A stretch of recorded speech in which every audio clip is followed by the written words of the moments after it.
today in the world is mostly a government agency, which also brings commercial entities or commercial companies working with another country's company to follow the local government regulations around working with their own company than the outside company. So when we started Digantra, we didn't have a lot of access to the US. While it was easier to work with European companies, it was very difficult to work with the United States because of a lot of export control regulations and paperwork associated with that also impacts timeline on technology development. Having said that, US being the largest market within the space industry for any commercial company, it was very important for us to solve for having an entity there to be able to access a larger portion of the market. So that's how we went about approaching this particular problem. With that, a lot of private companies today, like although they are working on bridge programs like IndusX, where you have India, US coming together, giving a challenge and working on it, it is still not happening at scale where a commercial company can rely on this totally. So it's just a foot into the door, but then you have to figure out yourself. So I personally think that the models that we have today, be it with ISET, IndusX, is not a scalable model. And we've not seen that scale even with IDEX challenge yet, like at least within the space industry, because when you're doing something like this challenge, there needs to be a further roadmap around how can you change this from a challenge to a technology that is adapted for the military or for that particular end user. That adaptation is still a problem. So until we solve for that, you don't see anything happening at scale out of these programs, while you still have to be focused on becoming that one defense contractor who is focused towards solving bigger problems than these smaller challenges. We have a few minutes left, so I think I have space for one more question. So Ambassador Van Deelen, this is to you. As I said at the beginning of this panel discussion, we're entering an era of astropolitics, highly contested, and a lot will depend on partnerships, alliances, and norms. The EU College of the Commissioners was in India recently, including the EU Commissioner for Defense and Space. They spoke about possibly doing something as a partnership with India. What would collaboration on space security with India look like in the future? Yeah, indeed. The visit of the College of Commissioners, I think, was a key moment that really shows how the EU is interested in cooperating with India in many, many fields, but including space. And I think space was specifically mentioned at those discussions. I work at the EEAS, which is the diplomatic and defense arm of the EU. And we cooperate very closely with what's called DG DEFIS of the Commission that runs the EU space program. And the strategy that I mentioned is something that is implemented jointly by the two of us. We would really see merit in coming jointly to India to sit down and to look across all these areas of work, how we can best cooperate with the Indian partners. So as I mentioned, that would look like, as a start, a dialogue where we sit down, speak on many issues related to running space programs, but also to space security. And as you mentioned before, space is a global commons. So as EU, we really believe that we need to solve the challenges we face jointly with other countries. And India would be an excellent partner for that. We also, the way the EU works, when we set up a partnership, it's a partnership. It's based on mutual interest. We're in there for the long haul. We work on it step by step. That is how we operate, and that is what we really like to do in India. Thank you. With that, we're almost at the end of our time. I guess the main takeaway seems to be that, discussions are ongoing, space is evolving, the tech, the regulation, everything else. All I'll say is I'll close with watch this space. Thank you, everyone. Thanks.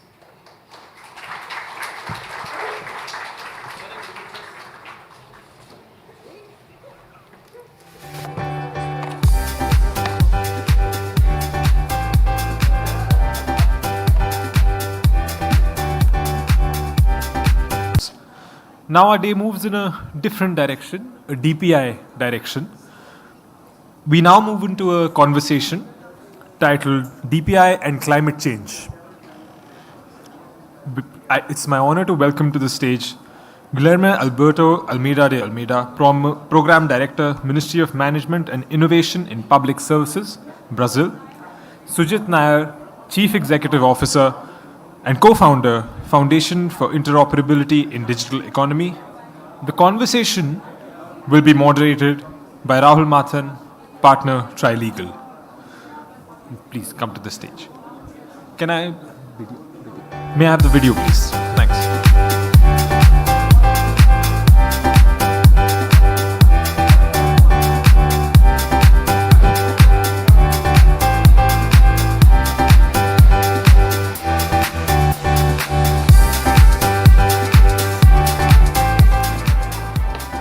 Good morning, everyone. It's wonderful to be back at GTS, and we're going to do a slightly different kind of a panel.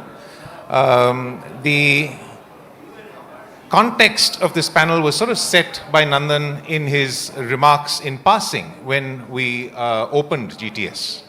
He spoke briefly about, in his conversation with Yanka, about the idea of a DPI for climate. And I want to take a moment to put this in context. We have a very significant year in climate this year. It is the 10th anniversary of the Paris Agreement. It is the time when countries of the world have to reaffirm their commitments, as it were, to climate. The way in which the Paris Agreement is designed to work is that countries have to ratchet up the seriousness and significance of their commitments to bringing down the temperature to within 1.5 degrees centigrade of pre-industrial levels. And this is the time when they have to reaffirm those commitments. Now, as it happens, it is also, as we've heard from the beginning of the day, I was just telling Rudy, this is a terribly depressing way to start the second day of GTS. But it is a fairly depressing time, and perhaps some of that rolls into climate as well. One of the requirements of climate is climate finance. And we know that one of the biggest contributors to that is walking out of the Paris Agreement. And so at this particular time, we have to reimagine, seriously reimagine, the way in which climate is done. Because the fact that temperatures are rising is absolutely obvious and evident. The fact that yesterday we had to shut down the party on the terrace because there was a dust storm that actually killed someone has to have some explanation. And we have to do something about it. And as we said in the early panel, when you're given lemons, you make lemonade. Once the egg is broken, you make an omelette. And we have to find a way to do that. And Brazil has the unenviable task of leading the world in that. And what's really remarkable about Brazil is that Brazil has chosen the opportunity to pivot. And I'm just going to read very briefly a submission that Brazil made in relation to mitigation. I'm just reading from there. They're saying, digital platforms can be used to promote sustainable practices, to facilitate the adoption of decentralized renewable energy systems, to share evidence-based information about climate change. Brazil has successful experiences and creative solutions involving DPI for forest protection and restoration. Brazil is convinced that including the topic of DPI in the discussion on forest protection and restoration presents an opportunity to reflect on the barriers that developing economies face in deploying, leveraging, and maintaining such solutions. This is live on the climate website, which means that a DPI for climate that Nandan briefly mentioned is actually already a reality in the conversation. We have a very short amount of time to cover this, and I've got two people who have rich experience in two ends of the spectrum. And I'm going to first turn to Guy, who is in the department that is responsible for the DPI for climate that was mentioned in what I just read out, and that is CAR, which is the Rural Agricultural Registry. So, Guy, I want you to just put it in context just remember that in this audience, I don't think very many people have seen what a rainforest is, certainly not a rainforest as large as the one that you have. I understand that your rainforest is so big that it can fit India in it. And if that is the size of the climate contribution, what exactly is the problem that CAR has set out to solve? Well, thank you, Raul, and thanks Carnegie and Ministry of External Affairs for inviting us here. I guess what we are tackling in Brazil regularly, and particularly in the path to COP30, is how to implement preservation policies which are effective. And when you have such huge environmental assets such as the Amazon forest, and I just calculated, I think it's 1 India and a half within the Brazilian portion of the Amazon rainforest. So you need to establish monitoring and protection institutions which encompass not only policies but also digital systems. Particularly in Brazil, and I think this is somehow different around the world, you have strong preservation policies. So every single landholder is supposed to preserve areas within their properties, namely riverbanks, top of hills, and so on, but also a mandatory percentage of their land should be either preserved, or if it's not, it should be restored, right, it's recovered. So in order to monitor those commitments, we implemented more than 10 years ago the Rural Environmental Registry. So every single landowner is required to, in a geo-referenced manner, to disclose not only which are the boundaries for his, her, or their property, but also where are the preserved areas, which areas are used for mandatory preservation within their properties. So far, that leads up to 7.5 million more than 7.5 million registries so far, which cover nearly 80% of the Brazilian territory, which is probably the largest database on privately owned forests in the world. So it's a treasure trove of information for climate purposes, but only mentioning where forests are is not enough, right? You just mentioned that finance is crucial whenever we're leveraging incentives for preservation. So we are working and have been establishing several incentive mechanisms to make that preservation to happen. For instance, if you are applying for rural loan, if you want to finance your crops, you need to have such registry. And we've been working together with COS here to expedite that process by providing verifiable credentials in that context so that we can expeditely make this rural loans process even more important and expedite. Also, you need to have validated information on the territory. So, and we've been working together as well with NORAD on that to make sure that we have not only accurate information, but we can use DPIs for georeferencing systems so that could be used abroad. And finally, if you manage to have preserved land, people who have surpluses, they can trade those surpluses. Or if you have preserved areas through time, you're either entitled to payment for environmental services, and we've been working with UNDP for that, or it could even become a ledger for carbon markets. So you mentioned at the beginning that there might be a DPI for climate. I would say, I amend that by saying that there are DPIs for climate. So the idea of bundling together several DPI-powered approaches to that can help us to enforce that basic commitment which Brazil has and that might become global, like private property should also have environmental commitments on mitigation and preservation, and then support financial mechanisms to make that to come true. I think this is a initial vision for reference. It's amazing. We started talking about DPI, but really the more we dig, we find many countries have adopted this particular approach to a lot of problems. And I think this is one of the biggest problems. I think the beautiful thing about what you're doing and continuing to do, particularly with verifiable credentials, is that this is likely to feed into, now the European Union has a requirement that exported crops must be deforestation free. and a verifiable credential could really work to certify that. That's the elegance of a DPI approach, right? Whenever the system is in place, it can serve multiple purposes. It can serve traceability, it can serve carbon markets, financing, protecting the forest, monitoring, AI powering reflections on climate. We were discussing Open AgriNet earlier on, and it totally connects with the information which might be there.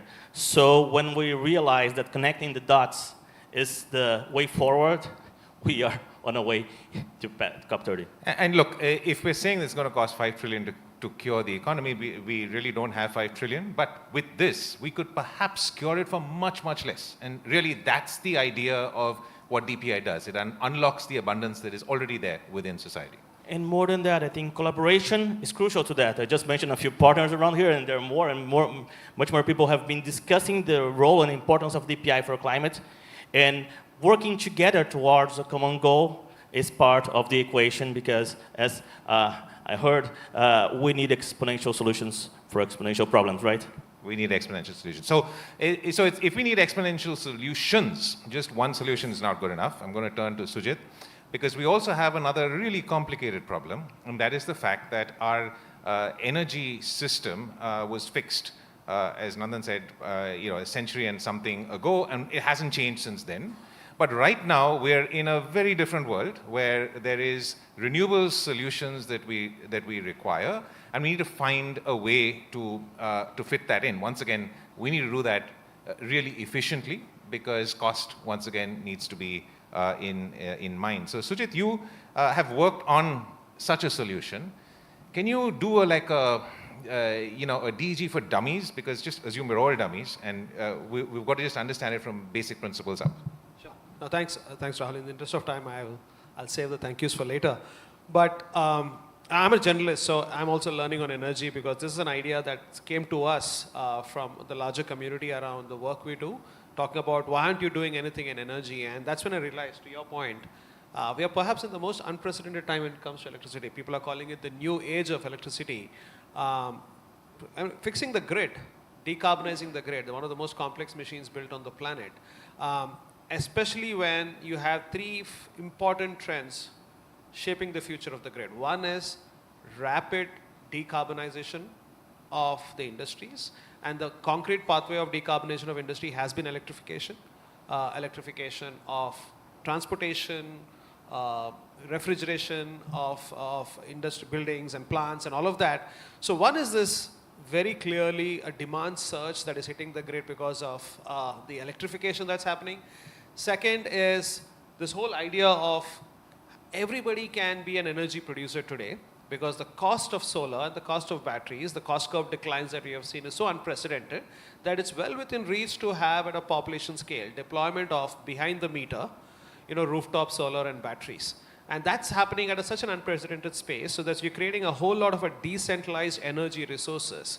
Conventionally the utility grid has been unidirectional, where you have one big generation plant, and then there's a transmission corridor, and then you have the distribution, and then most of us were like passive customers behind the meter paying the bills. That's the only time the utilities recognize that we exist, to actually we being active consumers and prosumers. So this whole decentralization that's happening. So these three big trends, electrification, decentralization, and the third part, which is that natural digitizations that are happening. And every electric EV car is also a software-driven vehicle. Your thermostats are becoming software controlled. All your systems that take care of your ACs and others are getting software controlled. So there's a natural digitization that's happening. Because of this, we are in a situation where there is a very, very clear case for why the only way to do this at a sustainable scale, at a population scale, and make this this acceleration faster, is to unify these diverse discrete efforts. So what we are seeing is, of course, there are these big grid companies, utilities, and all trying to decarbonize and infuse more renewables into the grid. But parallelly, there is this whole edge grid that's happening behind the meter with all these distributed resources like the batteries and solars and electric cars and everything. They seem to be literally two separate ecosystems not talking to each other. The grid has no visibility behind the meter today when we are talking about solarization of homes and Prime Minister announced 10 million rooftop solars, the grid guys are getting worried saying that I don't know when is this solar energy generation is being pushed back into the grid if I have excess energy, to which feeder is it connected to? There's absolutely no observability.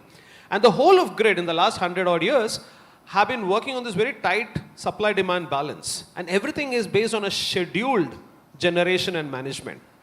And we have lost that control, we have lost that observability to manage this supply-demand balance when so many millions of micro-energy resources are plugging into the grid, either supplying energy or drawing energy or pushing back energy from a battery.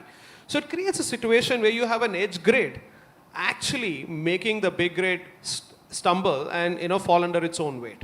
So to unify all of this, the DPI thinking is essential to this idea of how do we unify this discrete diverse energy resources in the edge grid and the big grid come together. And one of the things we have noticed when we are looking at the digitization efforts is literally we are building solutions in silos. Of course, there's an effort on virtual power plants and battery systems connected to the clouds. Everything, all the digitization is happening in silos. It was quite literally like as if we are building a road for every car. And there's the DPI thinking of saying, if we have one general purpose digital energy grid as an infrastructure that takes care of all of this come together on a unified energy rail and make them all come together, I think it'll create a whole new opportunity for not just grid governance and grid management in wake of these new stress that is coming to the grid, but also create a whole new innovation opportunities both in the private sector and public sector. I'll just give you a couple of examples and I'll hand it back to Rahul. One, today we are having conversations about how a floor mill operator in a village who's probably have a rooftop solar and battery to sort of have its own energy security when the grid is unstable, can actually rent out virtually the battery for somebody else to use it to store and retrieve energy. So we are creating what is called as a decentralized battery energy storage systems where even a floor mill operator can participate in a formal energy economy that is taking shape. Similarly, a EV charging operator, a charging point operator, if he's connecting to the grid, is probably getting a brown or a black grid because the grid is not green yet.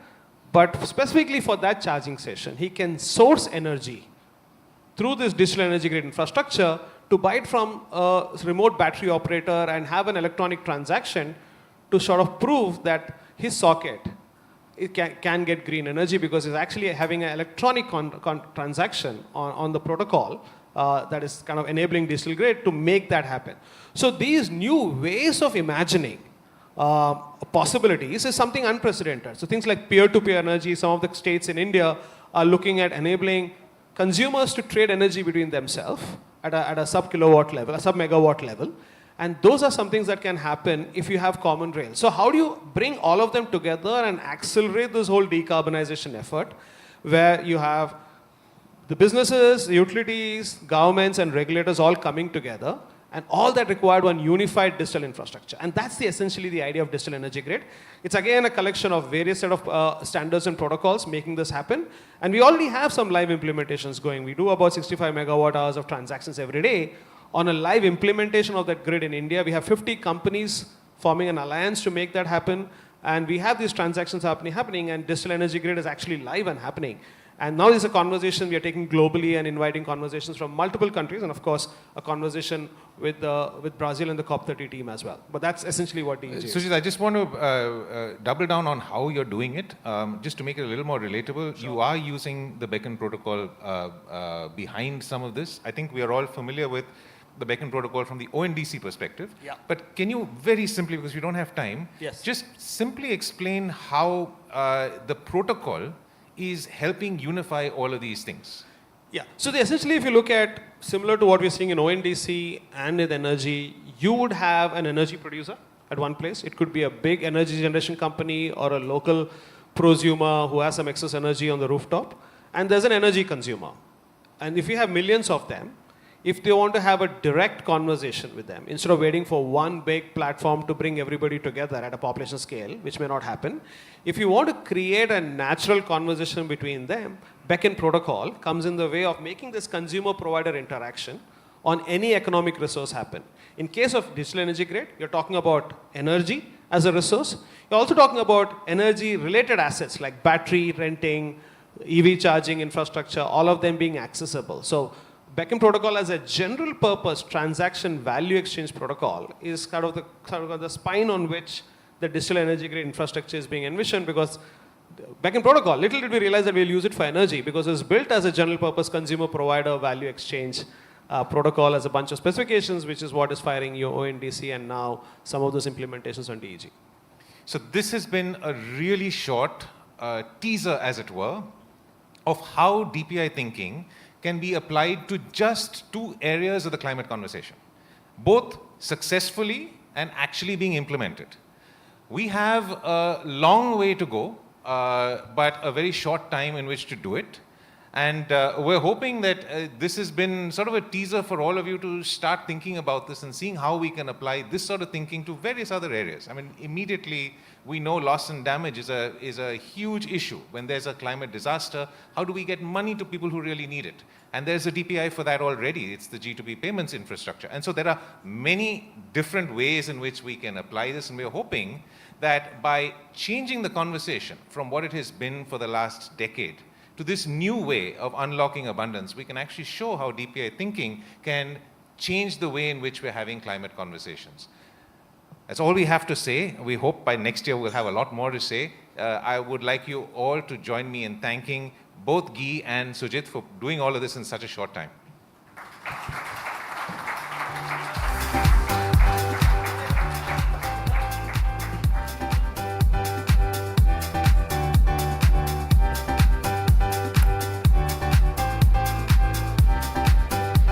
Thank you for a timely conversation on DPI and climate change. Up next, we have a short talk titled DPI in Action.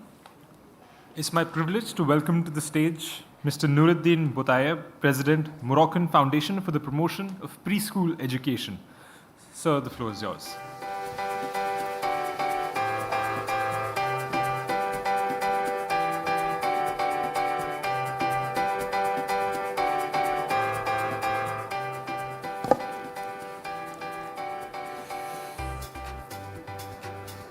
Good morning, ladies and gentlemen. I want first to thank Carnegie India for inviting me to GTS 2025. And I'm honored to deliver this keynote speech in this session, DPI in Action. It will be around Morocco and its approach to digital public infrastructure. Morocco has positioned itself as an African pioneer in the development of digital public infrastructure, adopting an approach inspired by the Indian model while adapting it to national specificities. This collaboration with India, initiated nearly 8 years ago, has enabled the implementation of two structuring projects and that are gradually transforming Moroccan's digital landscape. First, the Digital Identification System, RNP-RSU. As early as 2013, Morocco began reflecting on the modernization of its social aid system, which was until then characterized by a universal approach, as with cooking gas, or targeted but often imperfect methods. The objective was to adopt a more precise targeting system, minimizing human bias, and enable robust identification and authentication of beneficiaries. In November 2017, a Moroccan mission traveled to India to study the Aadhaar system successfully deployed nationwide. During a meeting with Mr. Nandan Linikani, the godfather of the Aadhaar system, a proposal for collaboration emerged to develop a modern identification core in the form of a digital public good. This collaboration led to the signing of an MOU between Morocco and India in 2018, with making the Kingdom of Morocco the first country to integrate its identification system, RNP, around MOSIP. This pioneering initiative has since been adopted over 20 countries, more than 20 countries. The RMP was successfully tested in 2 pilot regions at the end of 2021, being deployed nationwide the following year. Today, this system has enabled the enrollment of 20 million, more than 20 million people, 22 million people, the integration of 4.3 million households into the unified social register, the allocation of free medical coverage to over than 11 million beneficiaries. New targeted and aid programs are currently under study and can be deployed thanks to the RNP RSU infrastructure, thereby strengthening the Moroccan social protection system. The second project is the FMTPS LTMS Maharat platform to transform education through digital technology. During a visit to Bangalore in May 2024, the considerable progress made by India in the field of DPI since 2017 was noted. The DPI approach, which succeeded the India Stack concept, was particularly impressive for its results in the education sector with the Diksha platform.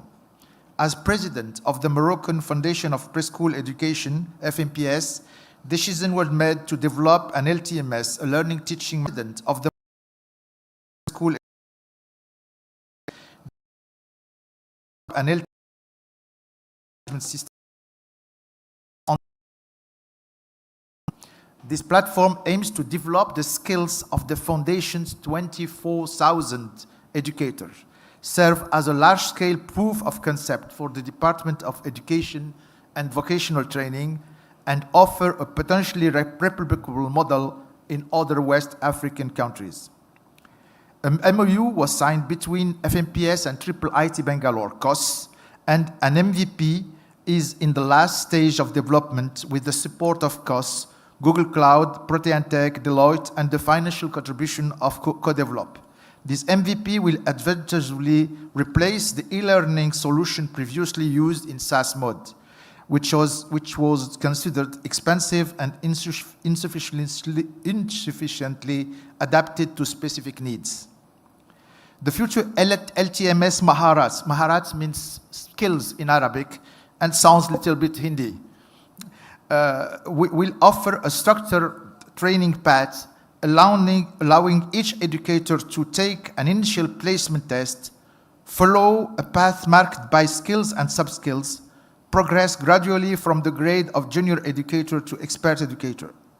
Designed to evolve constantly thanks to the richness of the Sunbird Ed building blocks, this platform can be adapted to other professions by defining skills frameworks and developing specific modules. What next? Despite a relatively short preparation time, a conference was organized last January in Rabat in partnership with Google Cloud, the Mohammed VI Polytechnic University, and COS. This event brought together around 100 decision makers and IT managers from administration and private company. The conference offered an introduction to DPI approach, largely unknown in Morocco, especially recorded address by Mr. Nandan Likani, presentation of the Indian DPI journey by Mr. Ramesh, CEO of COS, a presentation on Diksha by Mr. Shankar Marwada, a presentation of DPI in a box by Google Cloud, and was followed by a lengthy question and answer session demonstrating the interest generated. In parallel with the conference, meeting was organized with three ministers, Agriculture, Commerce, and Employment, to present the DPI approach and especially the open network approach developed in India through ONDC, Honest, and Open Agri-Network. Google Cloud has committed to conducting POC, proof of concept, in these three sectors, with the precise modality yet to be defined. Another action was the Sunbird Ed environment used for the Maharat platform was also presented during two workshops to 4 universities, and the objective is to launch a Sunbird Academy project to develop Moroccan expertise in this technology, thereby broadening the approach of the open source and DPG approach. UM6P, the university, has also expressed strong interest in developing a center of excellence in DPI after the center of excellence in Mozib that is already already developed, and meetings are scheduled to move forward with this project. Perspective and next steps: we have to strengthen foundational DPI, to make citizen interaction increasingly presenceless, cashless, and paperless.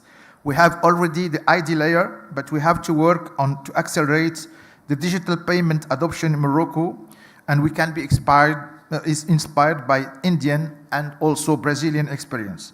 Establishment of secure data exchange via QR codes and DigiLocker. We have to develop sectorial DPI beyond fundamental infrastructure.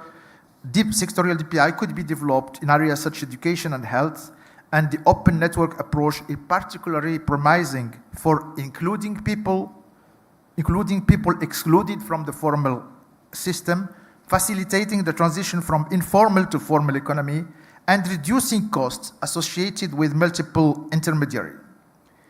And finally, we intend to create an institutional vehicle to maintain momentum and ensure strong political support by the creation of a dedicated NGO, DPI for Africa, which is currently under discussion. The objective is to establish the structure before the end of this year with the support of Moroccan company and I hope Indian partners.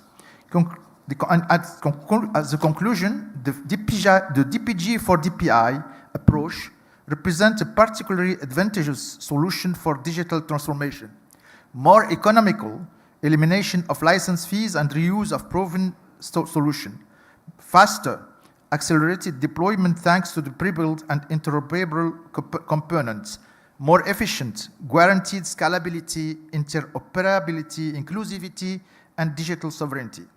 This initiative aligns perfectly with Morocco's digital strategy for 2030, which aims to make the country the leading digital economy in Africa and to be among the top 50 in the United Nations E-Government Development Index. The large-scale development of DPI project will also foster public-private partnership and stimulate innovation. By adopting the DPG for DPI approach, Morocco is affirming its position as a leader in digital transformation in Africa while developing inclusive solutions tailored to its specific need. But in my opinion, the important thing is to remember that technical and funding matter aren't the problem. It is rather to find enough champions, risk-takers, and strong expertise in change management to conduct DPI project to success. I hope that after giving you an idea of what we did, what we are doing now, and what we'll do next, I will have the opportunity to talk about the how aspects that are more important. Thank you for your attention.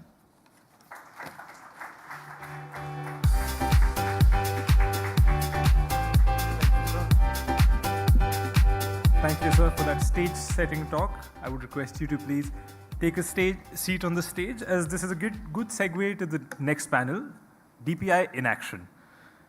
It's my privilege to welcome to the stage Anish Kumar, Advisor, DPI 3, Ministry of External Affairs, Government of India, Isaac Vasquez Montilla, Director of Public Innovation, Ministry of Public Administration, Dominican Republic, Gertrude Kadumbo, Chief Executive Officer and Board Secretary, National Switch Limited, Malawi, Rosemary Kisembo, Chief Executive Officer, National Identification and Registration Authority, Uganda, Farooq Yusuf Yabo, Permanent Secretary, Ministry of Communication, Innovation and Digital Economy, Nigeria, Noureddin Butayeb, sir, you're already here.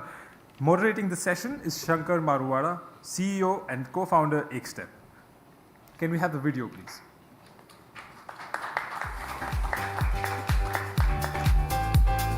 Thank you, Mr. Butayeb. That was a very inspiring talk. Welcome, distinguished panelists and audience, to this crucial conversation on DPI in action. I have witnessed firsthand the transformative impact of DPI at the scale of India, especially when it's designed with inclusion at its core, both from my experience at Aadhaar and also as CEO of Ekstep Foundation that works at the intersection of technology and transformation. That is why I'm excited today to have these distinguished panelists, each representing a diverse DPI journey. They'll be sharing their journeys, their lessons, and their way forward as they are all undergoing a DPI-enabled transformation. DPI represents shared digital systems that are secure, interoperable, and support inclusive delivery of public and private services across society. India's journey demonstrates that DPI can compress generational change into years, achieving in 9 years in financial inclusion what would otherwise have taken close to 50 years. The G20 consensus on DPI under India's presidency established that DPIs are essential for equitable development, particularly in the global south. We are also witnessing a historic shift where the global south is pioneering innovative digital transformation, often leapfrogging traditional systems. The creation of a global DPI repository now showcases 54 DPIs from 16 countries, providing a knowledge base for nations embarking on their digital journeys. DPI as a service, or DAS, which was announced in the last Carnegie GTS, is enabling countries like Brazil, Malawi, Trinidad and Tobago to rapidly deploy solutions without sacrificing quality, security, or sovereignty. Despite impressive gains, there are persistent challenges in DPI adoption that need to be addressed. What concrete lessons can we extract from successful DPI implementations around the world?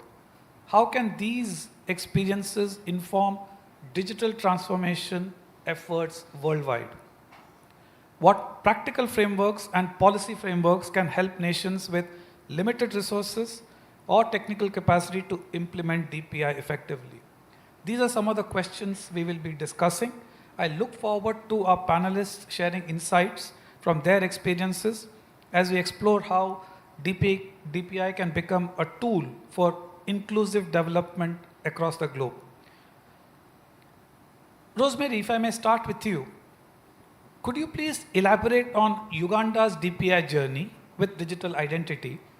It contributed to governance efficiency and financial inclusion while addressing challenges like low birth and death registration rates.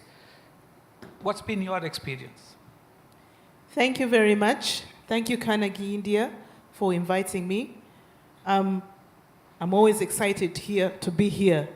I cannot talk about our journey without talking about Triple ITB Bangalore. I want to thank Professor Rajagopalan and the team, Krish and everybody for giving us the experience that we have had. Our journey with DPI began with a need. What was our need? We are a brownfield, meaning that we had an identity solution, but we had a challenge in 3 key areas. 1, interoperability. 2, scalability. 3, flexibility, or the ability to change at the rate at which our legal system was changing. And 4, expanse.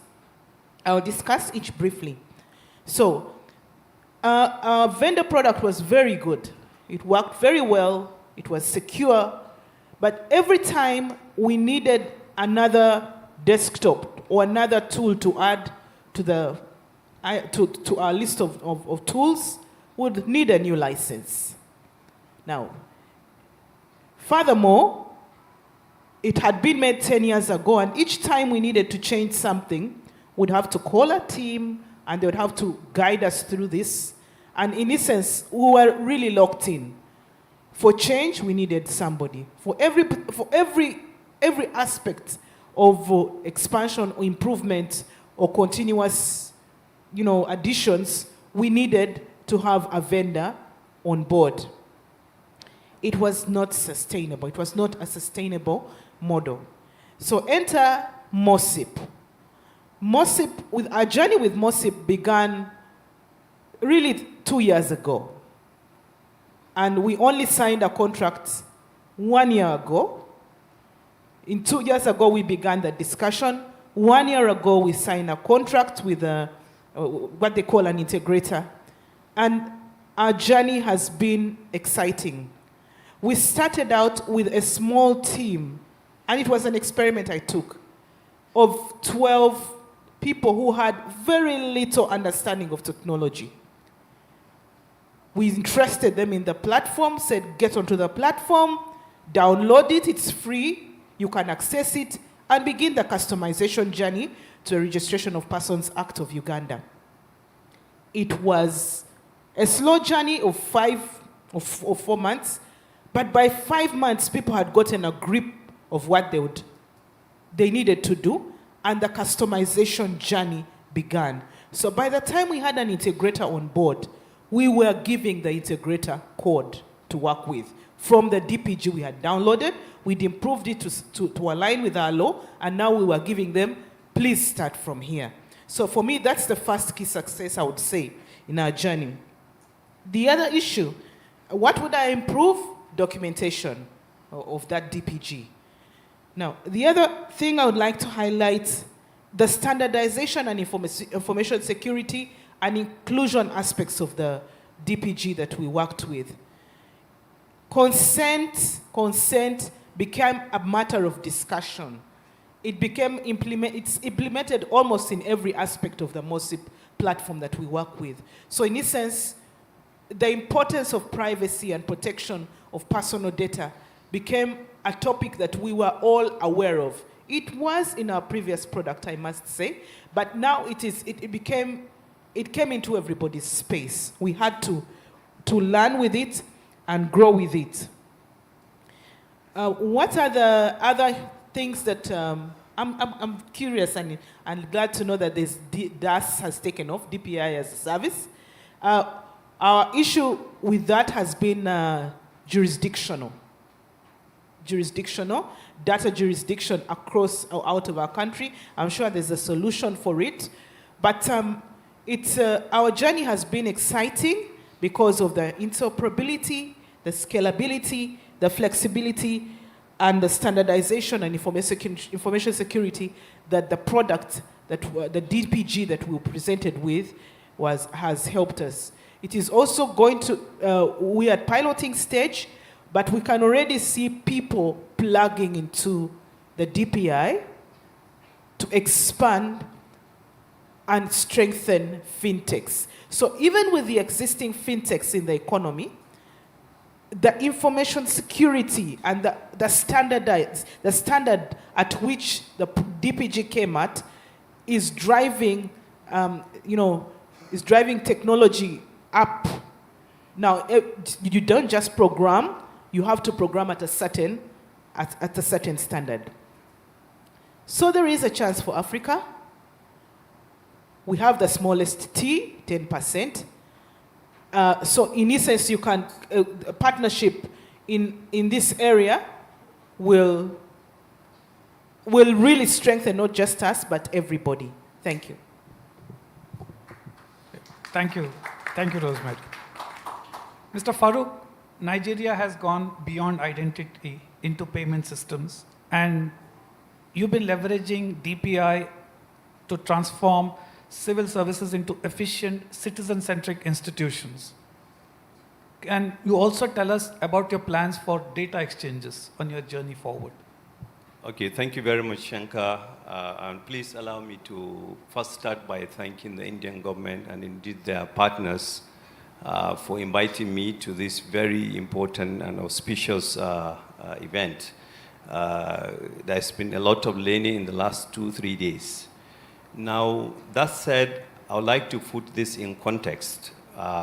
Nigeria happens to be the most populous country on the African continent, with about 250 million people, out of which 70% is under the age of 35, meaning that the median age is about 19.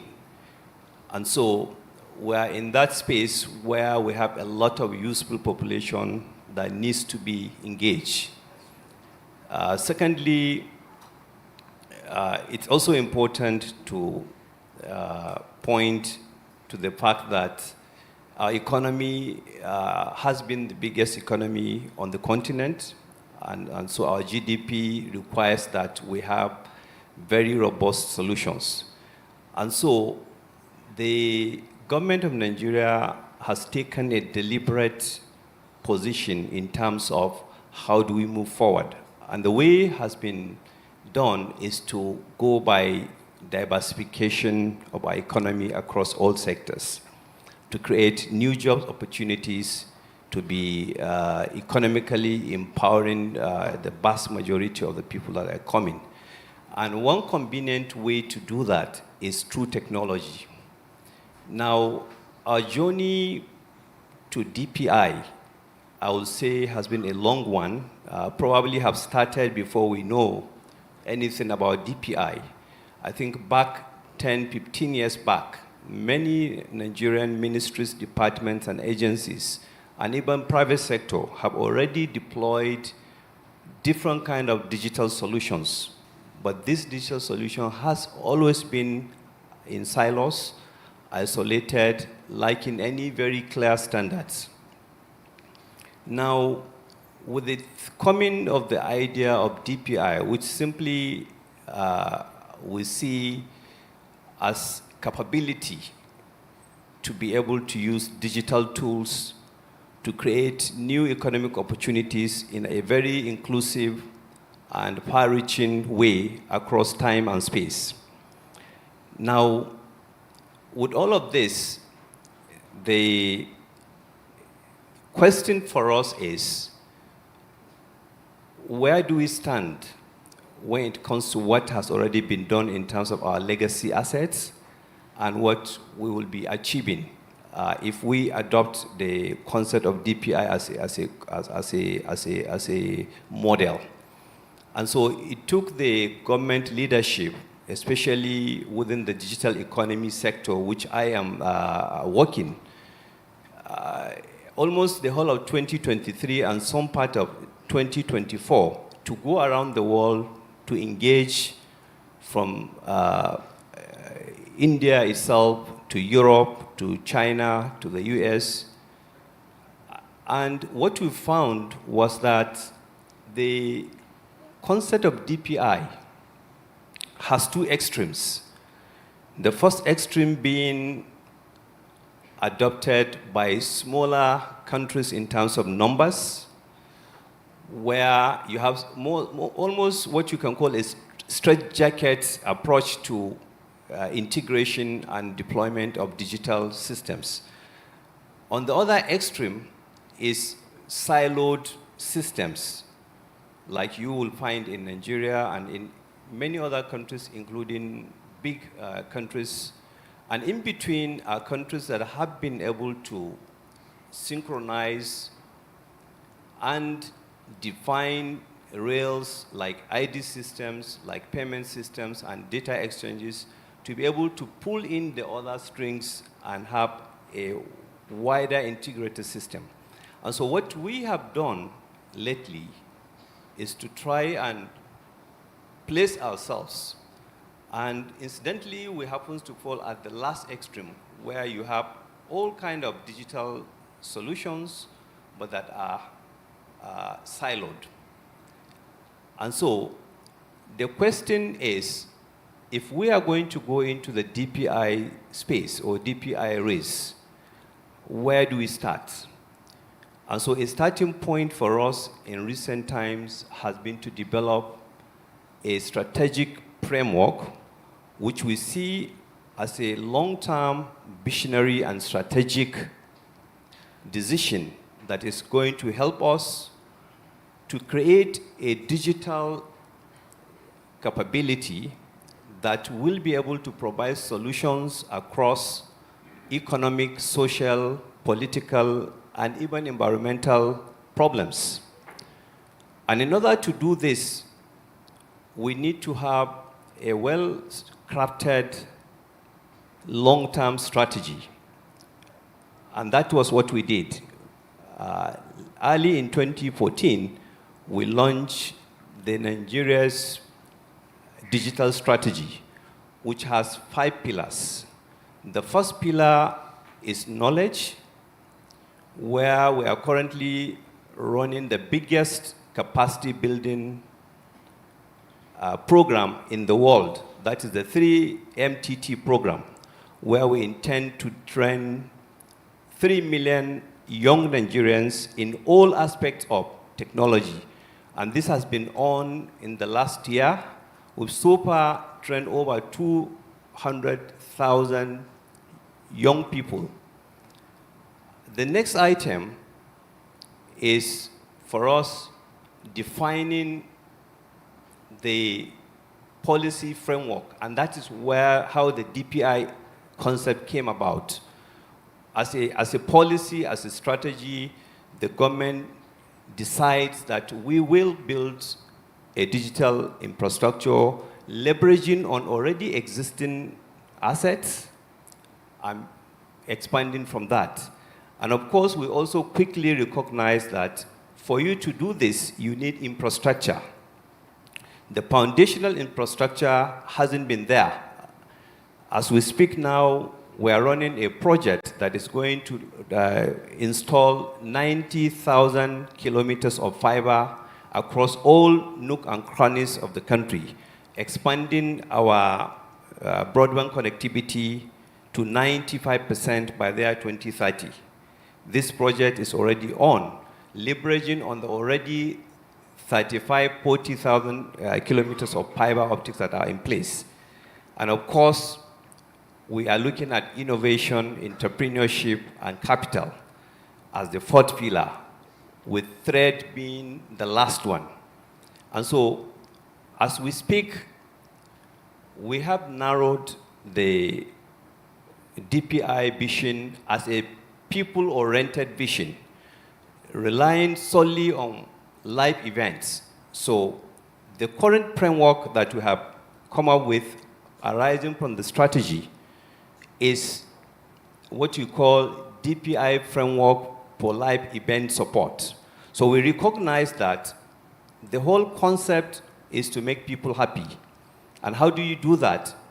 We define from the beginning of the journey, which is a birth, from our birth to our death, there are a number of issues that we deal with regularly. And these are the areas where we want DPI to help liberate and ensure that we are moving forward. So in essence, as we speak, Nigeria already has a digital ID system with over 100 million people already fully identified through the NIM system. We have also, over the years, as part of the Silo program, had the interbank exchange system, which is an instantaneous payment system that is already connecting both fintechs and all other sectors. So in essence, we already have the foundational building blocks for DPI, and as we speak, we are working to develop the data exchange, which is going to provide the integration across all the various legacy assets that are there. And this is going to place Nigeria within the next couple of months in a place where we had already leapfrogged in terms of our economic resilience, inclusivity, and sovereignty. And so we see DPI not as a product to import, but rather as a solution to be built, managed, and cascade into problem-solving, happiness creation tools for our citizens. Thank you very much. Thank you.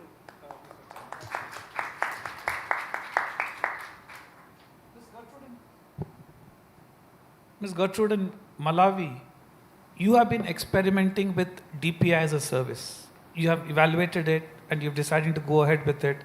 Can you please share your experiences on that and inform the audience how such models can be scaled to other developing countries? Why is it relevant to other developing countries with limited resources? Thank you very much. First of all, I would like to thank Carnegie as well as the Ministry of External Affairs in India for the opportunity to come here, participate as well as shed the AML as well as CFT policy. And this put pressure on the financial sector when it came to compliance. The reason being that Malawi had no national ID.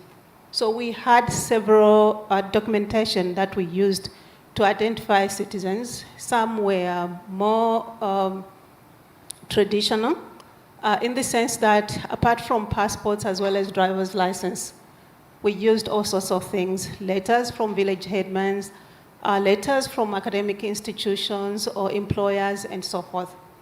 That put a lot of pressure on the banking sector when it came to verifying those identities and so forth. And then in 2010, two things happened. There were two legal frameworks that were enacted in the country. One of them was the National Registration Law, and the second was a revision of the Banking Act of 1989. These reforms were being undertaken, one for the Banking Act because of the digital transformation that was happening in the payment sector. One of them, the bringing in non-banking payment service providers like the mobile money operators. And the second was for the National Registration Bureau was now to put structures in place that oversee as well as coordinate the implementation of the digital identification system. And in 2017, that's when the digital identification system went live in Malawi. By the end of the year, Malawi had registered and issued IDs for almost 100%. And in addition to that, because Malawi did not have any legacy identity system, we leapfrogged in issuing digital IDs in the country. Now, coming to the DPI block that is responsible for payments, we implemented what we call a national switch that promotes inclusive as well as interoperable digital payments in the country. Inclusive in the sense that in terms of participation, both commercial banks as well as non-banks payment service providers are integrated to the national switch. So we do have all the commercial banks, all the mobile money operators, microfinancing institutions, savings and credit cooperatives, as well as fintechs integrated to the national switch. This happened in 2015. Now, go to the digital public infrastructure that is specific for trusted data exchange. This is still work in progress. But what happened is in 2016, there was a law that was also passed. This is the Electronic Transaction and Cybersecurity Law. And that law provided a legal framework under which our government came and established what we call an e-government unit under the Ministry of Information and Digitalization. And that work commenced with a lot of challenges. Until now, we are facing those challenges. Now, coming to your question, to your submission that Malawi is working on DPI as a service. This came in because of the challenges, some of the challenges that I'm going to mention. And one of them is that when it comes to digitalizing government departments, ministries, as well as agencies of government, each one of them, they're working in silos. There's a lot of fragmentation in the economy. And that is putting a lot of pressure in terms of how we progress, as well as in terms of financial resources and sustainability of the various systems that are being put in place. The second is to do with, these are solutions that are procured and they are not, they don't use open source standards. And for that reason, we have had challenges in terms of us achieving the data exchange because those systems are not interoperable and don't have capabilities to interoperate. And the other issue is to do with technical capabilities challenges. Really, I think that's how we found ourselves in a position where we have all these systems being implemented by different MDS, although we have an e-government unit in government. In 2023, we started engaging with CDPI, And we also attended the Triple ITB in Bangalore. And that was actually eye-opening for us because most of the issues that we're struggling with, they became so apparent to us. We got to understand that there are solutions out there that we can use. So for that reason, we have been experimenting. We signed a letter of intent with CDPI, and we went ahead, started looking at all these frameworks, especially for data exchange. The fact that from 2016, when that law was enacted, not much has been achieved so far. Of course, the government under e-government has gone ahead to implement a shared platform for all the government services and so forth, and also a billing system for the government services. And that also is supposed to integrate to the national switch for interoperability, specifically for payments. But then because of the issues that I'm talking about, to say most of these systems are not interoperable, this is a challenge to us. And that's why we are considering digital DPI as a service. Now, in terms of some of the challenges in DPI, how we are overcoming them, the issue to do with sustainability and so forth, in as much as DPI has been institutionalized in Malawi, but you find that the issues to do with sustainability in terms of financing and then long-term kind of sustainability, sustaining the operations and all that, it's a challenge because whether it's digital identification, whether it's inclusive and interoperable payments, these are solutions that the country got from outside Malawi, and any change, as my colleagues have pointed out, to say, any functionality that you want to add on it, any change that you want to introduce and all that, it comes at a cost. And the issues are compounded because that dependency on vendors, then we haven't equipped our own people with the right technical skills for them to be able to develop systems as well as to maintain those systems. So there is heavy reliance on the vendors that are supplying those solutions. So DAS for us is the right solution. In terms of sustainability, for the digital payment systems that are interoperable in Malawi, there is public and private partnership that is in place. In as much as the solution was implemented with funding from the government, they sourced that funding from the World Bank Group. Management of the operations or implementation and management of the operations, it's done by the private sector. So that introduces these operations are self-sustaining as well as the efficiencies that are needed. And the reason why this was done is there were some trust issues from the private sector when government was implementing these DPIs. And one of them, especially on the payment space, they did not trust government to implement as well as to operate them. And then because of those engagements and consultations with the private sector, it was decided that that would be run by the private sector, as well as ownership was passed on to the private sector. And for that reason, the national switch is more of a self-sustaining, those are self-sustaining operations. We haven't really done the same for the other DPI rails. That is, of course, because of state issues and all security issues and all that. I really don't see that happening. But ongoing with all this interoperability and all that, because when we are introducing interoperability or new use cases on the digital identification system, one of them is the account to the ID account mappers and all that. There's that collaboration between the financial sector as well as the bureau that is responsible for civil registration. And we also are leveraging on the existing infrastructure. We're currently working with government departments to digitize the disbursement of social funds, as well as to digitize revenue collections, that is both tax and non-tax revenue collections, by leveraging the interoperable and or inclusive payment DPI. And so that has tended to bring everyone together for us to work together.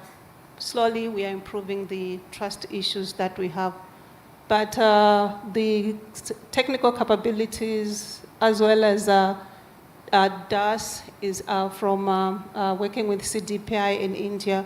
It is indeed assisting us, one, in resolving issues to do with technical capabilities, two, in implementing the trusted data exchange system in a more faster way than before. Thank you very much. Thank you, Mr. Mr. Isaac, Mr. Farooq talked about a DPI framework which was around making people happy, a cycle from birth to death. I was fascinated when we were talking about how DR has implemented a human-centered approach to DPI.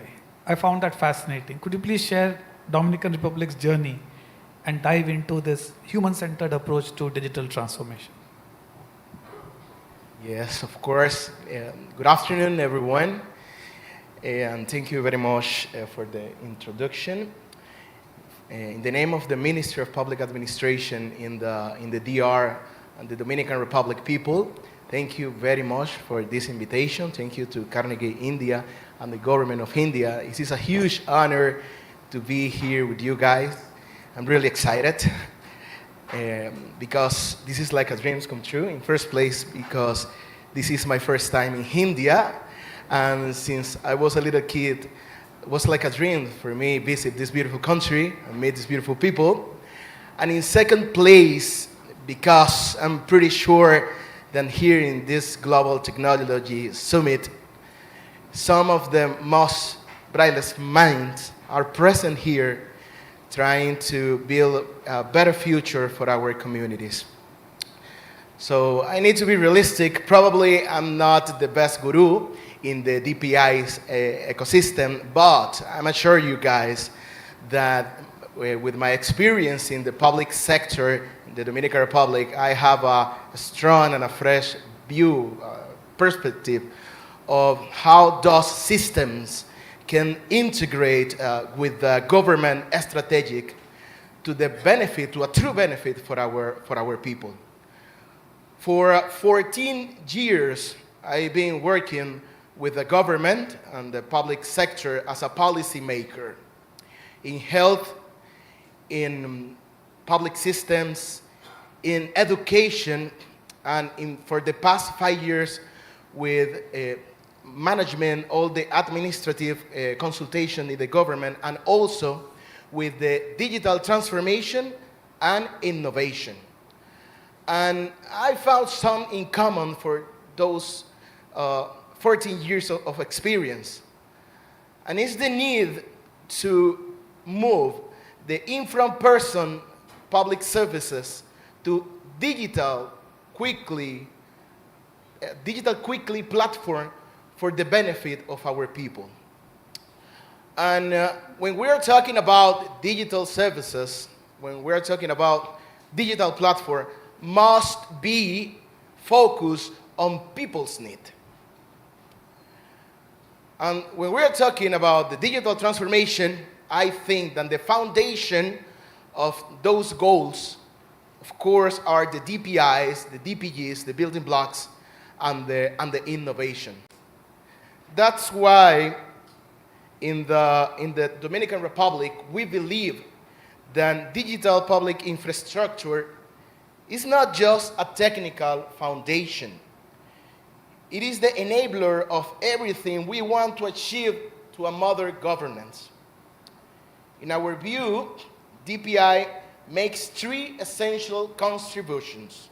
First, it allows governments to design and deliver services that are faster and more efficient. Second, it makes the interoperability possible, breaking silos and promoting collaboration across all the institutions in the states. And third, it helps build trust through transparency, inclusion, and accountability. And these are not abstract goals. They are practicals. They are measurable and necessary. In my country, we see digital public infrastructure not only as a set of technologies, but as a path to improve lives. Our vision, guys, is simple and practice. Build a government that works better for everyone, with services that are accessible, efficient, but above all, human-centered. And for that, we are currently working on several key areas. The first, we are promoting a zero bureaucracy approach, a model where citizens no longer have to navigate into complex processes, visit multiple offices, or deal with unnecessary paperwork. We want to simplify services, eliminate friction, and deliver public value quickly and transparently through digital channels. Second, we are improving interoperability. Among all government institutions to enable data sharing in a safe, of course, and ethical way, reduce bureaucracy, and provide faster public services. But we know, guys, that technology alone is not enough. That is why, as Director of Innovation in my country, we put the digital inclusion as the center of our strategy. We want to make sure that no one is left behind, not because of age, not because of gender, not because income or location. And to do this, we are focusing on digital literacy programs, partnerships with local communities, and the design of a simple, friendly platform that truly responds to the people's needs. Finally, I want to emphasize that for us, the digital transformation is not just a technical challenge. People, the digital transformation, it is a social and an ethical mission for our countries. It is about restoring trust in the public institution, empowering citizens, and building a stronger democracy through transparency and participation. And we need to take the success case, for example, with the digital transformation in Singapore. I had to bring the case, for example, of the open source in Estonia, and of course here in India. Then, in the present, they bring, for example, the DPI plus the AI as the bridge from the next 1 billion of Indian people. That's amazing. That's why in the Dominican Republic, we are still learning. And we are open to still learning. We are still growing. But we are deeply committed that walking this path together with the global community towards a more open, inclusive, and resilient digital future is the best way for all. And that's why, and finally, for first time ever in the Dominican Republic, we are coordinating the first DPI Summit Dominican Republic with the support of the CDPI, the support of the Inter-American Development Bank, and the United Nations through the UNDP. So, you are welcome to visit the Caribe in the Dominican Republic and share your experience. Thank you very much. Thank you for a passionate definition and a description of what you do in DR. Mr. Anish, India is acknowledged as a global leader, and DPI is strategic to India's long-term growth and becoming Viksit Bharat by 2047. But you're also advising the ministry on the many ways of India helping global DPI adoption. can you talk of why is DPI strategic to India and what India is thinking of helping global DPI adoption? Thank you, sir. And very good afternoon to everyone present here. So, sir, it all started with way back in 2023 when India assumed the G20 presidency. So when we were about to set the agenda for G20 presidency, our top leadership decided that this time the agenda of G20 will not be only India's agenda, but it will be the agenda of the Global South. So we held a Global South Summit, Voice of Global South Summit, and from there this DPI things came, that India should do something to promulgate DPIs for the global adoption. Sir, you rightly said in the G20 outcome, we created, the G20 forum created a global repository for the DPIs things. Social impact fund was also announced, and that the work is still in progress. But apart from that, since then we have signed MOU with 20 countries in the field of digital cooperation. And it's not only about signing the MOU with the countries, we are actually working on that front with many countries. We have very active engagement with countries like, I will say, Kenya, Tanzania, Ethiopia, Sierra Leone, to our neighborhood countries, towards our east with Fiji, PNG, towards west with Trinidad, Tobago. And when I say active engagements, these engagements are in terms of sharing our experience with them, training and capacity building needs, and in few cases helping the countries in actual adoption of those DPIs. And I will also say it's not about the countries with whom India has signed MOU. We are not only working there, we are also working with the countries where the MOU has not been signed. For example, we are working with Uganda, we are working with Peru, we are working with Namibia, and many other countries. So MOU is just a bilateral means, but it is not limited to the MOUs signed. And again, when we partner with other countries, it's not about only the three basic DPIs, the ID layer, the payment layer, and the data exchange layer. There are demands from the countries for the very specific, sector-specific DPIs or DPCs. For example, countries are leading India health stacks, they are also talking about our agri stack, they are talking about our education stack. So, so I can say there is a not only interest, but there is a willingness to adopt the basic DPIs, that is ID, payment, and data exchange there. But again, there are interest in adopting the sector-specific DPIs as well. So there is a, I will like to say there is a certain way in which we approach our global partners for the global promulgation of DPIs. And the same ethos was also stated by our co-panelist also. So we feel that it's not about the technology. It's not that the open source interoperable software codes and protocol you put in a freely downloadable website, countries will go and download it and adopt the DPI. So it's not the case. There are certain elements, certain prerequisites for that. Country has to be e-ready to a certain threshold. There has to be a political will.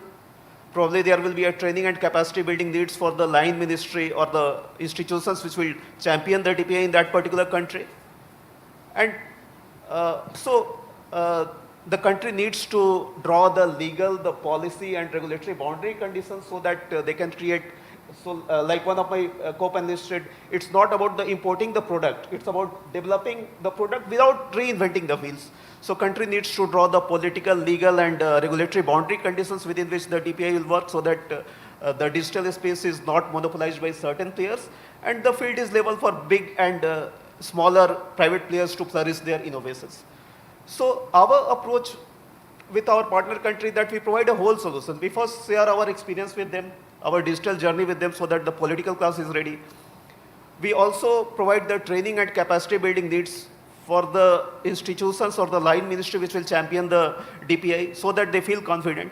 And once these set of things are ready, then we work with our partner countries to draw the legal requirements, regulatory requirements with them so that the DPI is developed as per their needs under their own sovereign control. And after that, the technology transfer things comes. And if there is a need for further training, further hand-holding, we also are willing to provide the initial hand-holding so that the DPI journey continues.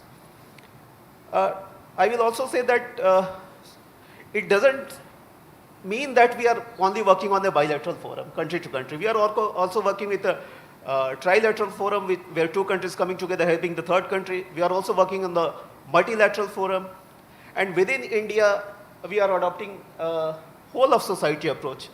Where we are working with our think tanks, we are working with our institutions who are developing DPIs, we are working with the private players so that very innovative solutions that are coming can be exposed to the global south or to the global world. So we are taking a whole of society approach where all the relevant stakeholders are coming together and helping the world to adopt and to go for a DPI journey. Thank you. Thank you, Anish. That was fascinating. A whole of society approach to societal transformation. Mr. Butaib, your keynote, you talked about the two big projects that you have personally led in Morocco, identity and now education. One is a foundational DPI, the other is a sectoral DPI. Can you please go into some elements of the how, maybe focusing on why collaboration was important, focusing on change management, and for the recent FMPS project, how you put together a unique funding model, a collaborative funding model. If you could, and into these three and any other hows, I'm curious to understand the secret sauce of how Morocco pioneered both its important DPI journeys.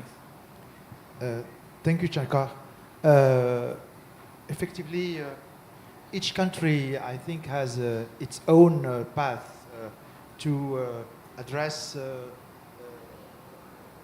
this question of DPI approach or going on using DPG for DPI. And it's its own history, its own digitization pathway. And I think that first, the first thing to do is to look around and to, for example, Morocco is too near from Europe. So we are focused US and Europe. And we have to see elsewhere. India is the best example. And we have to study carefully this Indian experience, not only by reading things, but come here and visit and see what is working and go on the field and see how it is lived by people. And we did that in 2017, and it was very, very rich experience. And I think that we have to, there is something that is important to say, is that Indian subcontinent is very similar to African continent. There are developing challenges that are similar. Many dialects, many ethnies, a lot of problems, young people. So we can learn from each other, and you are front ahead, and you have to learn from what, and try to see, and we have to begin where we are the most comfortable and where the need is the most urgent. And it could be foundational DPI, it could be sectorial DPI, like Mr. Anish said, education or health or something like that, or it could be to solve some problem. For example, your approach to ONDC through open network. It speaks to me because you can use this approach to help the informal population to go to formal environment very slightly, by helping them to have this. But in every project, we'll face difficulties, and that's why we have to have a strong change management approach. And besides the political will, we'll have always opposition. For example, when we began building the ID system, we have an existing system which is built on an identity card. So it's normal. Why building another ID system? Because we have this one. So there is sort of difficulties to go through that. The regulation, the data protection agency also, and in that case, I think that, and in all other projects, our colleague Isaac from Dominican Republic is in the administration for 15 years. I spent 18 years in the administration of Interior, and for every project it's the same thing. We have to be patient, extremely patient. We have to never give up. Even we can stop and just let it until we have the green light from somewhere to restart again. We have to unite energies by explaining, by reformulating, reformulating vision, priorities, action, ideas, until you have enough people with you. Because if you are alone, it's not you have to bring the points of view together closer to see how to do that. For example, now I'm trying to give this point of view closer between the ID system and the other system. And there are opportunities to do that. So why having two ID systems if we can have one strongest one? And you have always to negotiate to go forward. You can't just say, it's my point of view and I have to go there. So, but not without forgetting the ultimate goal. Because you have a goal and you have to try to use tactics and And as I said, funding and technical aspects are not the most important. The most important is to do, to look for champions, to build favorable systems. Because this DPI approach is a long process and it's a slow process. We can't go very fast because perhaps we'll find us alone, no one with us. So we have to be a risk taker. I'm glad that my colleague from Uganda is working now with Mozip. When we signed the MOU, there is no line code on Mozip written. But we trust because we see what was done with Aadhaar. So it was just a matter to rewrite properly, better the code of Mozip and to integrate around it. So we'll not begin from scratch. We have a brownfield. So we have to see how to take this brownfield and to push it toward the DPI approach with all its principles. Reuse, transparency, interoperability, openness, scalability, data privacy design by design, etc., etc. And that's what we did with the RNP system. And that we are doing now with LTMS. LTMS approach began with the fact that I came again and I saw what you did with Diksha in every state with different languages, with different challenges. So, and I understood also, but under Diksha there is the Sambhavna environment with these building blocks that we can use to build something like a Lego. So we have not to be a very technical guy, but we have to understand what could be used by using these technological things. And now I am now the president of a foundation in preschool, a huge NGO. I have 24,000 educators around the country. And this 24,000, the quality and all the challenge is that we have quality educators. And so training, it's by training. Training and evaluation. On training aspect, it couldn't be presential all the time. It will be too costly. So you have to go to e-learning training, to virtual training. But it could be just top to bottom, like we do now with this traditional e-learning platform. But our aim through this LTMS platform is to position the educator where is he? And after that, to build with him the pathway, to give him the module, the quizzes, and to help him to go from this first step, junior educator, to more experimented one. And this, we did it with the help of COS, but I think that the project was very interesting, and we had the pleasure to have with us Google Cloud and its partner, Proteantech, Sanketica, and also we were pleased to have a contribution financial of develop.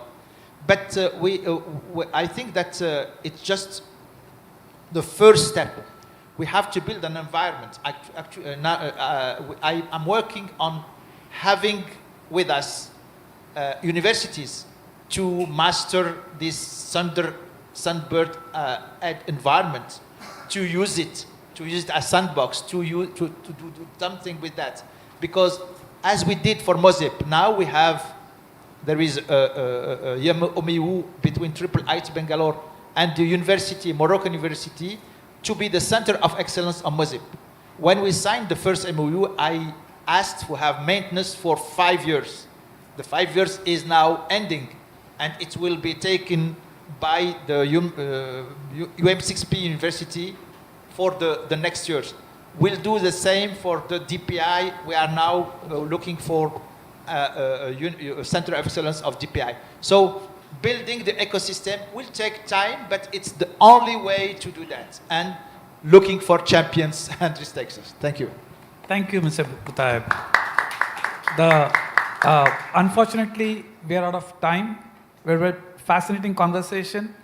One quick, if all of you could think and talk for 10 seconds, if there's one thing you could ask of this audience, and this audience comprises countries, technology companies, philanthropists and funders, universities, multilateral organizations, who have all been witnessing your journey and listening to your wisdom. If there's one thing that you want to ask of them, if you can just think in 1 or 2 sentences, what is that one thing you would ask of this audience? Maybe Mr. Butaib, and we'll go this way. Yeah. Just one thing. What would that be? To help in capacity building. Capacity building. Thank you. Ms. Gertrude? Thanks a lot. For me, it's the technology companies. As you have heard that in Malawi, we have offshore solutions. Please do try to open up your sources so that you can give us capabilities to develop on the foundation, to continue developing on the existing foundational systems that we have implemented. Thank you. Ms. Rosemary? Thank you very much. This is the case for Africa. There are 1.17 billion young people. Even if that was $1 from each, you have $1.17 billion waiting. Furthermore, they are young. All those 1.17 billion are below the age of 30. They are young. They have an opportunity to be good actors or bad actors. The world is connected, whether we want it or not. We are connected through tariffs, through trade, through payments. So one bad actor on the African continent can bring down global trade, even before tariffs. So I think the opportunity is, let us hold hands with Africa. We have shown our adaptability rate is high. We have shown our learning rate is high. Venture capitalists, hedge funders, welcome to Africa. Technologists, India, you've held hands with us. Grow deeper with us. 52 countries are opportunities to build health stacks, biology stacks, pharmaceutical stacks, and an opportunity to take over the world. Thank you. Thank you, Ms. Rosemary. Yes. Thank you very much. I think the one word I'd like to leave us with is the fact that DPI is a means to an end. And we should all search ourselves as to what is our end, what do we want to achieve with it. It's a journey. We're in different levels in this journey, We need to find out where everyone is so that we can engage him at the level he is. Thank you. Mr. Isaac? Human-centered. Human-centered, I believe, yes. The inclusion and simplicity. The digital transformation must serve to the people, not to the system. So that's we always ask, for example, is this service easy to use? Does it make your life better for the citizens? This is easy to use. Does it make your life better and easier? So we believe that when we put all the efforts into the human needs, of course, we are going to have better results. Thank you. That's, again, inspiring. Keep humans at the center, not system. Mr. Anish? So I will say DPI are public enabled but private provisioned platforms. So private sector institutions should come forward, build innovative solutions on top of the DPI platform, duly incorporate the new technologies like blockchain, AIs, quantum safe computes, and push the country towards a very thriving and inclusive digital economy. Thank you. I would have loved to summarize, but I don't think I can put it better than what the distinguished panelists did. A big thank you to the panelists. Thank you to the audience for a patient listening. I know we are between you and lunch, but most importantly, a big thank you to Carnegie for bringing all of us together and having this very crucial topic on the agenda. Thank you, everybody.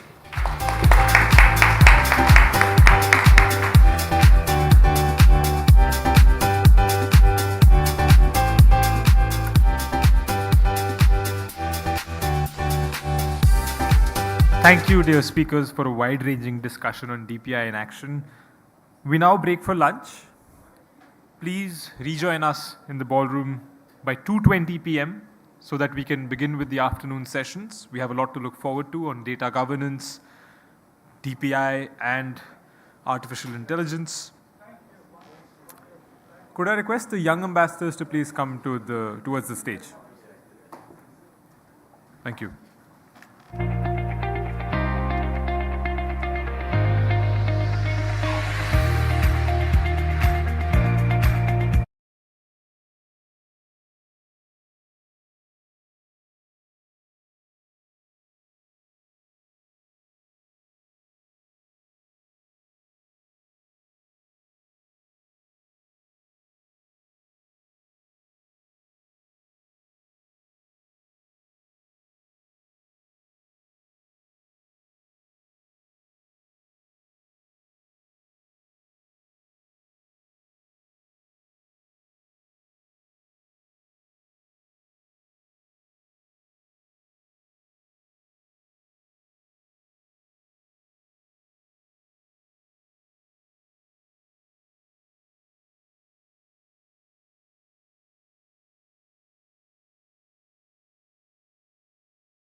It's my pleasure to welcome to the stage Sunil Abraham, Public Policy Director, Data Economy and Emerging Tech, Meta India, Astha Kapoor, Co-founder, Apti Institute, Aman Jain, Director, Public Policy, Amazon, Saranya Gopinath, Head, Policy and Ecosystem Partnerships, Razorpay, Mr. Bhuvnesh Kumar, who's Additional Secretary in the Ministry of Electronics and Information Technology, is on his way and he will be joining us shortly. The session will be moderated by Rahul Mathan, partner Trilegal. Can I have the video, please?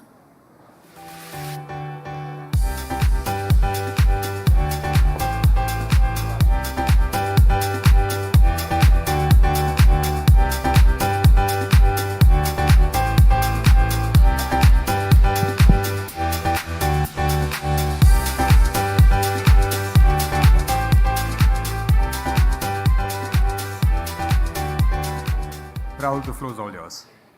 Good afternoon, everyone. It's good to have a full house after lunch. The Digital Personal Data Protection Act has been a long time coming. The first time I was involved in a data protection law was now 12, 14 years ago. And we are literally on the home stretch, which is we now have the data protection rules that has been released for public consultation. Detailed consultations have taken place. The consultation period has closed, and now we are awaiting the final rules. And once the final rules are announced, we have a complete law. At that point in time, personal data will be protected in India through a formal law. I keep telling people that it has always been protected because we have a 9-judge Supreme Court bench that articulates the right to privacy, so it's not like we're living in a vacuum. But now we have the specifics. And I think through this whole process, of course, we've done this many times in GTS, and I almost feel like this panel is one of those, why are we singing this song after the audience has left? But it nevertheless is an important time to reflect on what is happening right now, what will happen, any gaps, any things that we should be thinking about even now when we've got a near complete law, and most importantly, what immediate next steps are. So Bhuvnesh ji will join us, and he's been involved in a lot of the nitty-gritties and details of getting the law to this stage. He obviously is going to be very crucial in the immediate next steps and what is going to happen after that.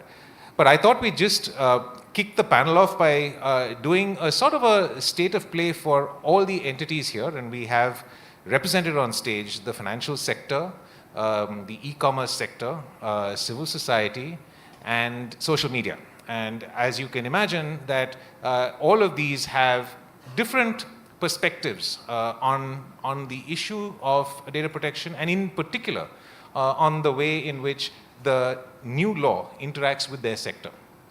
So Sanya, I'm going to start with you from the financial sector.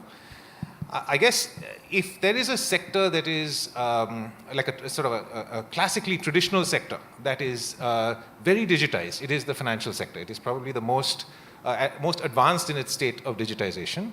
And this is not including India's digital payment infrastructure. Even before that, it is a deeply digitized sector. So I just want to start with what is the impact of DPDP going to be on fintechs and the financial sector at large. And I want to save some time up for another question around the digital public infrastructure framework and account aggregators. But if you could just start with how fintechs in the financial sector will be changed once the DPDP Act comes into force. Yeah. No, thank you for that, Rahul, and good afternoon, everyone. As you rightly said, the financial sector in India is not only the most digitized or the most mature ecosystem, it's also the most deeply regulated one. And I think more than as industry, as citizens, we can all take a lot of comfort in the fact that it is deeply governed. The pros and cons are a concept for a different conversation. But there is already substantial thought that has been put towards individual rights and data governance in the financial sector. In some ways, especially RBI regulated entities, I can speak to them as being one part of it myself. I think the delta as a result of the Data Protection Act would be least for a financial sector entity compared to many other sectors, for the fact that already there are several laws, regulations, and governance structures in place which are impacting the sector today. This ranges right from something as cursory as the co-branded guidelines of RBI, which already put in place consent artifact or consent-based data sharing to partners in the ecosystem, to even the audits that banks undergo on a daily basis, on an annual basis, which is governing their data movement and the permissions they seek as a result. So yes, it's not that there is a zero impact, but it is not a complete 0 to 1 game. There is already a lot of systems in place.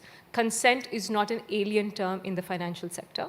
It is an understood concept. It is where a lot of governance has already happened. And I think there are already several advanced data structures such as account aggregator, which we definitely should talk about in a bit, which are already that the financial sector is already comfortable with to a large extent.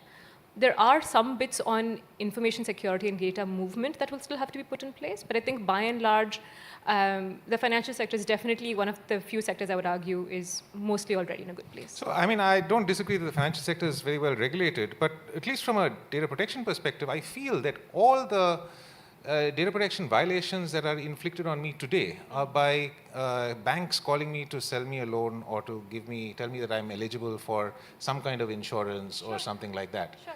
My sense is that the entire banking sales industry is built on a business model that's designed to violate data protection. They buy large amounts of personal data and then they use the numbers to call me. I mean, you're not a bank, so I'm not like, it's not directly leveled at you. I'm not batting for anybody today. I'm just saying that the point I'm trying to make is that the way we do business traditionally is going to change once this law comes into force. And even a sector that is highly regulated, like the banking sector, Sure.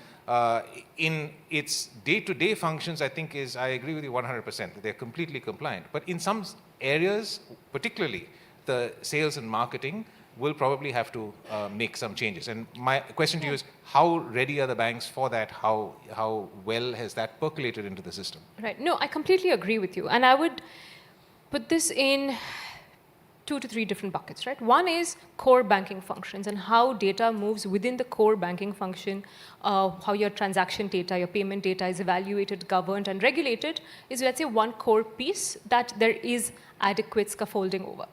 But the second part you're referring to, which is, let's say, broadly put, ad sales and marketing, I think 3 out of 4 people on this stage have a perspective on that and are in the middle of it. Just as globally, all marketing and ad sales has gone through a change since data governance laws have come into place, definitely. Any sort of ads that are made in the financial sector will also have to go through that.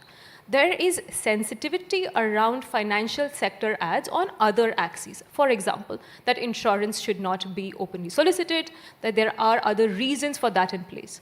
Suitability, appropriateness of financial products has been in place for a very long time, whether it is in SEBI financial products, appropriateness, risk profiling, and so on and so forth. And then when you're saying putting additional factors into place on loans, assessing creditworthiness, the groundfold of that, which has been in place in the financial sector, I would argue is not there anywhere else anyway.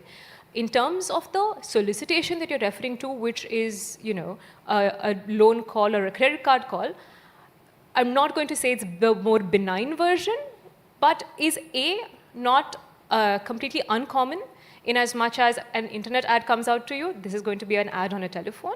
Annoying for sure. As we all know, there will be a way in which we can seek consent for that also, where they will say, oh, you've consented to having people reach out to you. But I think for all of these reasons, the harms of getting unsuitable products coming out to you, I think is the major harm or the major concerns of where your data is going to be used. And I think that the financial sector has put in a safety valve which is unheard of. Across many parts of the world, I would say they don't have such strong safeguards. So along those lines, it's taken care of. The nuisance value and the unsavory parts, I think it'll die down eventually. Okay.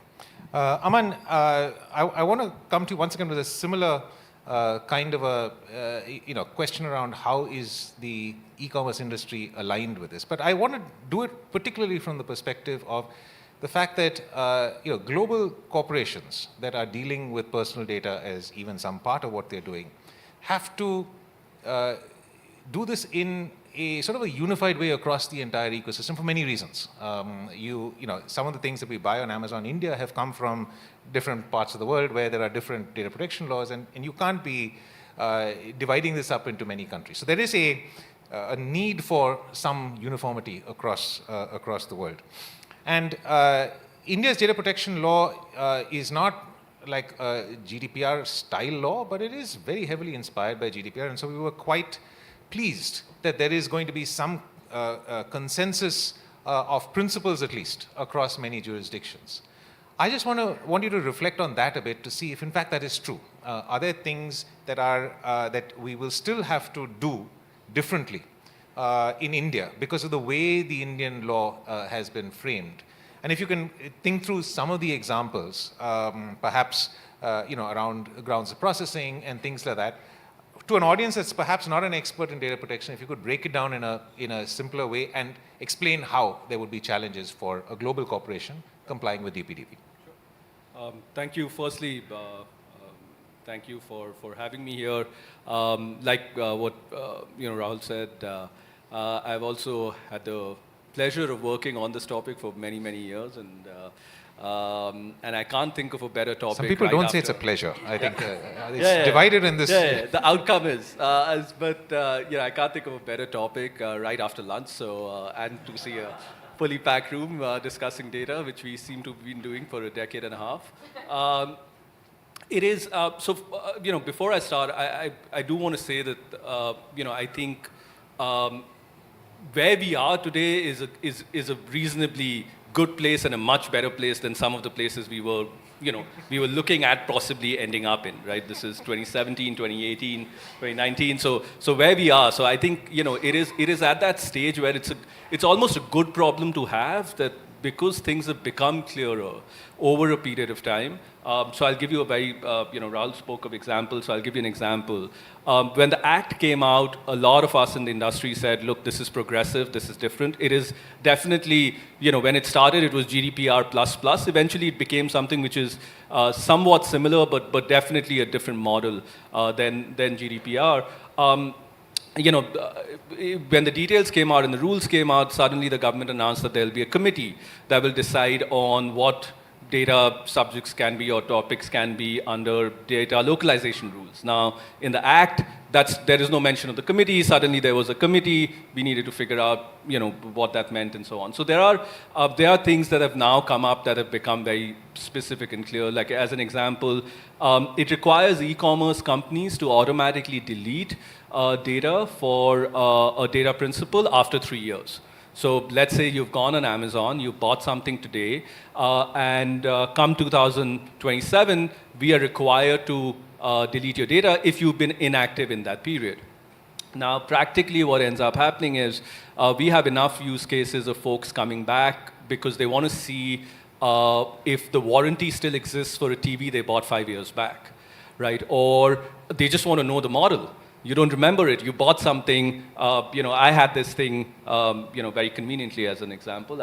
I had a thing very recently where I wanted to check what book I bought in 2015, right? And I need to be able to go back, and it doesn't mean that I need to, we'd love you to shop every single day, but if you were inactive for a little while and then you were going back, then it just creates for a bad experience, right? So that's, I think, one. It's a practical example. The second example, and I think Sunil's heard me speak about this earlier as well, that it is, we process a lot of gift cards. I hope a lot of you buy gift cards, and so there is this idea of vicarious consent, right? So essentially, it is a consent-first framework that we have with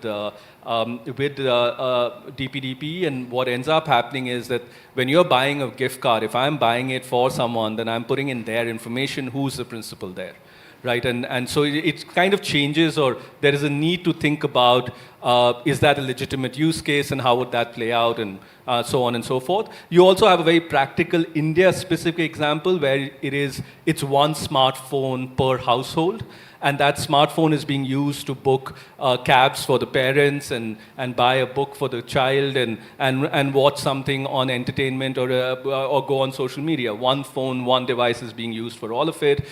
In that case, who's then the data principal, right? So there are very specific examples that need to be thought of. One thing that I won't go into, Rahul, but I think is something that needs to again be further thought of. Is just that in the way that we are moving towards AI models and particularly agentic models, that fundamentally has an ability to change the way we know retail today, right? And how when you come in and you interact with Rufus on, which is our assistant on Amazon, where does Rufus buy and what recommendations are coming your way and so on and so forth. And so that needs to be thought about again, because an agent is doing, it might be taking real-time calls on things or taking decisions on behalf of the principal on different sites and so on and so forth. And how will consent work there, right? So there are lots of practical examples that need to be thought of. Last thing I'd say, specifically again peculiar to e-commerce in some ways. A lot of us feel that e-commerce has been around for a long time. We actually haven't, right? So in India, our marketplace has been around for about 12 years. All of e-commerce in India is barely about 15 years old. And what you have, or what that means, is that you have about 7-8% of total retail that's e-commerce today, right? If you even include modern retail and everything else, that's 10-12% of the market, right? What you don't want is folks to get, all of us have become almost indifferent to every time you have to accept cookies. We don't know what that means, but something pops up and we just say accept all, right? And so how that experience comes in for users, how much time there is, what we don't want is the first time e-commerce user getting scared or spooked with number of things that they have to say yes to and so on and so forth. So those are all very specific sort of e-commerce examples, if you will. So, I'm going to push back on some of these because, look, of course we want convenience and we don't want to, we want to be able to use Amazon's free web services to be a store of all the books that we've bought. But the law says that you are not allowed to retain data for longer than is required to fulfill its purpose. And when I took this idea to Europe, when I spoke to people in Europe and said that we're going to have a 3-year cutoff on how long you can retain the data, most people said, well, that's sort of how GDPR is supposed to work also. And I guess the pushback to you is if that's sort of the principle. The principle is, look, the customer has not come to see you for 5 years. Do we draw the line at 15? Do we draw the line at 25? Well, you've got to draw the line somewhere. That at some point in time, you've got to delete the data. Sunil is shaking his head because he knows that we always want to know stuff on. I'm going to come to you on this, Sunil, in a bit, because you have a very interesting service, and there is a reason why I think maybe I will have that data. But I'm going to come to it straight after this. But on this, could we not create a system where, and I know that there are a lot of European websites that do this. They will say, you have not come to see us for 3 years. And if you don't come in a little while, we will delete your data. But I'm going to give you a chance to come back. Could we not do something like that to get around this? Because there are lots of websites that I signed up to, and I don't know, and I forgot that I've signed up to it, and it's still holding some information of mine. I would like a reminder that they still have it. Can we think of those sorts of things? And in a similar way, can we think of a little more effort on the part of the e-commerce companies to be a little more respectful of the data that they have on us? Two things there, Rahul, and I'll let Sunil take this, right? So, but two things I'd specifically say. Number one, so in the rules currently, it automatically says that, right? It does say that you are required to give a notice, so you don't delete things, and you're supposed to send notice 48 hours before, and allow chance for data principal to be able to say that, look, hang on, I'm very much there, or and that considered activity, and you can continue to keep it. What we are getting at is, look, it's a very legitimate use case. Also, I do think that there is value in perhaps a longer conversation on how much do you trust and shouldn't the data principal have a certain amount of agency? Right, and a data principal can be able to say that, look, I want that to be longer there and not on the idea that I will respond to an email that might come and I'll be on a lookout for that email during that 3-year period and so on. So I do think that there is use case there. The second idea, and again, all of us here would be familiar with it. I think the very notion that you're storing data for many things, and the concept of sort of data minimization now is an old concept, right? It's not data for the sake of data, right? And it's not that you're keeping it just because that allows you sort of a leg up and so on and so forth. I don't think that's the idea here. The idea is for us, we are a customer obsessed, customer backwards company. You come to Amazon and you are able to the experience that it created for me, that I can see what I bought in 2015. And it sent me on a spiral, right? Like, because then I wanted to see what I bought every single year, and it became a timeline of my life about different things. But it is something that, as a consumer, the experience that it creates, that's what we are after, right? And so, to your point on, would we have to think through some of these things? Would we have to create some things uniquely Indian? Yes, we will, because that's not what exists everywhere else, right? And so, as an example, what does that mean for there's a very large, and this is something that might be news to some of you. We have a very large exports business from India, right? So we do D2C e-commerce exports. It's an annual multi-billion-dollar business for us today. Cumulatively, we've done close to about $14 billion in the last 7 years, and we are projected to, or we are hoping to get to about $80 billion by 2030. These are D2C e-commerce exports happening from India to the rest of the world.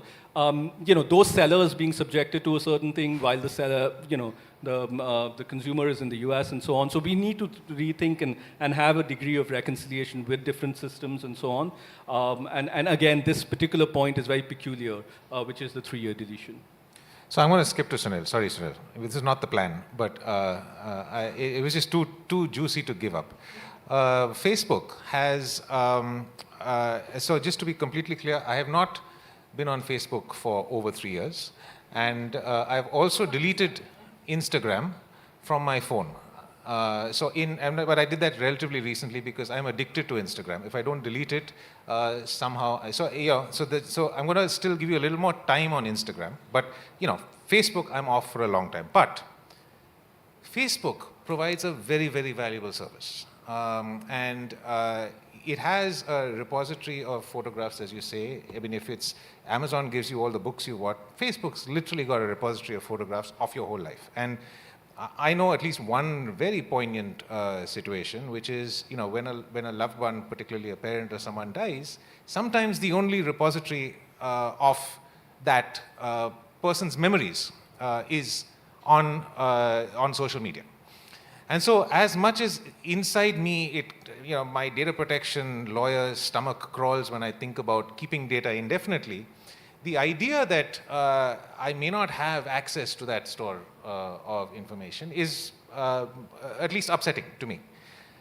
How will a company like Facebook deal with this new requirement that is coming, which is a fairly hard implementation of the data minimization principle? Whether it is old-fashioned or not, GDPR still has it.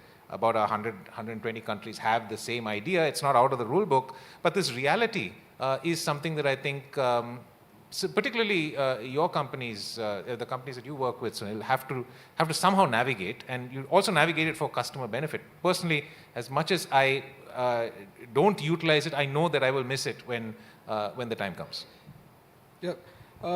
Thanks, Rahul, for that question, and thanks to Carnegie for having me again.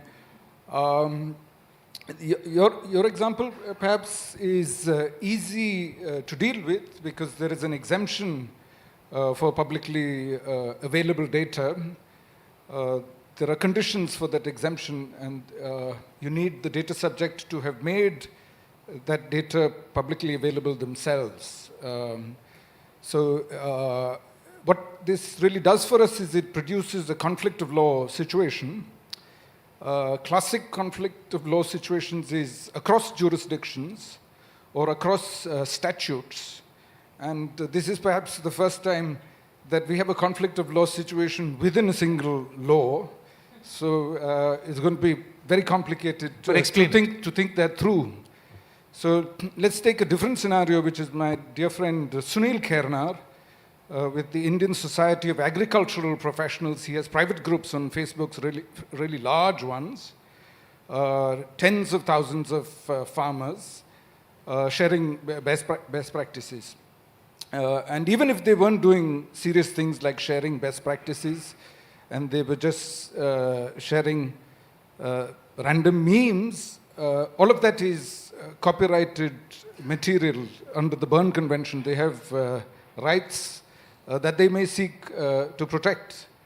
So I have a deletion obligation in one section of the law, and in the other section of the law, I have a due diligence obligation for all the algorithmic software that might interact with personal data. So I have to write a piece of software, because algorithmic software is every software. There is nothing outside the scope of algorithmic software.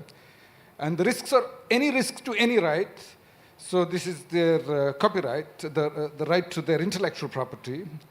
And I cannot produce the deletion software to delete those accounts, because it will fail the other obligation that I have on algorithmic software. So I'll most probably turn up at your office and ask for advice on how to deal with these competing equities. No, but that's not an answer, Cyril. You have to do both. That's literally the way it is. There's got to be some way that... Under copyright law, it is their IP for, is it 60 years after the death of the author? So I have to hold it for... You're not obliged. Sorry? You're not obliged to hold it. Why? Because it's their IP. They can copy it down, they can keep it. Yeah, they have transferred it to me on a license, and I'm a licensee of their IP. It might be the only version of that IP they hold. The terms of service that they have with me is an expectation that I'm not going to randomly delete their intellectual property, right? My terms of service has no clause which says... So what you're doing really with your sort of vehement agreement with the European stakeholders on this is you're trying to homogenize the digital ecosystem. Ideally, a good law should allow for a variety of private agreements, and all it would do is provide the tests. So there is a private agreement between the user and the platform, and you're just testing whether it meets the data minimization test, whether it meets the purpose limitation test, and that's all you need to do. If you start saying 3 years and 4 years, then you're actually trying to shape technology and innovation in a very old-fashioned and perhaps even regressive fashion. I want to argue more on this, but I want to take you to another point which is perhaps even more relevant to you, and that is just this whole issue of age gating. India has a very strict threshold on age gating. We think that a child is someone below 18, and that you cannot process the personal data of a child without verifiable parental consent. That's the core provision, and that provision has now been implemented in the rules with something which looks like an age token. We're not fully sure yet what it means, but if in fact we can come up with some kind of a digital solution for this very complex problem, we will be coming up with a solution that perhaps many countries in the world are looking for a very difficult problem. And the way I articulate the problem is that India may think that at the age of 18 we must introduce parental consent, but there is no doubt anywhere in the world, I don't think anyone on the panel will disagree, that at some age, whether it is 15 or 13 or 10 or 7, there is consensus that there is some kind of information that should not be presented to a child. And so the real problem in my mind is, how do you figure out who is categorically below and above? What is, and obviously Meta across its entire suite of products is dealing with this in many different ways. And there are many different age classes that you're dealing with. How do you as an organization think about this very, aggressive framing of the age gating requirement in India, perhaps more than any other country, and have the rules made it better or not? Because we've got a little more clarity in the rules. Yeah, so I won't comment on the specific age threshold because I think lawmakers have decided that is the right approach for the country. But I want to sort of draw a contrast between the previous topic we were discussing, where there is a very specific prescription, and the best practice in all regulatory theory textbooks, which is make your regulations technologically neutral, make them future-proof. And this is where the ministry needs our complete applause, because apart from the token, they've left it wide open. You can have an infinite number of compliance options.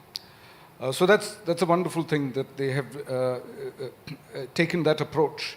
And this is an area where having lack of clarity or lack of prescription is a good thing. Of course, there are other areas where that could possibly be a disadvantage. So tokens, of course, represent the best thinking today in computer science. So it's basically a zero knowledge proof.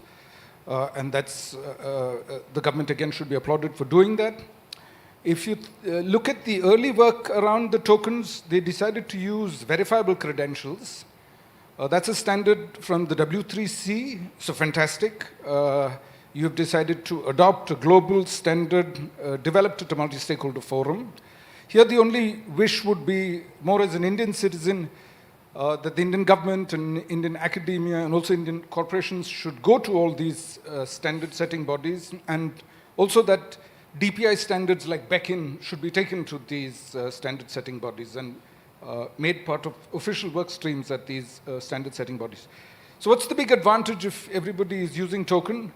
If a token leaks, then unlike if an Aadhaar number leaks, you know exactly whose throat to squeeze. So accountability is also addressed with the token. So I think what the ministry is saying, this is our preferred approach, use the best that we currently have.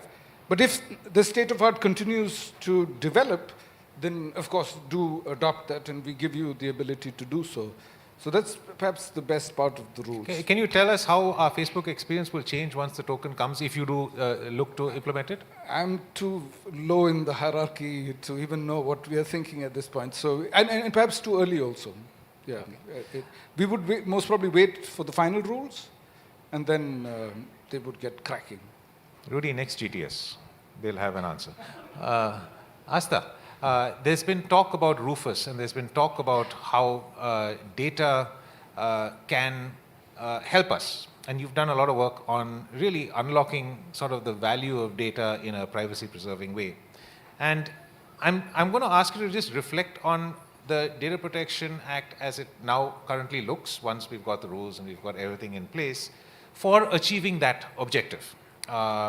We have had panels that talk about the value of AI. We've had some closed doors that talk about how India is going to host the India AI Summit, and it's going to be a summit about AI impact. And we're trying to get to a point where we can take advantage of this wonderful wealth of information that we have, except the Data Protection Act puts some very strict safeguards around the grounds for processing the data for other reasons. And I think Aman reflected on some of those concerns, which is that today a data minimization standard and a retention restriction is an old way of thinking about it, which is not aligned with the way we want to go because of AI and all the benefits that come out of that. But I think from a civil society perspective, you have a difficult task, which is you recognize that there's value of data to many communities and the society as a whole. But at the same time, there are privacy and data protection safeguards that have to be addressed. So can you talk a little bit about that in the context, one, of DPDP, but also perhaps use this as a way to reflect on some of the work that you've done on data trusts and those other kinds of mechanisms that we're thinking about? Yeah, thank you so much for having me, and what a fascinating conversation to just be on. Yeah, I think that the question of like unlocking the value of data is maybe it doesn't belong here. I know that we went back and forth with the various versions of this document to put NPD here or not put NPD here. And you have to explain what NPD means. Non-personal data. So we had a non-personal data moment, which was 3 years ago, where there was a committee that was set up to understand how we could think about unlocking the value of non-human, non-personal, and non-personal was data that was, well, not personal.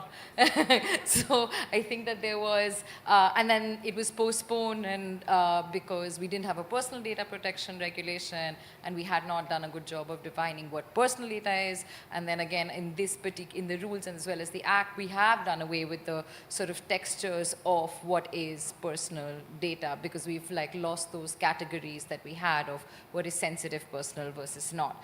And then I think that what we realized through this is that the protection is critical. This is at the individual level. This is about the right to privacy. And I think that the rules as they stand now do a reasonable job. And as we were discussing, that this is an important framework for us to have. The value is in its existence. And I think that we can move on to answer some of the more difficult questions. I am also both excited and as well as a little bit skeptical about the role of the consent managers. And the reason I bring that up here in the conversation of data value is because what we've seen is that in GDPR, there's a right to portability. Can I just ask you to explain for the uninitiated what exactly the consent manager is? I'm worried that we are talking a language that a majority does not understand. So the consent manager, and Rahul, you'll have to correct me if I've gotten this completely wrong, is a way to move consent from data principals to data fiduciaries. It has already been implemented in the financial services sector. It's called account aggregator. So you're a data principal, you want a loan from bank A, but you bank with bank B, and the consent manager allows you to do this in a techno-legal way, which is it's a consent layer that moves data and allows bank A to see data to bank B. So that's approximately it. And what the rules have done, it was in the act and now in the rules is a big part, is that it has made consent managers a part of the rules as well. What is interesting in the context of data portability is that given that GDPR has the ability to port data, there have been instances where portability has been used, say, by Uber drivers in the Netherlands to port data from the platform to a data trust, which means now if there are 15, 20, 30 Uber drivers that have been able to use this individual right to port data into a trust, they can use that as a mechanism to negotiate with the platform. In the way that I read it right now, the consent manager there's a possibility to do that because we also have a right to delegate, and consent managers have fiduciary responsibilities to the data principal. So to me, that is an exciting framework to see how we can unlock the value of data. I don't think this exists anywhere else, which is that if we're able to use a reasonable informed consent with a fiduciary responsibility at the consent manager, get that data in a reasonable pool, lake, whatever situation, then you're looking at a place where you can actually start to unlock the value of that data, use it for public interest, use it to support the needs of your collective data principles. And that's the big thing that I think that we need to start thinking about, is that right now the DPDP is focused on individual rights, as it should be, and that's how we started thinking about this work. The way that the world has moved since this conversation started is that individual rights are actually a very minor point of exercising this. I think we need to think much more of what are the frameworks through which individual rights can be pooled or collected, and I think consent managers give us a little window of opportunity to do that. Excellent, thanks Asta. Bhuvneshji, you're here. I actually don't mind if you sit in the audience for a bit, because I do want you to come up towards the end, and actually you've heard these gentlemen and ladies speak about this many times, you know all their arguments, so I don't think they're saying anything new to you, but we do want to hear at this particular point in time, where are we with the rules and what is going to happen coming forward. So let him have a glass of water and rest. He's come in a hurry. Sanya, I want to just pick up on account aggregator, just to think.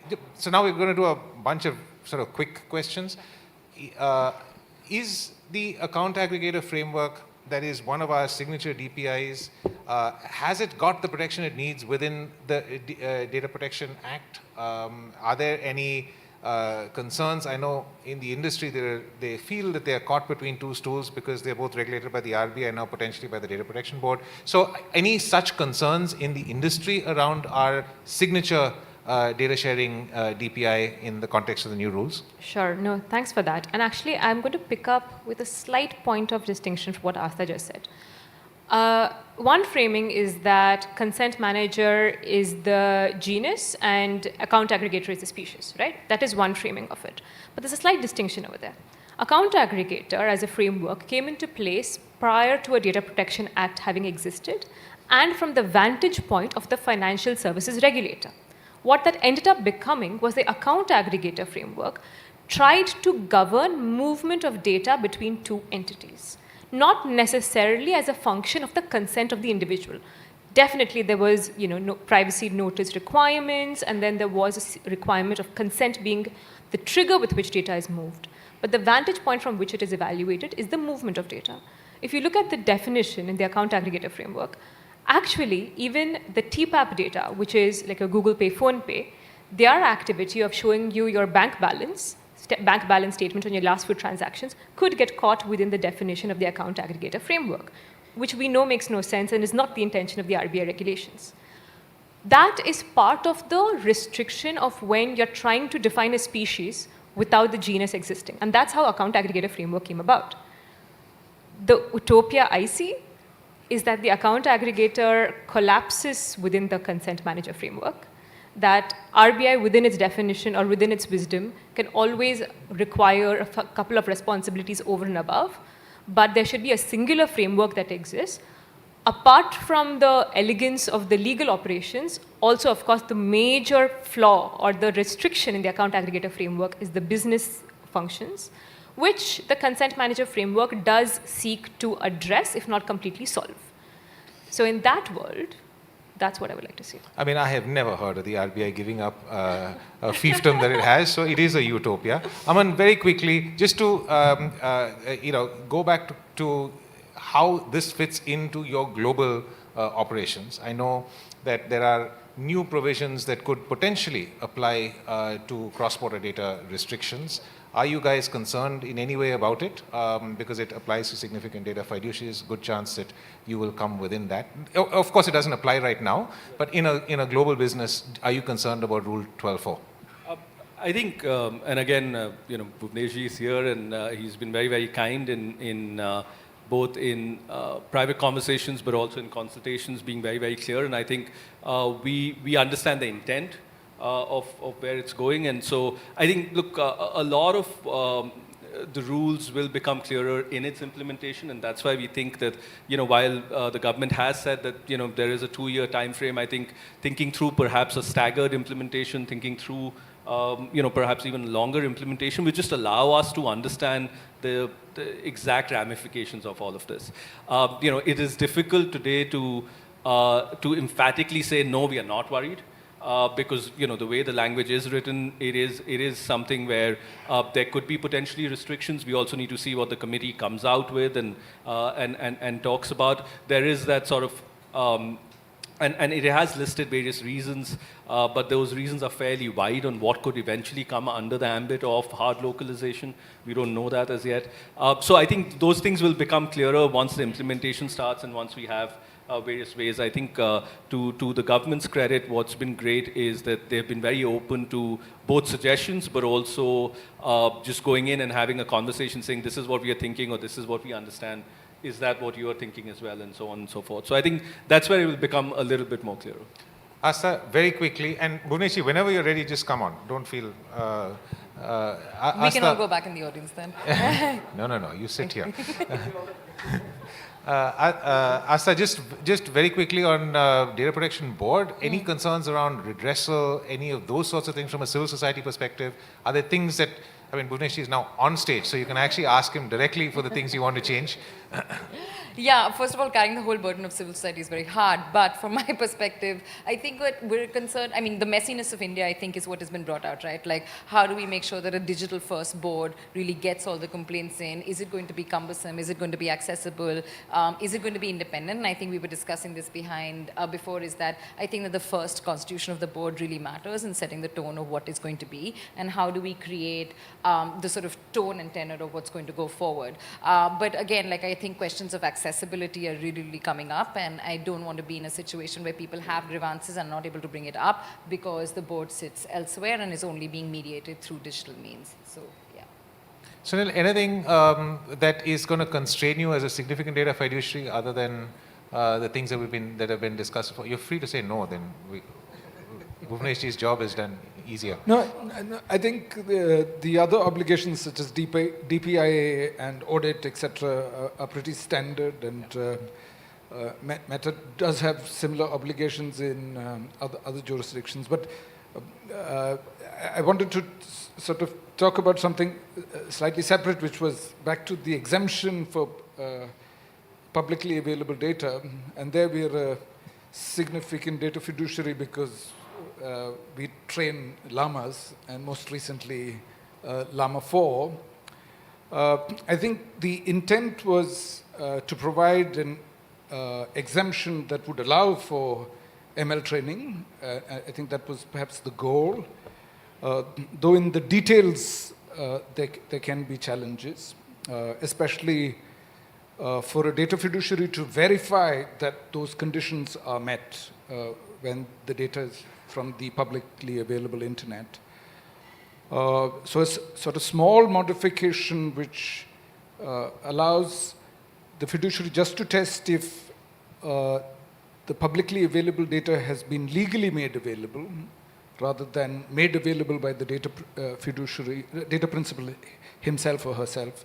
I think that would be the kind of small tweak. Of course, that is something in the parent statute, not germane today because we are discussing perhaps the rules more than the statute, or we're discussing both. We're discussing the data protection framework as it's a complete framework now. Yeah, so if that were to happen, then some people believe that with section 52(1)(c) in the Copyright Act and this exemption in the DPDPA, India would become perhaps the most friendly jurisdiction on the whole planet for you to bring your data centers and train your models. So we're hoping that's roughly where we will go, if that is possible. I think copyright is still a way out, but certainly this interpretation, and certainly if the government can clarify this, because this single thing from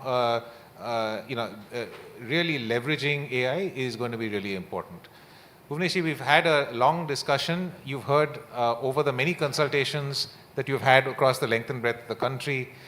I can certify that at least in the two that I attended, there have been no new points that have been brought up on the panel. So, so you know the answers, but I just want to want you to give us a state of play right now, because the consultation period is over.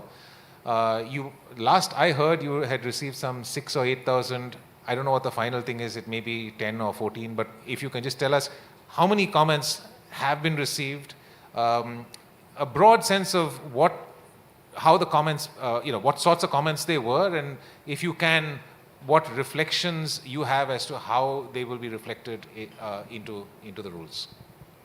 Thank you. Thank you for having me over here. One thing, it helps us in understanding how the various stakeholders think. It's a great source of feedback. And at the same time, it provides a platform about telling how the government is thinking about a particular thing. So it's a two-way communication. It really helps. So you've been part of it, and many of you would have been part of the consultation we had, the consultation in physical mode. And across the length and breadth of the country, we did one in Delhi first, then we went to Mumbai, we went to Bangalore, we did it in Kolkata, we did it in Guwahati, Hyderabad, and of course back in Delhi again. And smaller in-house consultations also, individual references, people coming over and talking one-to-one, a lot of industry people coming over. So I personally think that it is one of the most comprehensive consultation ever on any rule-making process. I'm sure you would agree with that, perhaps. That kind of an open process perhaps might not have been followed earlier, but this time it has been ensured. Even during the act also, I personally think the consultation was very, very wide. We received about 20,000 plus comments. And here again, we have received more than 6,000 plus comments. And the nutshell is what we have discussed in most of the consultation meetings. So there's hardly any change. In fact, what we had requested the stakeholders in those meetings who had come physically to put it in writing and send it to us. And in case they had any suggestions, they could come back with the language also, and they wanted certain concerns to be addressed. So we have received that. And apart from whatever we received on MyGov, I think we received about 100 odd detailed representations, giving very, very detailed comments on every rule, the concerns they have. And we have gone through the process, analyzed all of those. I think we are ready, and a little bit of legislative process, the vetting and all those things should be about 6 to 8 weeks. We should be finalizing it. 2-3 things which come at every platform, and again being discussed here. I think I'd like to give examples for that and then come to the need perhaps, and hope you understand. Let's say there's a person who goes and stays in a hotel, commits a crime, and under the DPDP empowerment, next day he asks, please delete my data. That's the provision. Please erase. He's got the right to be forgotten. So how do you ensure that it doesn't happen? That at least data is maintained for a certain time, because there is an investigation which has to go, and that data has to be needed for investigation. How do you ensure? So you ensure it through the rules only. You have to create an enabling provision by which you ensure, no, the data, such kind of a data will not be deleted the next day, and it has to be kept. So you create a provision there. Then let me give one more example. Suppose there is a significant data fiduciary which is processing the data related to defense of India. Okay. Now, you as a government, you want to put an additional restriction because it's a defense data, it's a very, very sensitive data, a strategic data, and you don't want it to be treated as a general regulation thing. And that's where you want to bring in and say that, okay, in these kind of a scenario, we'll have a committee, that committee will look into this. And of course, this committee is not going to do something, behind doors suddenly and come out with a notification one fine morning. No. Of course, the committee will meet, there will be a notification, just like the consultative process which has been gone into the rules, that kind of consultative process will be followed for that committee also. And of course, people will have the right to say and tell that, okay, no, this is my concern, or this is not my concern, this is okay, this is not okay, this is how we are concerned. And this is my global business, or this is my domestic business. So obviously, then it follows the consultative process and reaches a final conclusion. But you need an enabling provision. If you don't put it today, then you come back and amend the rules. Right. Let me come back to third thing. Now, in most geographies, you would agree, we already have the examples from the GDPR and the other privacy laws across the globe. And even before these privacy laws were there, the sharing of information from the law enforcement agencies to other law enforcement agencies, or maybe personal data of people from one repository of data to the other government or the entity of the government, usually gets governed through something called MLAT. Okay, isn't it? Is there. So what is being said is that if a foreign entity or a foreign government entity, it's only about foreign government entity, foreign government or its entity, is asking for the personal data of Indian citizens, which is available with a data fiduciary, it will be governed by the directions, which in any case is otherwise governed by MLAT. So, this is an enabling provision for creating something like an MLAT to be enforced. So, these are basically 1, 2, 3, all enabling provisions to be used in particular scenarios. If the provisions are not there, then there is a handicap.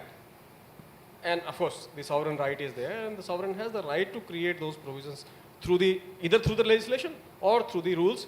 And the rules have to come from the act, and there has to be an enabling thing in the act. That's where the rules will come from. So I think I'll take a pause here. I'll stop here. Receive some responses from you, or maybe anything else you want to ask. The one thing you've been consistent about is these examples, and I think we've heard it. The only reflection that I will have, which is once again, I hope I am consistent about that to you, is that as much as the logic of the fact that you have put this in to enable future action makes sense to us, It's also broad, and as we look at it, we say, if you enable this, what else can you enable? And that's where everyone's getting worried. But I'm not going to agitate that thing again because we don't have much time. I want to go to the next and perhaps most important thing.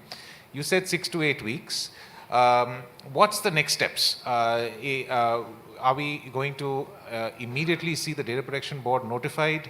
Are we going to see some kind of a transition period for organizations to get ready? I keep telling my clients, including the ones on stage, you don't need a transition period. This has been around for 2 years. You should have been ready by now. But are you going to be more generous, or are you going to, what can companies expect? Thank you. Thank you for raising that point. I think requires a clarity. Recall the first Delhi round of stakeholder consultation. Honorable Minister was present, and he had categorically remarked that sufficient time will be given. Sufficient time will be given. And when you say that you have been around, you have read the act, you have read the rules, and you should have been ready, it may apply to some of those who are sitting in this room, or maybe are the tech companies who are conversant with this in other geographies. But this law doesn't apply only to them. This law applies to MSMEs. This law applies to perhaps the single shop owners. A pharmacist who runs a computer and keeps the data of the individuals on that, it will apply to that individual shop owner also. So, and they are not ready. And none of them have a past experience of any other geography. They need to be prepared. They need to have solutions. The tech industry needs to, and the legal side also, both tech and legal together, need to come out with practical solutions, how it actually needs to be implemented by the data fiduciaries at all levels, not at just one level. So all levels, some people may be geared up before, some people may come up later. So one way is that you don't apply it to certain categories, you apply only into certain categories and make a distinction that, otherwise you give sufficient time for everybody to come on board. And you have to keep in mind, I think, the biggest data fiduciary is the government itself. And the government needs to be prepared for that.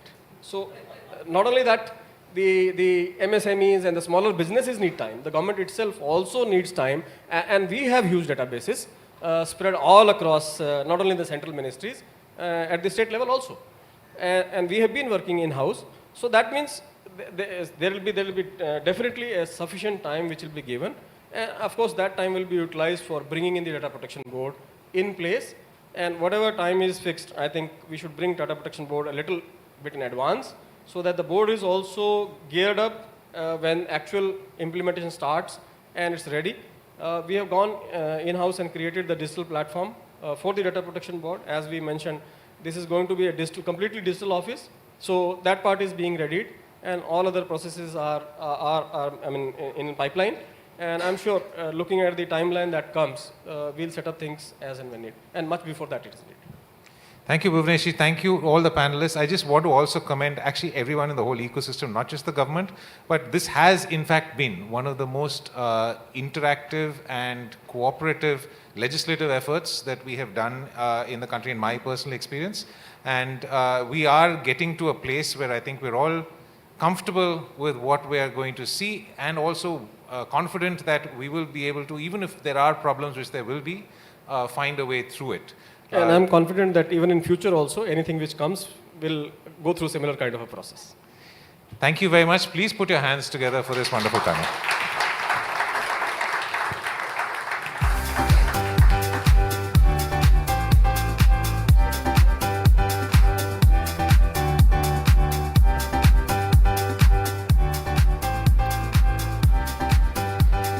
Thank you all for a well-rounded and thoughtful conversation on India's approach to data governance. May I request the audience to please settle down. We now move to our next panel, DPI, the new marketplace. It's my pleasure to welcome on stage for this panel Mr. Sanket Bhondwe, Joint Secretary, Ministry of Electronics and Information Technology, Government of India, CM Maladi, Global Head, Digital Public Infrastructure and Inclusion Programs, TCS, Rohini Srivatsa, Chief Technology Officer, Microsoft India and South Asia, Heba Shams, Vice President, Global Public Policy, Inclusive FinTech and International Development, MasterCard, Vijayanti Desai, Practice Manager, Digital Development Global Practice, World Bank Group, The conversation will be moderated by CV Madhukar, Chief Executive Officer, Co-Develop. Can I have the video, please?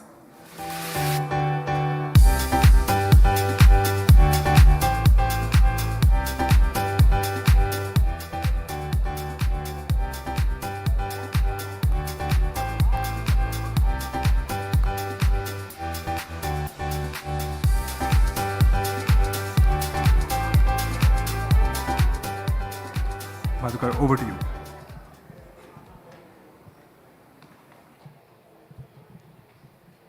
Thank you very much.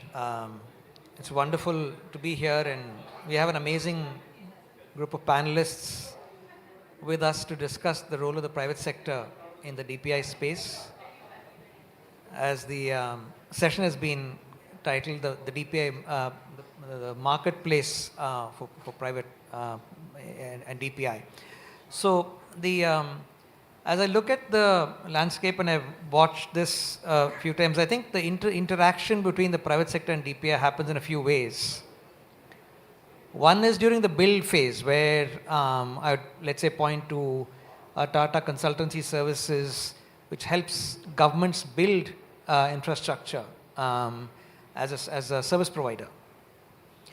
The second kind of infrastructure that we've seen is where the private sector builds, owns, operates the infrastructure, which is like a MasterCard is another example of that, right? The third kind of private sector role in the DPI space, we don't have representation here, but it is the startups who build on DPI, right? And the fourth kind of interaction between DPI and the private sector is the hosting and other whole host of services that DPI requires, and we have Rohini here from Microsoft to represent that. And so I think the mix of the panel is we have 3 people from the private sector and 2 representing the public sector, Vaijayanti from the World Bank and Sanket from the Government of India. It'd be good to see the different perspectives on the important questions of the interaction between the private sector and the government as far as DPI is concerned. So I've prompted each of our panelists with one opening question, and we'll build on it as we go along with the rest of the questions. I have my first question to Vaijayanti. The World Bank has obviously been a big player in the digital space for the longest time, and a lot of your contracting happens when you give loans to countries with the private sector. So how does the World Bank view the role of the private sector and the digitization work that goes on? Is the World Bank's view that the interaction of the private sector in the digitization journeys that we've seen in the past different from how you perceive their role in the DPI space? Would love to get your opening thoughts. And as you think about the role of the World Bank in the loans that you give for digitization, how much of the money do you think actually, if you give a loan of $100, how much money ends up in the hands of the private sector, approximately? Would love to get your thoughts. Thank you, Madhukar, and thank you to Carnegie, and for all of you who are still here on a Saturday afternoon, almost evening. So in terms of how we define digital public infrastructure as the foundational digital building blocks for public benefit, and I think it's important that the public benefit as opposed to for public sector or by public sector.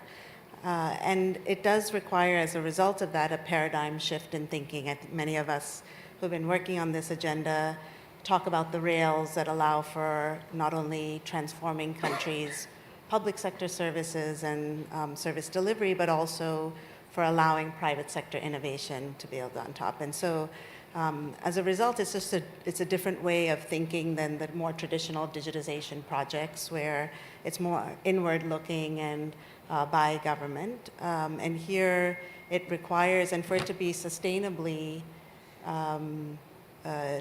leveraged, is to not only think about it for public services, and public services might be the first usage that we see of DPI, but for it to be sustainable really does need to leverage private sector and the innovation on top of that. And and like you said, there's sort of different models of how we would think about the role of private sector. And traditionally, it's as a vendor or operator. But really what changes things with DPI is private sector as a user.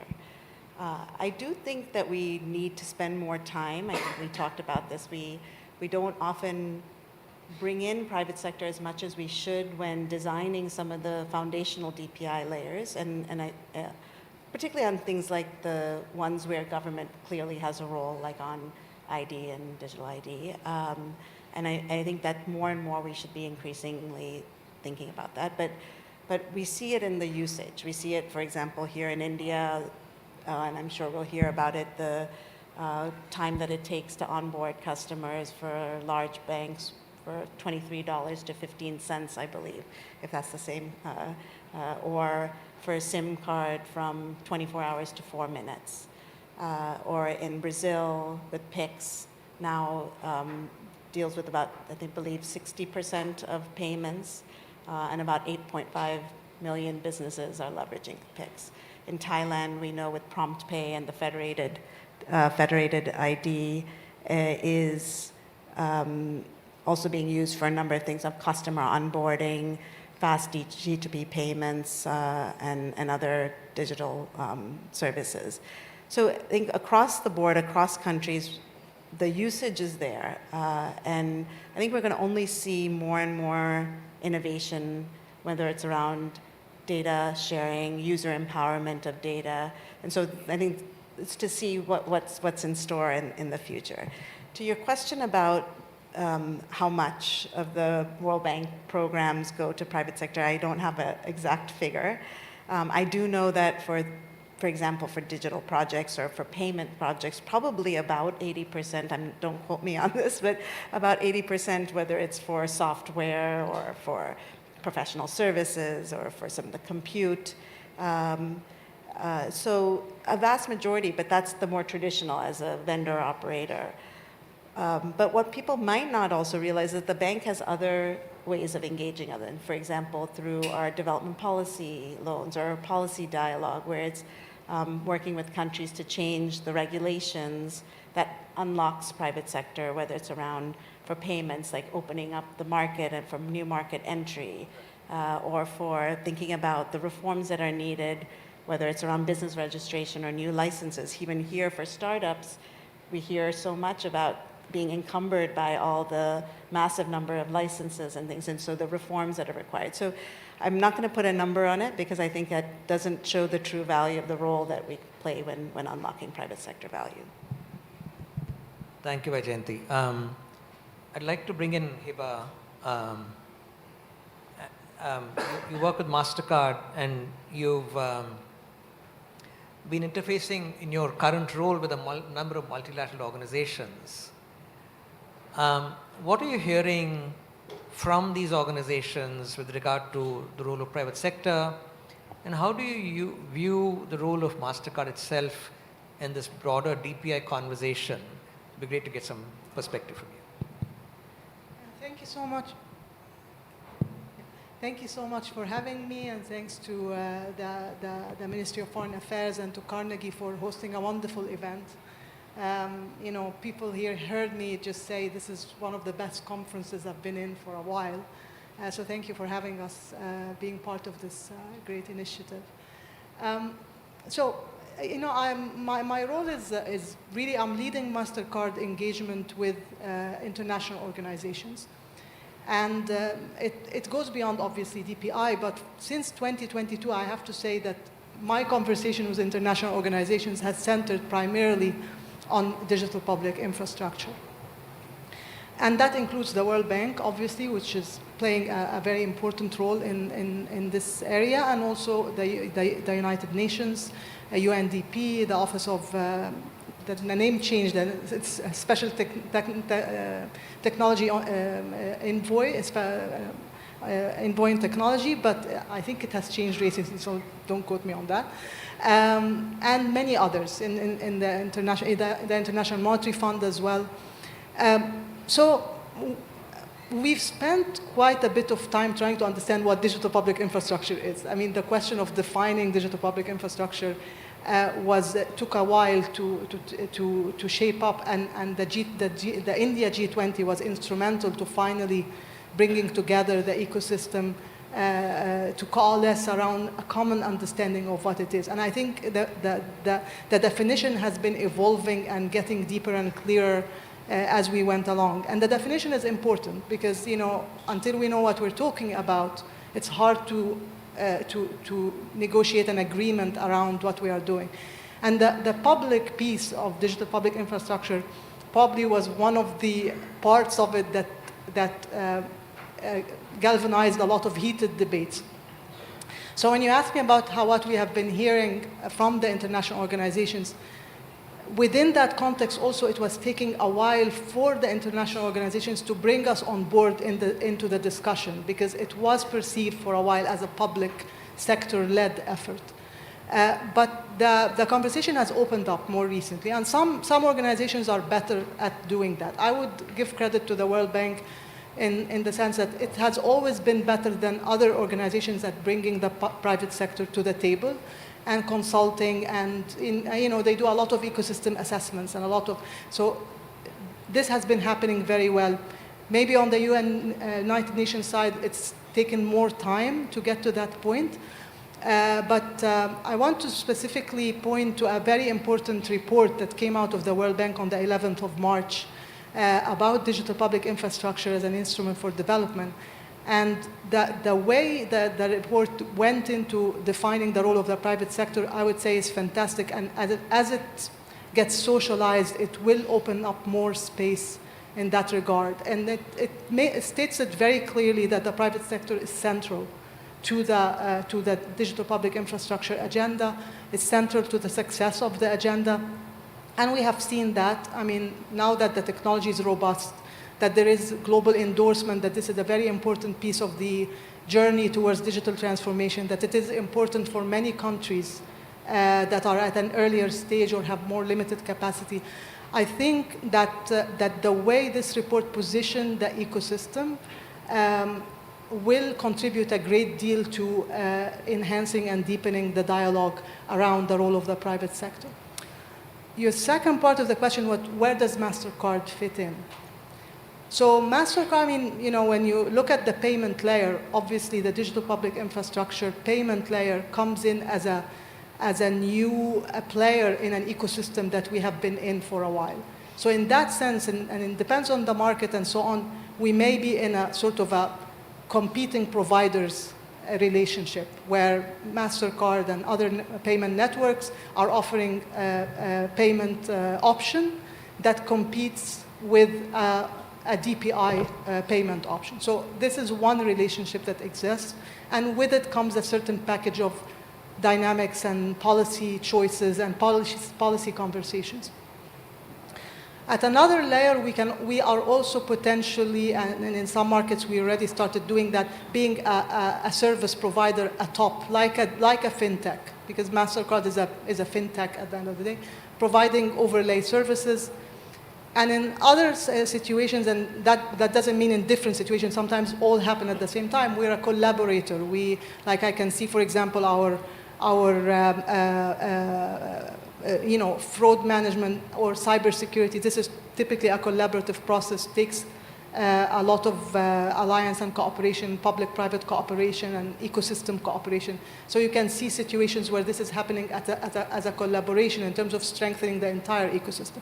So, I don't know if that answers your question, but our relationship to a DPI is multi-layered, and we see ourselves as like contributors to the success of the ecosystem. And also we see a big opportunity. Like, I'll leave you with one piece of data that we were discussing before the session is, since 2016, since the introduction of Aadhaar, the number of credit cards have doubled from between 2016 and 2020. The number of credit cards in the ecosystem in India have doubled. In that sense, we're beneficiaries of DPI as well, and I can add that to the different ways in which we interact with the DPI ecosystem. Thank you. Very useful context there. I want to bring in Sanket as the government representative. I think it'd be great to get his perspective. I think if you look at the DPI landscape, right, there is a certain class of DPI which is, I'd say, typically digital ID, which is government owned, government built and managed by the government, operated by the government. There is UPI, where government has a major and the regulator has a big role, but it's really a combination of technology in the markets, and the combination of smart regulation, smart technology and markets, in that triangle has to work. In the case of account aggregator, for instance, it's mostly a technology and marketplace play and with very light touch regulation, right? So there are shades of DPI where government involvement needs to be more, needs to be less, and so on and so forth. I'd love to get your perspective, Sanket, on how the government has viewed some of these. And I feel, as I look back, as somebody living in India, government has made some deliberate policy choices over the years. And some have landed well with the whole population, some have landed well, not so landed well with the private sector, for instance. And so how has the government been thinking about this? What have you been hearing from the private sector as you engage on all of these questions? Thank you, Madhukar. All my fellow colleagues. Thanks, Carnegie, Rudra and team. So see, what the question you asked, that's the beauty of the Indian policymakers. Like, I will start with my earlier assignment. It was the physical infrastructure, roads. So basically, let's go into the fundamentals. Any infrastructure, if you take the physical infrastructure, so it's like the design, build, own, operate, or the design, build, own, transfer, or the design, build, own, and any other process. Because the private sector have its own expertise, it can finance with the cutting edge technology, a lot of benefits. In the same way, the examples you gave of UPI, of account aggregation, or even DigiLocker, let me tell you, so there is not like everything will fit in one box. We have to be very flexible. So now when this started, it's not like it started yesterday or overnight and one fine morning we are talking about this. No. It's about a digital India, which is almost a decade old campaign we started. And in 16, 17, we saw the UPI coming and the COVID during the COVID times, the DigiLocker recently and all. So basically every DPI, we need to understand, first of all, the pulse of the market and even the nuts and bolts of the field. Because it should be citizen-centric, user-friendly, and accessible. So you can't, again I will say, you can't put all the eggs in one basket. We have to be very thorough, very flexible, and very, I will say, customized what is needed. That is where our Ministry of Electronics and IT, we played an important role to bring the private partnership into this. We have fantastic examples of UPI, where Google and PhonePe have used our APIs and done wonders. We have the other example of even, I will say, Aadhaar integration with Jio's eKYC, and see the verification cost. Almost 90% of the cost of verifications have come down. I have many other examples. We see the space program. Yesterday I was listening to Nandan Nilekani sir, and he was mentioning about the space system, and see many of the startups coming up, building up the 3D designs and all, and that's the wonder. We have the PME Vidya, I'm looking into BISAC. So we have one of the most economical satellites where I'm giving it to Sri Lanka, Myanmar and all these South Asian states for education, for training, for skilling, and I have almost 300 operational transponders. What I want to say here is that we have to be flexible, and see, the private sector is very important. First of all, what my colleague was saying, I was just listening carefully. So MasterCard and all, they're also, again, I will say, for example, they're very important payment gateways. I'm handling DigiLocker as an open data exchange platform. And the next step is a digital wallet. And a digital wallet, we are talking with EU and ITU in UN and all. A digital wallet can't be complete without the partnership of, again, these important gateways. So I think that, again, G20 gave a fillip. Yes, G20 gave a fillip. So why? Because, see, our foundational principles are very strong. The fundamental principles of to make it open, secure, scalable, and, you know, accessible to all. And again, our foundational DPIs like UPI, Open Data Exchange, and Bhune sir was just here and we were talking about the data governance and other. I think that's wonder. I think a lot of things are being done. Let me tell you, today we are also thinking of a future network of a resilient one where government have a role to play, and I'm doing something.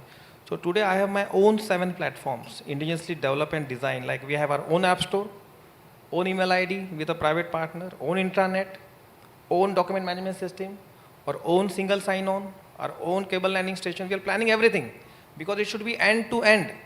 We can't just say that this is the bottle or this is the glass and these are separate. No, we have to think from end to end. So this is what the government is doing, and the government understands, appreciates the partnership of private sector, and with them we always see that it's a win-win situation.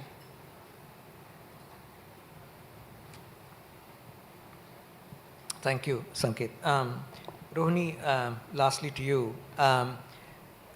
Microsoft is all over the world and has had an important evolution over the last 30 years, and especially after the cloud business have started. Your partnerships and engagement with the government is only going up. And it'd be great to get your perspective on how you've seen the DPI story evolve in India, but also how you see this playing out around the world. Yeah, thanks for that question. Let me first start with a couple of observations about how synergistic a hyperscale cloud is with the DPI thinking. That might provide some conceptual thinking here. One, when you talk about DPI, we are talking about qualities like scalability, minimalism, building blocks, interoperability, security. These are fundamental tenets for a hyperscale cloud to work on a global scale. So there is surprising amount of synergy between a DPI thinking and a cloud. Second part I'll present is that as a hyperscale cloud, we think of the cloud as a platform. And our founder has defined a platform as an entity where the people who use the platform get many times more economic value than the value of the platform itself, which is very synergistic to how DPI thinking is. That people who use DPI and create economic value has to be many, many times more than the DPI itself. The reason I bring that up is because I think the ability for governments to look at the hyperscale cloud as a partner in the journey is super critical, because it allows you a running start to understand that the infrastructure part of whatever you want to deploy is by definition, by design, scalable, interoperable, and by the way, open source friendly. Microsoft is one of the largest contributors to open source, including some of our most recent innovations in agentic frameworks like AutoGen. They are open sourced. So it is a bit of a misconception. I want to understand that, understand the nature of how a hyperscale platform works. Now I will give a couple of examples, particularly in India, where, as you mentioned in your opening remarks, the role Microsoft has played. So we heard yesterday Nandan talk about AI as DPI, and he mentioned Bhashini. Now, our research, Microsoft Research, worked with AI for Bharat at IIT Madras over many years to build these language models that they then became part of the National Language Translation Mission and our Bhashini today. So we felt that we brought the thinking of what does it take to collect data, what does it take to create data pipelines at scale and create AI models. So that has been one example of being part of creating a DPI. Second example I would give is some of the largest platforms in India, like eShram, which is on informal workers registry, and eSanjeevani, which is a telemedicine platform which works at tremendous scale and fidelity. These run on the Microsoft Cloud. So the ability for you to run your solutions on a platform that is by design meant to be scalable, secure, and configurable is by definition that synergy. The last part, which is I cannot overemphasize, is the point I made about what is a platform and what is the value that's created on the platform. We are seeing that the ability for startups to build on the cloud, especially digital native startups that are digital first, cloud first, AI first, is going to change the way in which value is created in the Indian economy using these DPIs. I was at a startup event a couple of weeks back, and we presented a point of view there that today, if in India, the software market is about $20 billion. In 2030, it is expected to become $100 billion.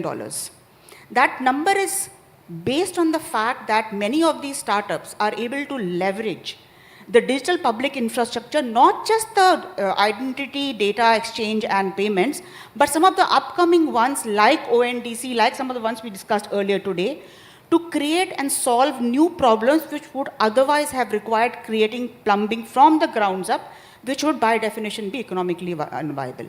So I work with startups every day in Bangalore, and to me, that fundamental aspect of economic unlock that startups create using DPI is the most important part of DPI that people have to understand. Thank you, Rohini. I want to turn to Chandramohan. As the TCS is one of the largest global IT services firms, and as a company, you played an important role in India's DPI journey in many ways for the last decade and more. What are your sort of reflections and takeaways from the India journey? But also, I know as a firm, you have much work going on around the world, and what is your experience in learning from what you're doing in many parts of the world on DPI? Yeah, thank you for having me here. Our experience has been, we are being part of building several government programs. The way we transformed the passport in India is a classic example for the last 15, 20 years now. If you have seen a passport, taking passport before and now, Indian citizens would have experienced the way we have transformed. What I have seen in the recent past, when we are taking the DPI story across globally, we do individual programs in UK, we do railway programs, we do DigiLockers across the world and all that. What I have seen is after the G20 happened in India, there is a very clear sequence. G20 has said that there are 17 SDGs defined, and everybody agreed that without a DPI kind of a tool set, a technology, achieving those goals is very difficult, right, in the shortest possible time. Once the DPI has been identified as a tool set to achieve those goals, now we see a lot of traction from the government agencies also. See, it is what we observe is that it is not necessary that the government has to do everything. Most of the Indian government has played a very good role in the evangelization of the DPI, in also setting up a policy framework, creating institutions like NPCI, like UID, like ONDC, to create institutions given independent and autonomousity for them to innovate. And they naturally become a tech-savvy organizations. So what we see globally is that I think what important point is conceptualizing DPI required, which is foundational as well as sectorial DPIs. But once the DPI to be built, which is at the end of the day, objective of the DPI is to give a citizen stack, a convenient citizen stack on the ground. It is also followed a very good methodology, learning from India, which everybody could take it a general methodology. I was sharing that information is that it actually gone to the manufacturing methodology. If you see the UPI story, I'll take one example of UPI, how it is actually resembled the manufacturing.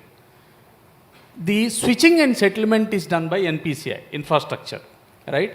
If anybody wants to send money from A to B who are in different banks or different financial institutions, the central switching and settlement is done by NPCI. That's an easier task to do, to be honest with you. It's a technology component. Technology is always easy to do. Now the biggest part is the distribution of that that service onto the ground. The banks have played a very important role in distribution, both in terms of creating an ecosystem of capturing the transactions and also acceptance on the transaction account, like authentication, authorization of the account, making the account credited, debited, reconciliation, customer grievances on the transaction. They are become the distributor or a processor of the transaction. Now there is a dealer down below who is actually the TPAPs, third-party application service providers, who played larger role in terms of taking the transactions, creating the merchant ecosystem on the ground. And in fact, the success of UPI is actually laid on the foundation of Prime Minister Jan Dhan Yojana. If there is no account in the bank, you can imagine how UPI would have been today, right? So if I take this example, there is a foundational work that is done on a PMJDY program, that is Banking for All. And there is a distribution network which is created to make sure that it is properly go through the proper regulated entity. And there is a TPAP, which is basically fintechs and startups and who actually innovated the way of redefining the experience. And when we see this this same journey applies to Aadhaar, the same journey can apply to any other, even DigiLocker for that matter. The consumption is done by a lot of businesses. The private parties have a larger role in terms of driving this transformation. And whenever we take to one of the countries this experience, see, it is not that the India DPI can be just copy-paste into some other. It is not possible because the DPI implementations have a lot of implications on the culture, the geo positioning, and the population there, the education levels, digital literacy, a lot of things influence that, dynamics and all. What is important is this common framework, where you actually create an infrastructure which can be created by the government or a government appointed agencies who are tech savvy, and a private parties who come into it and then actually play the role of distribution and then consumption infrastructure. So if you ask me, the Google Pays or Phone Pays or the world is basically a consumption infrastructure who created an infrastructure for consuming the services. But end of the transaction is done by either UID or by NPCI or somebody else. And I think with this learning, what we played a large role in terms of the inclusion of the people. See, second very important factor which I feel is inclusion is not charity. Inclusion is possible business model. I am the classic example. I started working on financial inclusion in the year 2007. Everybody asked me that you are a global banking guy, why you are doing a rural banking, right? But actually today, I am talking about now 17 years from there, I have a sustainable financial inclusion business model where I can survive as a business unit within TCS. It is all about how do you create the business products and services suitable to that segment and price it to the segment that the segment can afford it, right? So it is important that when we are as a private entity trying to do the inclusion on the ground, important is to obviously to change the lives of the people on the ground, but you have to always have a sustainable program to run it for a long run. That means unless it is profit oriented, you created a model which can actually sustain for a long, no businesses can run on it. So I think from a private partnership with the government, especially the progressive governments which we have in India, I think we see a lot of synergy between public and private in terms of delivering those citizen stack to the ground. Thank you so much, Chandramohan. I wanted to pick up one of the points you just mentioned. I'll come back to you for this question and would love to expand the discussion. I fully agree that there is no one-size-fits-all solution in DPI, right? But one of the things that technology has done and continues to do is standardization of many things, right? So if you go back to at least my time, back late 80s, early 90s, companies would build their own email, right? Their own word processor and so on and so forth.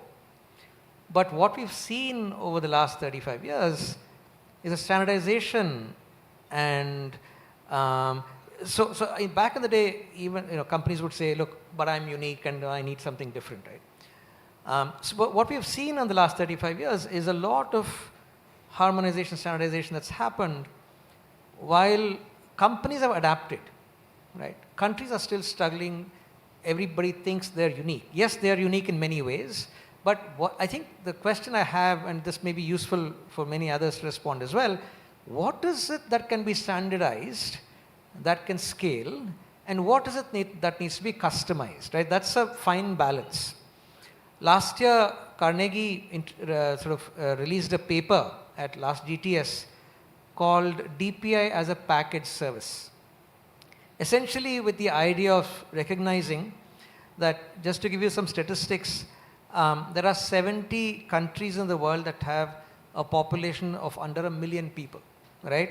Now, I would find it very hard. We were talking to my friend Pete from New Zealand here. Cook Island in their neighborhood has 15,000 people, and he said it's fewer people than in this building. So how do you expect a Cook Island or any such small country to build ID and payments? And so what's the especially having you've seen the tech sector for many years yourself, what's the degree of standardization that's possible?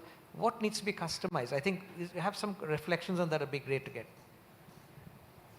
I think the foundational DPIs which we are talking about, which are standard, like giving identity. So we talk about giving identity to humans, right?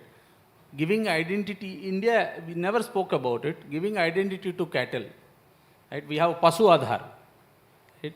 Giving identity to institutions who are giving employment called Udyog Aadhaar, right? Identity as a subject is standard. The way in which you communicate, the protocols, or the way in which you transmit data, the technology is standard. The features could be customized based on. See, I tried to do financial inclusion after doing in India with a great story that 70% of India's Prime Minister Jan Dhan Yojana I could contribute. We went to Bangladesh.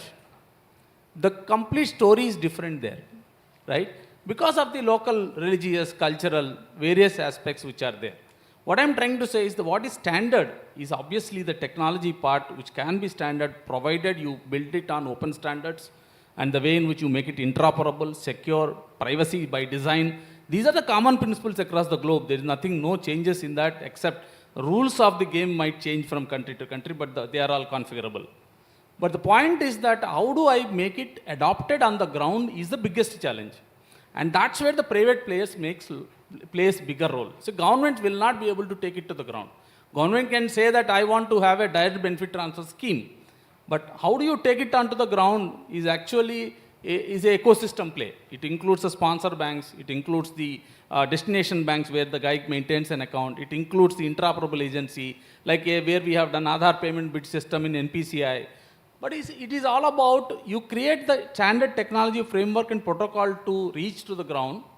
That's very important. But the customizations and parameters are more to do with the how you deliver onto the ground and what makes it successful. Unless you understand the local dynamics, adoption is very difficult. You can build great systems, but essentially unless you have the local nuances, like example, language is an example, religion is an example, right? Some customs which you have to follow. So those are the things which will go on a customization. But I think broadly, if you build a technology with a open architecture and open protocols and frameworks, and I'm sure they are reusable across with a little tweaking here and there. Yeah. I get your point and fully agree. I just want to play devil's advocate and maybe bring in either Heba or Rohini to say, look, there's only one Microsoft Word around the world. There's only one MasterCard around the world. You don't customize, I don't think, a lot for any country. Let's play devil's advocate and spar with Chandramohan for a minute, if you will. Yeah, let me since I work for a company which actually has the whole gamut, which means if I look at our modern work, it's a product. You don't customize it by and large. We've got business applications which you could customize. One, of course, every customer rightfully believes they are unique. As soon as you start to customize, you are going down a path of making that product only for you. And therefore, any innovation that happens at scale on the platform, you are away from it. You're going to have to constantly reinvest in making sure that you have caught up with the customization. So it's a very healthy tension. I believe system integrators, I'm sort of really being specific. I think system integrators have a very unique role to play here to create that or manage that healthy tension between what is a product versus what has to be customized. And I will add another point in there called configuration. There are ways to create products or deploy products which only require configuration changes, not code changes. So the ability to ensure that you are delivering to your end customer in a way that is able to benefit from the fact that product innovation will move at a very fast pace, and how can your customer keep up and leverage the platform and product innovations as fast as they happen, rather than having to constantly invest in customizations. There is one middle ground called configuration, and system integrators have a really strong role to play here in creating that healthy tension between the end customer and the platform. I'll go quickly to Heba and then come to Vajayanti and then Sanket last year. No, I mean, contrary to common perception, there is a lot of customization that happens in every deployment, because every ecosystem is different. Who are the main players? Are they banks, fintechs, telcos?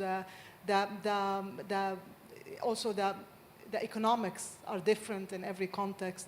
So I was myself surprised to realize how much every deployment in MasterCard involves quite a bit of customization. It might not be technology per se, but a lot of in terms of how you configure the ecosystem and define the rules and participation and so on involves quite a bit of customization.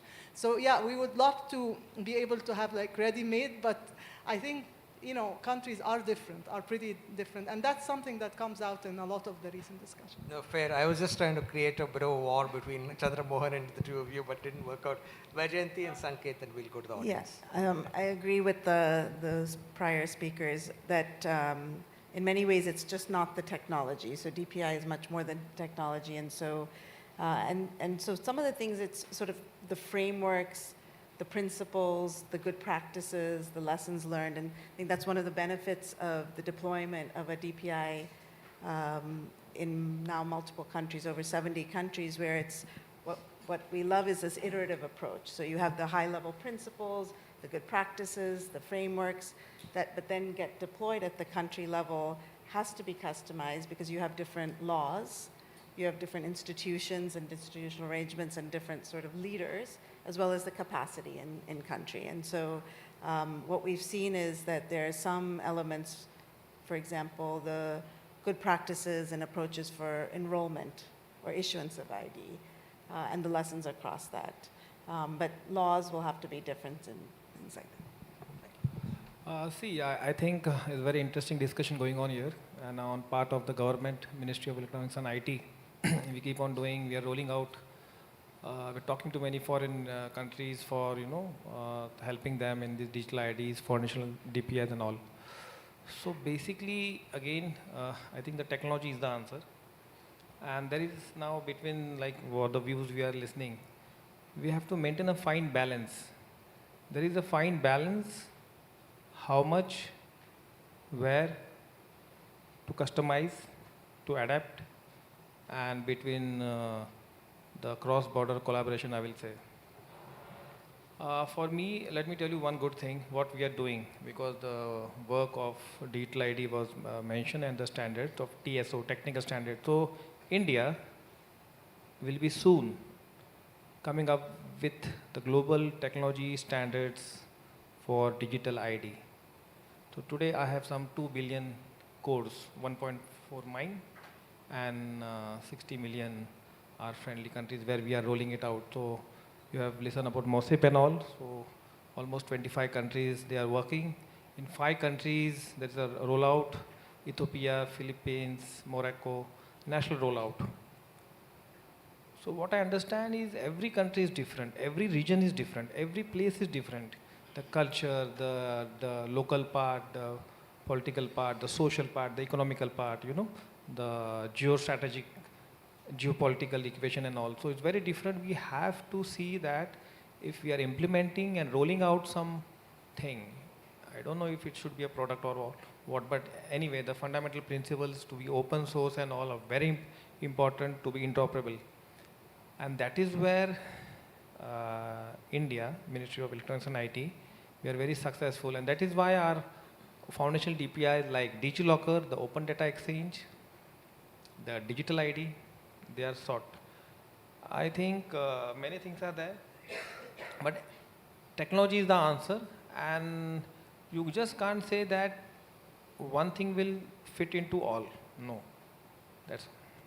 Thank you. I want to, before you open up to the audience questions, I know there's a lot of expertise in the room and I'm sure we'll have a lively discussion.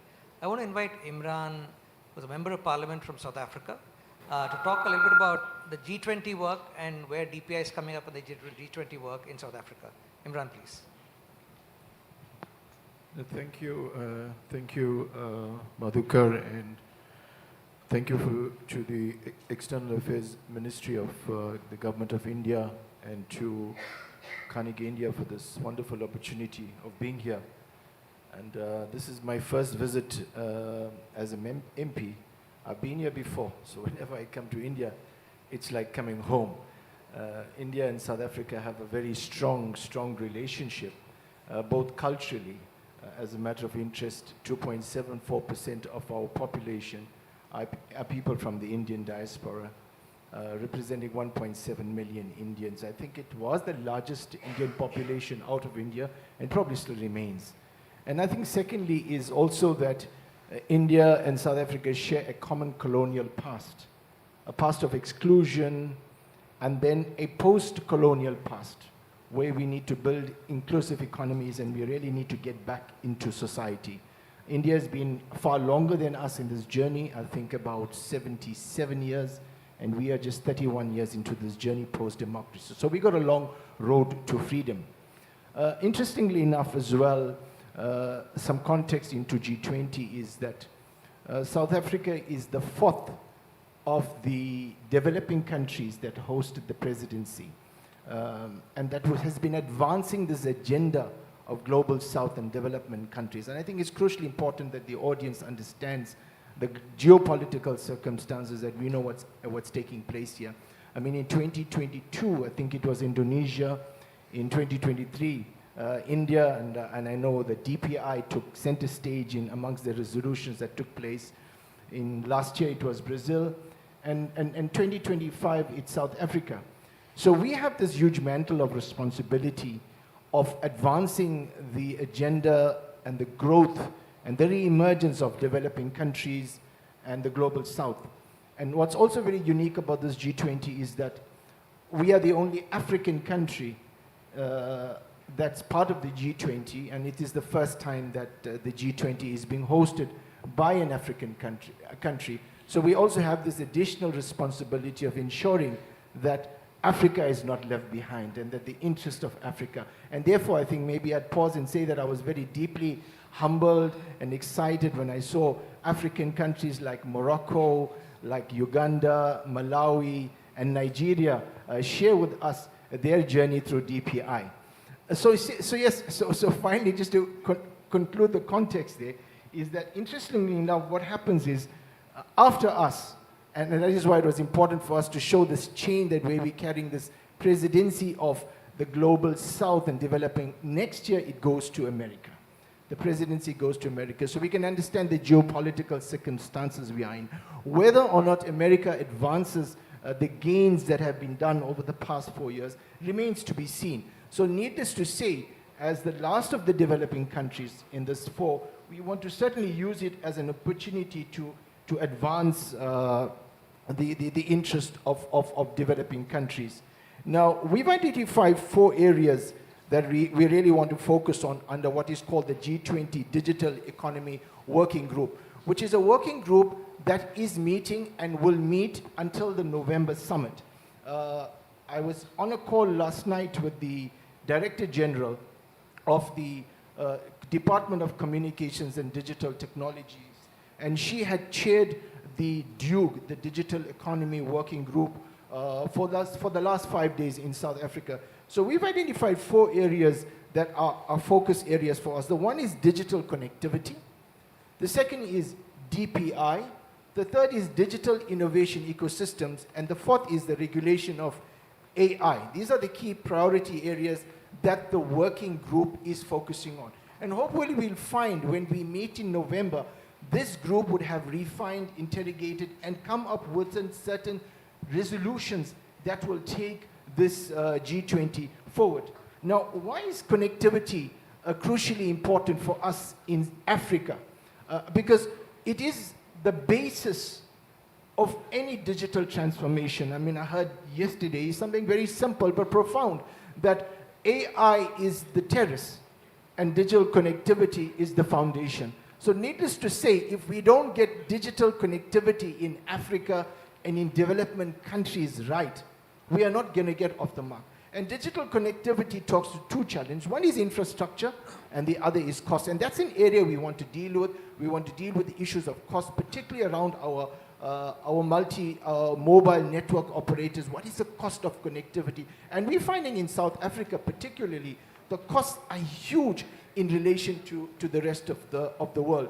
And finally, I think as I pause, for me, so I'll be very excited as we look forward to welcoming and hosting the G20 summit in November, where our group will try to address, just in terms of AI, interestingly enough, at very huge conversations that have been taking place within Parliament and the Portfolio Committee where I sit in, is around AI. And one of the lessons of my learnings from here, amongst the many, and I think one profound learning, I think it was Shankar in the very few first minutes, because I've come here to understand DPI and how can that help my country to really get this entire challenges of interoperability, because we have similar challenges, like we have a huge cash economy, we have a huge rural base, we have a huge influx of foreigners that have come in. How do we get them to be meaningful contributors, taxpayers to the national fiscus so we can have sufficient revenue base to fund infrastructure? So I think DPI and starting with a digital identification is the basis. So I took that, there was a learning I took yesterday, and that was the issue around DPI must talk to an outcome. Understand the meta friction, I think that was the term. So it is something that I've been dreaming about last night. I've been trying to itemize what is that common denominator, the problem that my country is facing, that digital ID. Let me understand that meta friction. So as I land, I would really be excited to be hosting the rest of the world in November, and really we welcome yourselves and the audience here to join us in November. And thank you so much again for this opportunity. Thank you, Imran. It's great to get the insight. I know the South African presidency is a few months in already and would love to figure out how we can continue to engage. We have a lot of questions in the audience. If you can put your hand up, we can go from this side of the room and yeah. Hi, my name is Rahul. I'm an independent consultant at the intersection of tech and geopolitics. I've had a long career in the digital and technology world, so I understand the technological model of DPI pretty well. What I'm particularly keen to ask Sanket ji in this case is, what is the commercial and the relational model that India is using, and sorry for sounding transactional for the times, to put this model out in the world? Right? And I've had a word with a couple of MEA folks, but I'm not getting the exact answer. I don't know if there's one that can be shared publicly. Yeah, there's second hand there and the third hand here. My name is Dr. Sarvjit Dudeja. I want to understand the way we are talking about DPI and digital economy. Are we moving to our cryptocurrency or this type of currency in the world? Even President Trump is also encouraging cryptocurrency during his campaign. He was encouraging instead of dollar. So what is the situation in the rest of the world? Thanks.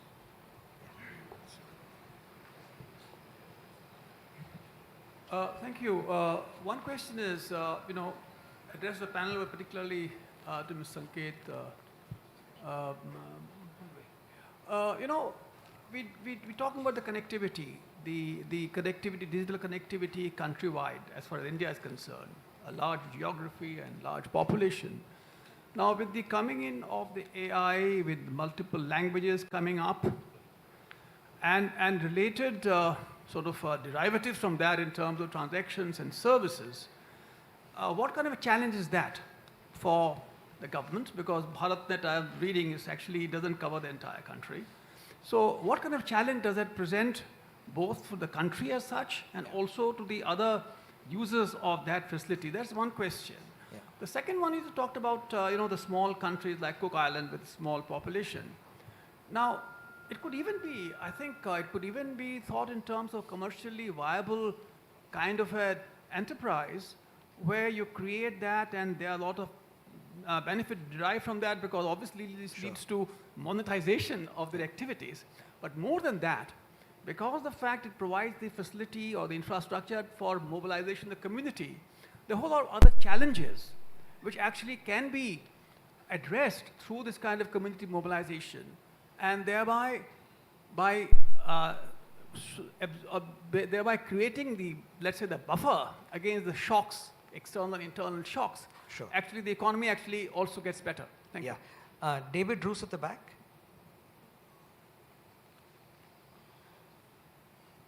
Thank you, and first of all, thanks Shruti and all the Carnegie team and the government of India for hosting Can you speak up a little bit, David? this excellent summit. My question would be, frankly speaking, I think we hear a lot, technology is not the problem, but technology is the answer. And then we spend a lot of time talking about technology. So my question is maybe to Joint Secretary Mr. Bontwe would be, what was the most important policy plumping that you've done before 2016 to allow all of the DPI marketplace? And what would be your first recommendation to a country who has not done yet that kind of heavy lifting on the ground? Thank you. I think those are great questions. You want to start off, Heba, or do you want to react to anything at all? In no particular order. If anyone wants, I know you've got direct questions. All bombarded on me. Thank you so much. But fine, I'm very happy, because this is what is needed. To see, for the first question, I think the technological model of DPI. So we have started working in more than 50 countries on all these foundational DPIs, sharing them on the open data exchange and all. It may be the DigiLocker, it may be the digital ID. And let me tell you, when I talk about a digital ID, we all know, or maybe let me tell you that many of the countries, the digital ID was not successful. So why India? Because there are some silent features in our own model, the authority, the Aadhaar and all that. Now coming to your right question, and what I have listened is about the commercialized, the commercial or the realized model, right? So interestingly, what I see or I feel, and I'm working as because I'm looking into DPI as a subject matter in government of India. So the government is very serious. It brought the India Eye mission, and it gave the DPI as a subject to me to look, because it's like the Ministry of Finance, MEAB, all are working together as a team. So here we are not seeing as of now any commercial gains or something sort of that. No way. It's more the trust model.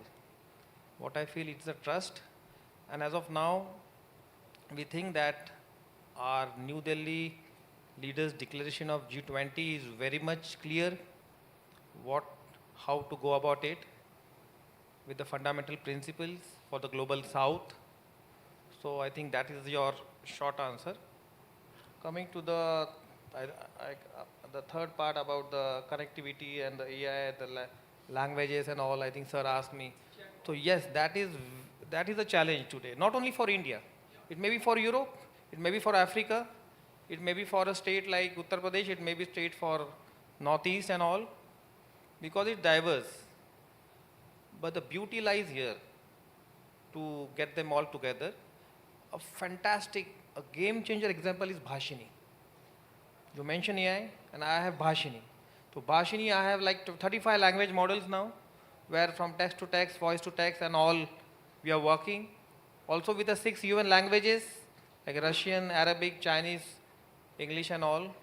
That is one answer with an fascinating, inclusive and accessible DPI like Bhashini, and I think that should suffice. Coming to the third part, also you mentioned about Togo, right? Infrastructure, yeah. So I think I will also relate it to the last part. Like earlier, what was that? How was the ecosystem built?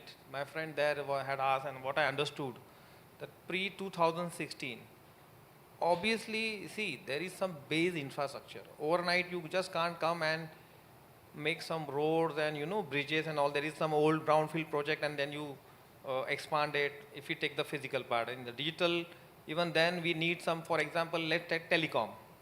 There is some connectivity like 2G. We can't directly go to 6G or 7G.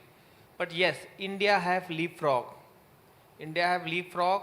See the UPI experience.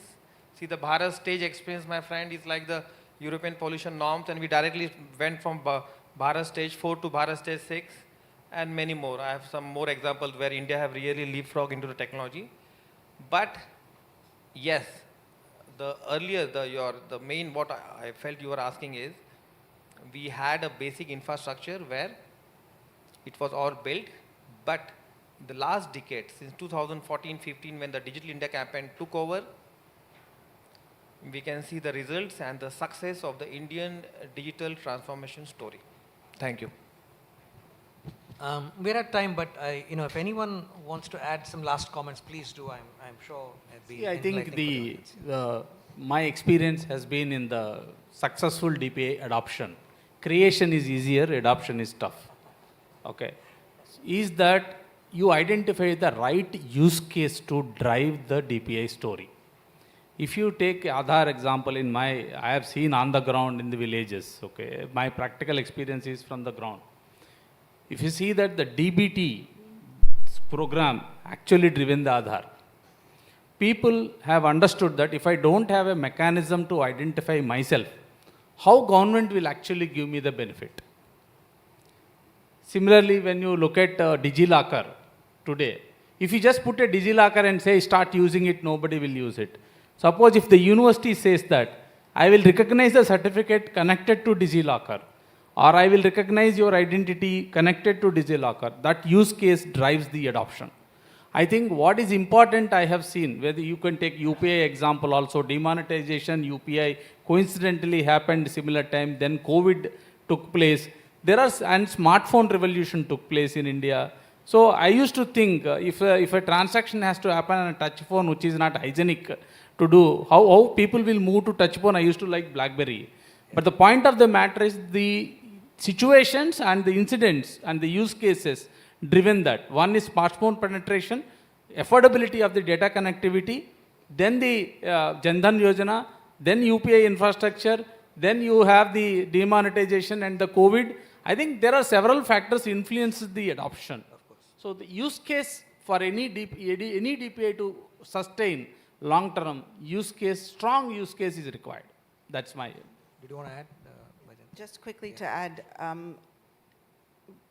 we now are engaged in 70 countries, about $2 billion invested just in ID alone, and we do see countries learning from one another. So many have come to India and been inspired. We know the global public good of MOSIP that was initially inspired by Aadhaar, but it's a broader global public good and has been adopted by a number of countries.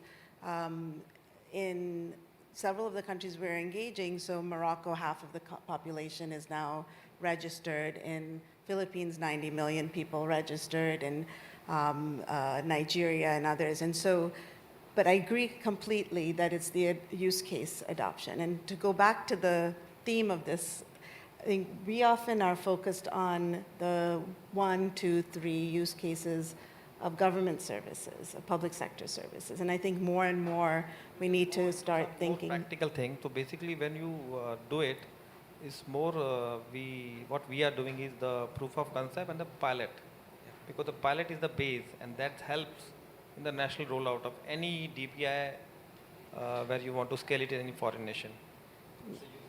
So I think just to go back to saying that I think bringing in private sector innovation and use cases should also be at the heart of the initial 1 or 2 use case adoption. No, we're at time. Did Rohini or Hiba want to closing comments? Anything? No, I wanted to address the point the gentleman made about technology versus technology. I think, there's a stage to it. Yeah. The comments that were made in terms of driven by a use case, driven by a real problem to be solved, one starts with that use case, then there are initial technology building blocks that address helping them. Then when you scale, at that time you may have different technology elements that come in, but it is to start with it's a use case and bring the people together and making sure the policymakers and the mind share is there. So I think it's that journey that one has to think about. It's a lot of learning. I must ask you to then wrap it up for us. Heba, please, yes. Thank you. So I'll go back to the theme. I think, you know, we've gone a long way in terms of defining the DPI, understanding what it's about, building the public sector role. And last year we filled a big gap when again the Safeguard Initiative was launched, and now it's in its second year of iteration. I hope that in the South Africa G20 that it will launch deeper work on the role of the private sector and really better understanding of how to bring the private sector in and what are the business models. And I think this will complete the circle and get us to that. On that very constructive note, thank you very much. A big round of applause for all of our panelists.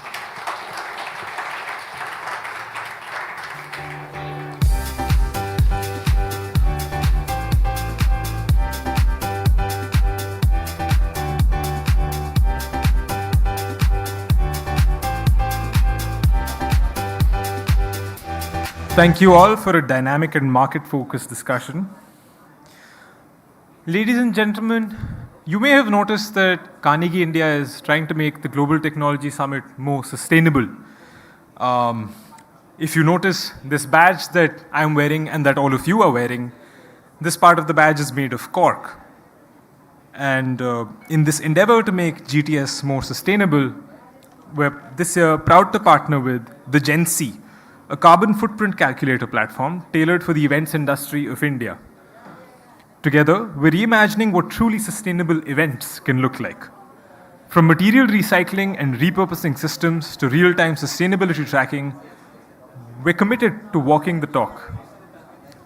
This initiative isn't just about minimizing our footprint. It's about setting a new benchmark for environmentally responsible events in India. To that end, we now have a coffee break. Outside the ballroom in the pre-function area, you will notice there are certain kiosks that are put up that will help you calculate your carbon footprint. I would encourage you over the time that you have in the coffee break to engage with these kiosks and actually, interestingly, calculate your carbon footprint. Thank you.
Ladies and gentlemen, we'll be starting very shortly.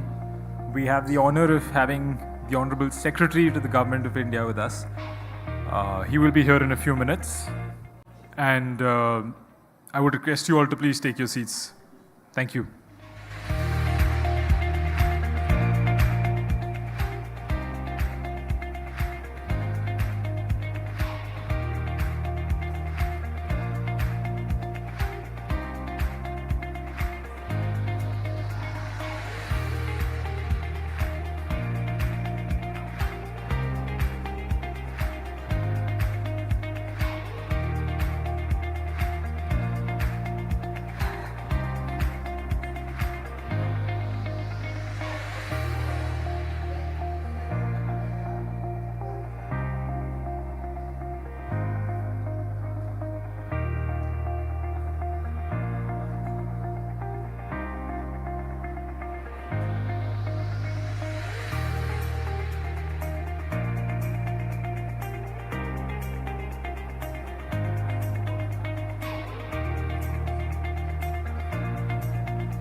Can I please request everyone in the pre-function area to come inside?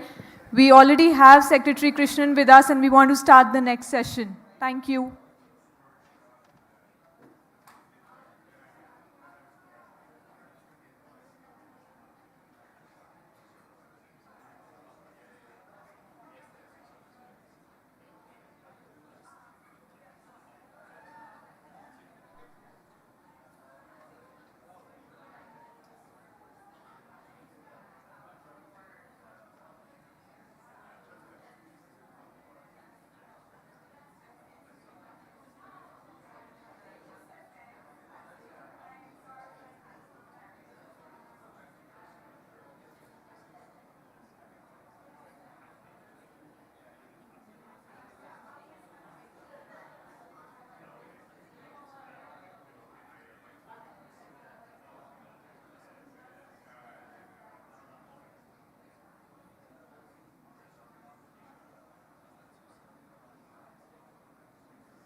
Ladies and gentlemen, the Honorable Secretary is here and we'll be starting any minute. I'd request you all to please settle down and take your seats. Thank you.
camera, but ladies and gentlemen, could we please settle down? The secretary is here, and we're starting.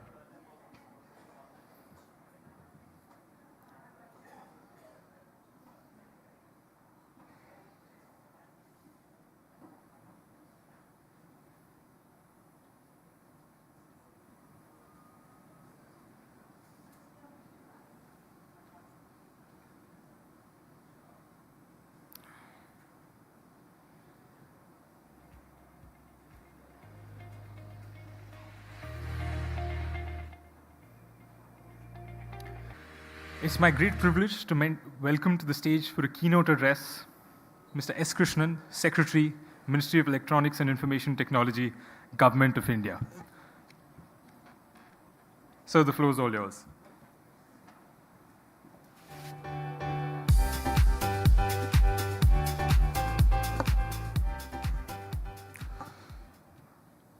Good afternoon, ladies and gentlemen. I understand we're almost at the last leg of the Global Technology Summit this year, and I think it's very heartening to see so many members in the audience still wrapped in attention late on a Saturday evening on what has been at the end of what has been a fairly intense 3.5 days of discussions on a range of issues on global technology. Today, I've been asked to speak about what India plans to do and how India plans to work on the AI summit that our Prime Minister had offered to host at the time of the Paris AI summit. Many of my colleagues have been part of various panels and other discussions in the past 3 days on a range of issues. Most issues about AI and India's approach to AI would have been covered in many of these discussions. The one thing which is very clear about AI is that we have news every week, sometimes news every other day, and we need to keep catching up. And part of the way that we have approached it in the past little more than a year since the India AI mission was announced in March of 2024, and before that, when India started off on having a national strategy on AI with a paper from the Niti Aayog and so on, has fundamentally been that we've been flexible in our approach to this. Right from the beginning, we decided not to be doctrinaire, not to be dogmatic and say that safety is the biggest concern, we have to regulate, we have to look at these issues. We felt right up front, and this is something which the Prime Minister, and right from the top, this was a feeling, that this is an opportunity. It depends on how well we use it, how we seize it, and we have to look at what the challenges are and see how we address our challenges in making most of this opportunity. So from that perspective, I think we've been open on this entire issue, and we've also followed what the global governance has been sort of looking at on the AI issue. We've been in the forefront of that. In 2023, we were the chair of the GPI, of the Global Partnership on AI. You would recall that we hosted 2 summit events here in Delhi, both of them which brought in a lot of energy, particularly of innovation, with lots of startups and others getting into the act in a big way. It is with the same spirit that we've approached the 3 AI summits that have been held so far. The first one, the AI Safety Summit at Bletchley Park, late in 2023, subsequently the summit in Seoul, and of course the summit earlier this year in February in Paris, where India was invited to be the co-chair. As you can see, the theme of these summits have moved from safety to action in the Paris summit. Now we believe it is time to start talking about impact. It's been almost about 2 to 3 years of this journey, and I think many people are impatient to see actual impact of what AI can do and what AI can deliver and what can actually happen. And when we say impact again, I think we need to look at it in a positive framework in terms of what it can actually deliver. The expectations and hopes in terms of what AI can do for India, a country like India, and likewise the rest of the global south in terms of raising the overall productivity in various real sectors of the economy, in ensuring that there is greater efficiency and effectiveness in governance, and thereby sort of significantly improving economic growth and promoting prosperity is the one angle that I think is foremost in India's mind, and how we can actually be disruptive in enabling this through innovation and startup-driven approach is what India is seriously looking at, and I think this is an approach that needs to be looked at in the rest of the world as well. Initially, of course, there were a number of fears about the overall costs, whether it's affordable for a country like India, whether we can actually get the compute capacity together, whether we can get the human resources together to actually build models, whether we can create applications which can be sort of deployed in the field and so on. But if you look at the India AI mission and the 7 verticals there, I think it addresses the entire slew of issues. There is something in it literally for everybody. In terms of enterprises, researchers, and others wanting access to AI compute, which is a primary requirement. Clearly, there is a vertical which addresses that, and already we have about 15,000 GPU worth of compute already available, plus more to be added in due course. Likewise, if you look at what is happening on the models front, we should very shortly be announcing which one will be the first of the India Foundation models to be built. There is work going on there. If you come to the issue of data, and data is a critical element of what needs to be done, we launched the AI Kosh as a platform where about 300 plus data sets are already being shared and more are being added as we speak. And if you come to the issue of applications, and which is where I think most of the action will lie in a country like India, we again find that there has been tremendous enthusiasm, more than 900 applications for the first round and more than a similar number in the second round. Currently, most of them are confined to areas of governance which the government is interested in, but increasingly we believe it needs to be thrown open to look at other challenges which address society at large or the economy at large, and we'll have to see how we take it forward. So all of this means that we have addressed each of these segments. Likewise, in the skilling segment, we have to look at it all the way at the top of the line in terms of having, very, very competent and capable PhD candidates who can work on many of these research projects, and which is what has driven most of the AI research around the world, and we are supporting that, all the way down to ITI, polytechnic level students who can help with data annotation, and there could be a large number of jobs there. And the real story, I think, for India's ITES industry, in a sense, it's for them possibly another Y2K moment in terms of ensuring that most of the applications which are being developed are effectively laid out and delivered and actually deployed in a number of organizations, whether they are government organizations, enterprises, firms, and so on. So that would be a huge opportunity for them.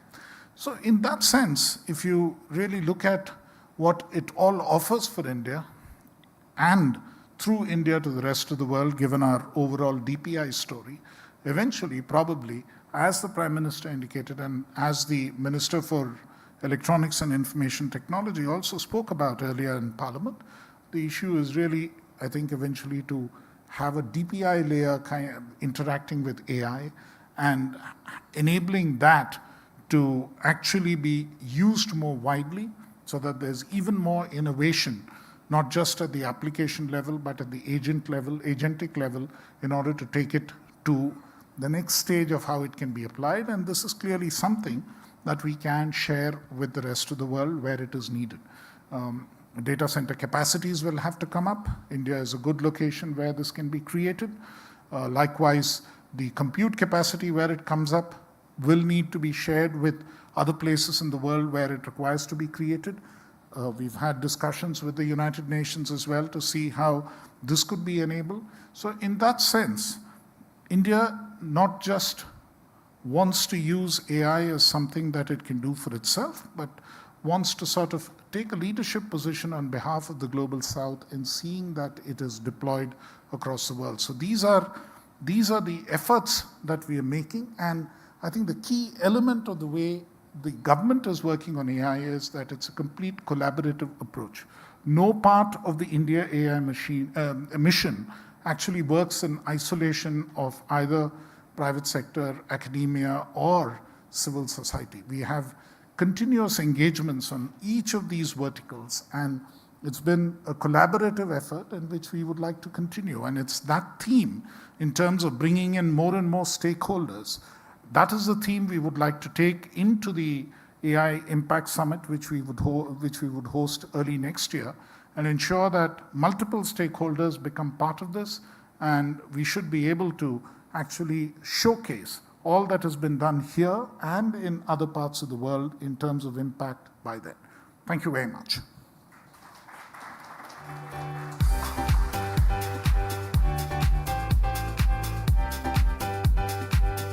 Thank you, sir, for that powerful keynote which sets the stage for the panel titled India's AI Summit, The Road Ahead. Please welcome to the stage for this panel Sunil Abraham, Public Policy Director, Data Economy and Emerging Tech, Meta India, Henri Verdier, French Ambassador for Digital Affairs, Nitarshan Rajkumar, Vice Chair, EU's General Purpose AI Code of Practice. This session will be moderated by Shalini Kapoor, volunteer, Ekstep Foundation, and author, AI for You. Can we have the video, please?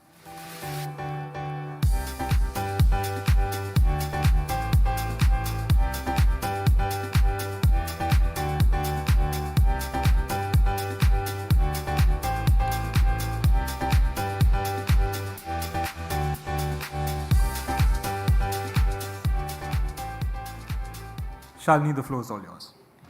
Thank you. Thank you so much, everyone. It's definitely Saturday evening, and I'm sure everybody wants to go home. We have debated, talked, learned, networked, collaborated, and made our plans for next week as well of what meetings to continue. But yes, right now, we have the esteemed panel with us. So let's discuss about the AI Summit for Impact, which is going to happen next year, and do a bit of brainstorming or thinking in a bit of unstructured way. We don't want to be structured like, end of Saturday. So I think I'll do a quick round first with each one of you, which is, go back in some time and then quickly go ahead in some time, right? Sorry, this is not the questions which I had sent to you.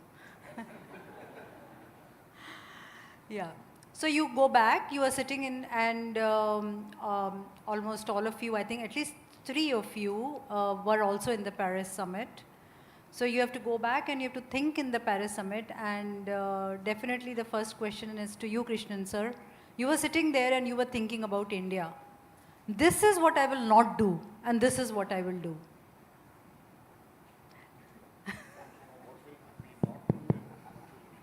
Interesting. I think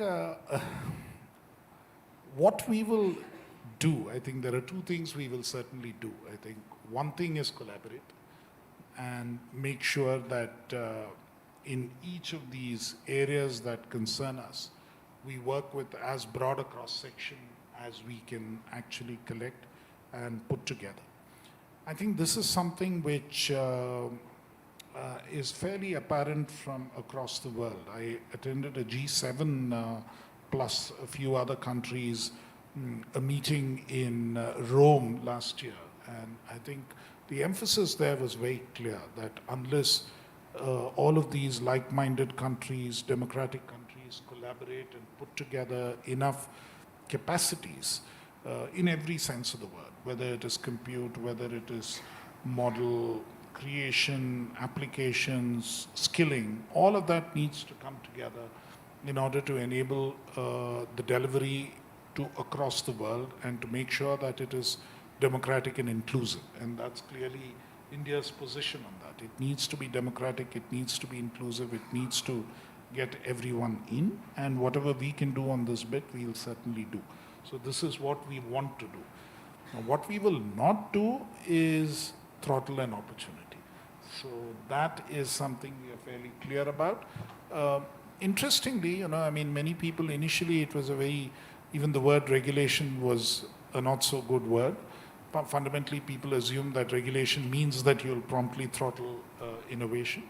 But I think as we are thinking about it, we had put out a consultation paper which had been prepared, a report which had been prepared by a subcommittee headed by the principal scientific advisor on AI governance and what approach we take. And we got some very interesting inputs on that paper. And some of it actually showed us that the regulation that we are thinking about shouldn't be just about regulating and putting guardrails on AI and don't do this and don't do this, but actually find ways to enable it. And there could be certain regulatory measures we need to take to make the path for application of AI or development of AI, deployment of AI much easier. So I think there were some very interesting suggestions around that. So that way we are fairly clear that we don't want to throttle the opportunity. Great. Not throttling the opportunity, and also I think what you're talking about is that for AI adoption to happen, you need to have the right framework so that people know, like, when road safety was created, pedestrian did not know, the car driver did not know what to do, but a certain bit of rules kind of enabled more highways to happen, more pedestrians to come over safely. So thank you, Andre. You have to, go back into the past and imagine the future and say what is it that you definitely do not want to get repeated, and what is your expectations? But that's not the question. The question is, something was born in Bletchley Park. Korea did build upon this. We did build upon Korea. India will go further. So the question is not, you cannot repeat the French summit. By the way, there is something you cannot do. That's to propose to India to co-chair the summit, because you chair the summit, so you cannot co-chair the summit. So we did try to do something. So in Bletchley Park was convened around one important question, that is are there existential risks? I think that now every government knows that they have to consider this question and to be prepared mentally for this. So Korea did speak a bit more about innovation. We tried to propose a broad conversation regarding opportunities and risks. That's not by coincidence that President Macron and President von der Leyen did announce engagement. That's because we wanted to show that we believe in this technology and we want to develop innovation. But we wanted also to, our conviction is that innovation doesn't automatically lead to progress. Innovation is innovation, for good or bad. If you want innovation to become progress, you need good policies, you need governance that is not always regulation, but sometimes regulation. You need investment, we need common knowledge and common resources and open source and cooperation and competition. And so you have to design something. And probably the conversation in Paris was about this. And I feel that we did succeed at least to frame this conversation. So now we have to invade this framework and to work and to propose and to find solutions and maybe to pass the mic to my neighbor. Maybe I want to commend the Indian project to focus on impact, and it gave me a title. That's just to say that maybe there are existential risks, but there are also existential needs, and we need to address existential needs. If we don't use AI to improve by, 10% the agricultural efficiency in developing countries, we are criminals. If we don't use AI to build better education systems, we are criminals. So, but for this, we needed to start from existential risks because they do exist, and then to propose a broader conversation, and then to focus on. So that, like in rugby, in France we play rugby, so we pass the ball to the to the other one. Yeah, so design and how we do it well is important. So I'll come to you, Nitarshan. To look into the future, we always have to look at history. And you had really good feedback from what happened, what did not happen. We would like to hear your insights. Yeah, and I should start by saying that I'm speaking in an individual capacity. I have a bit of a luxury in being able to do that. I'm not in the British government anymore. So this is purely my own views and reflections. What happened at Bletchley was that, in the months coming after ChatGPT, there was a realization that this is a technology that's moving faster than any that we've encountered before, and that government needed to act differently to how it's responded to other challenges in technology. It needed to be much faster. It needed to get ahead of the problem, potentially some of the most extreme problems, the existential or the catastrophic risks. And so, in the short span of about 4 months, Rishi Sunak and the team that we had pulled together this global summit where we invited leading countries, leading companies working at the frontier of AI to sort of acknowledge that the risks were serious. We'd never seen this before, where the countries had acknowledged collectively that the risks were real and that we needed to take action on them together, that it was a shared problem for all of humanity. And so you saw that in terms of the US and China being on the same stage and signing the same documents, making these sorts of acknowledgements. That was an explicit aim for us to set the groundwork, set the norms that this is something that all of humanity had to face together, rather than independently, parcel off and try to, or just not make any progress on it all. So getting global agreement on the risks being real was important for us. And we were also really focused on building state capacity. So at the summit, we announced the creation of our AI Safety Institute. And we saw that many other countries as well have followed in that path. The United States has one, or a dozen other countries have one as well. There's an international network of AI safety institutes as well. Yeah, everyone on the stage, I suppose, has an AI safety institute in some form or another, which is really focused on the technical evaluation of the risks, right? If we don't understand what the risks are in a quantitative level, decision makers, senior political leaders are not going to be able to take the right actions. So we were really focused on just understand what the risks are. One, acknowledge that the risks are real.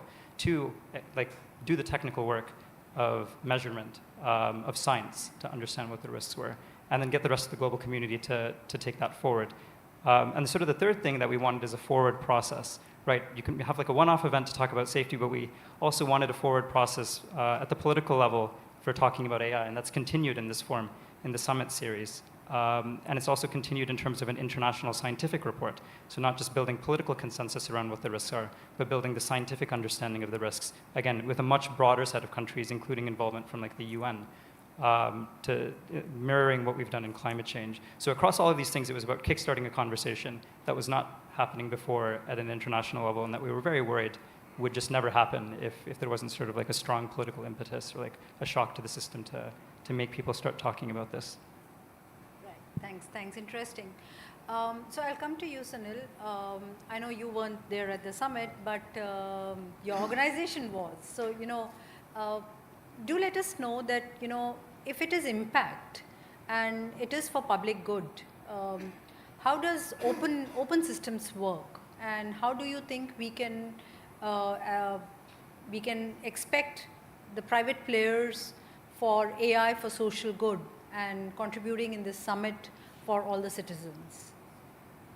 Thank you so much, Shalini, for the question, and thanks to Carnegie for having me again. On the question of impact, and especially in the Indian context, I think we've already seen several examples. I won't go into what Nandan Nilekani talks about, which is the use cases. I'll stick to some of the scientific advancements that have been made. So what the team at Sarvam did is they looked at all the available proprietary and open models and realized that for Indic languages, we as Indians were paying a token tax. The tokenizer wasn't efficient enough. And in Llama, it was 6 times the efficient tokenizer that they developed was 6 times faster than our tokenizer and 4 times faster than the OpenAI tokenizer. So in OpenHati, you can see core engineering contributions being made by the Sarvam team.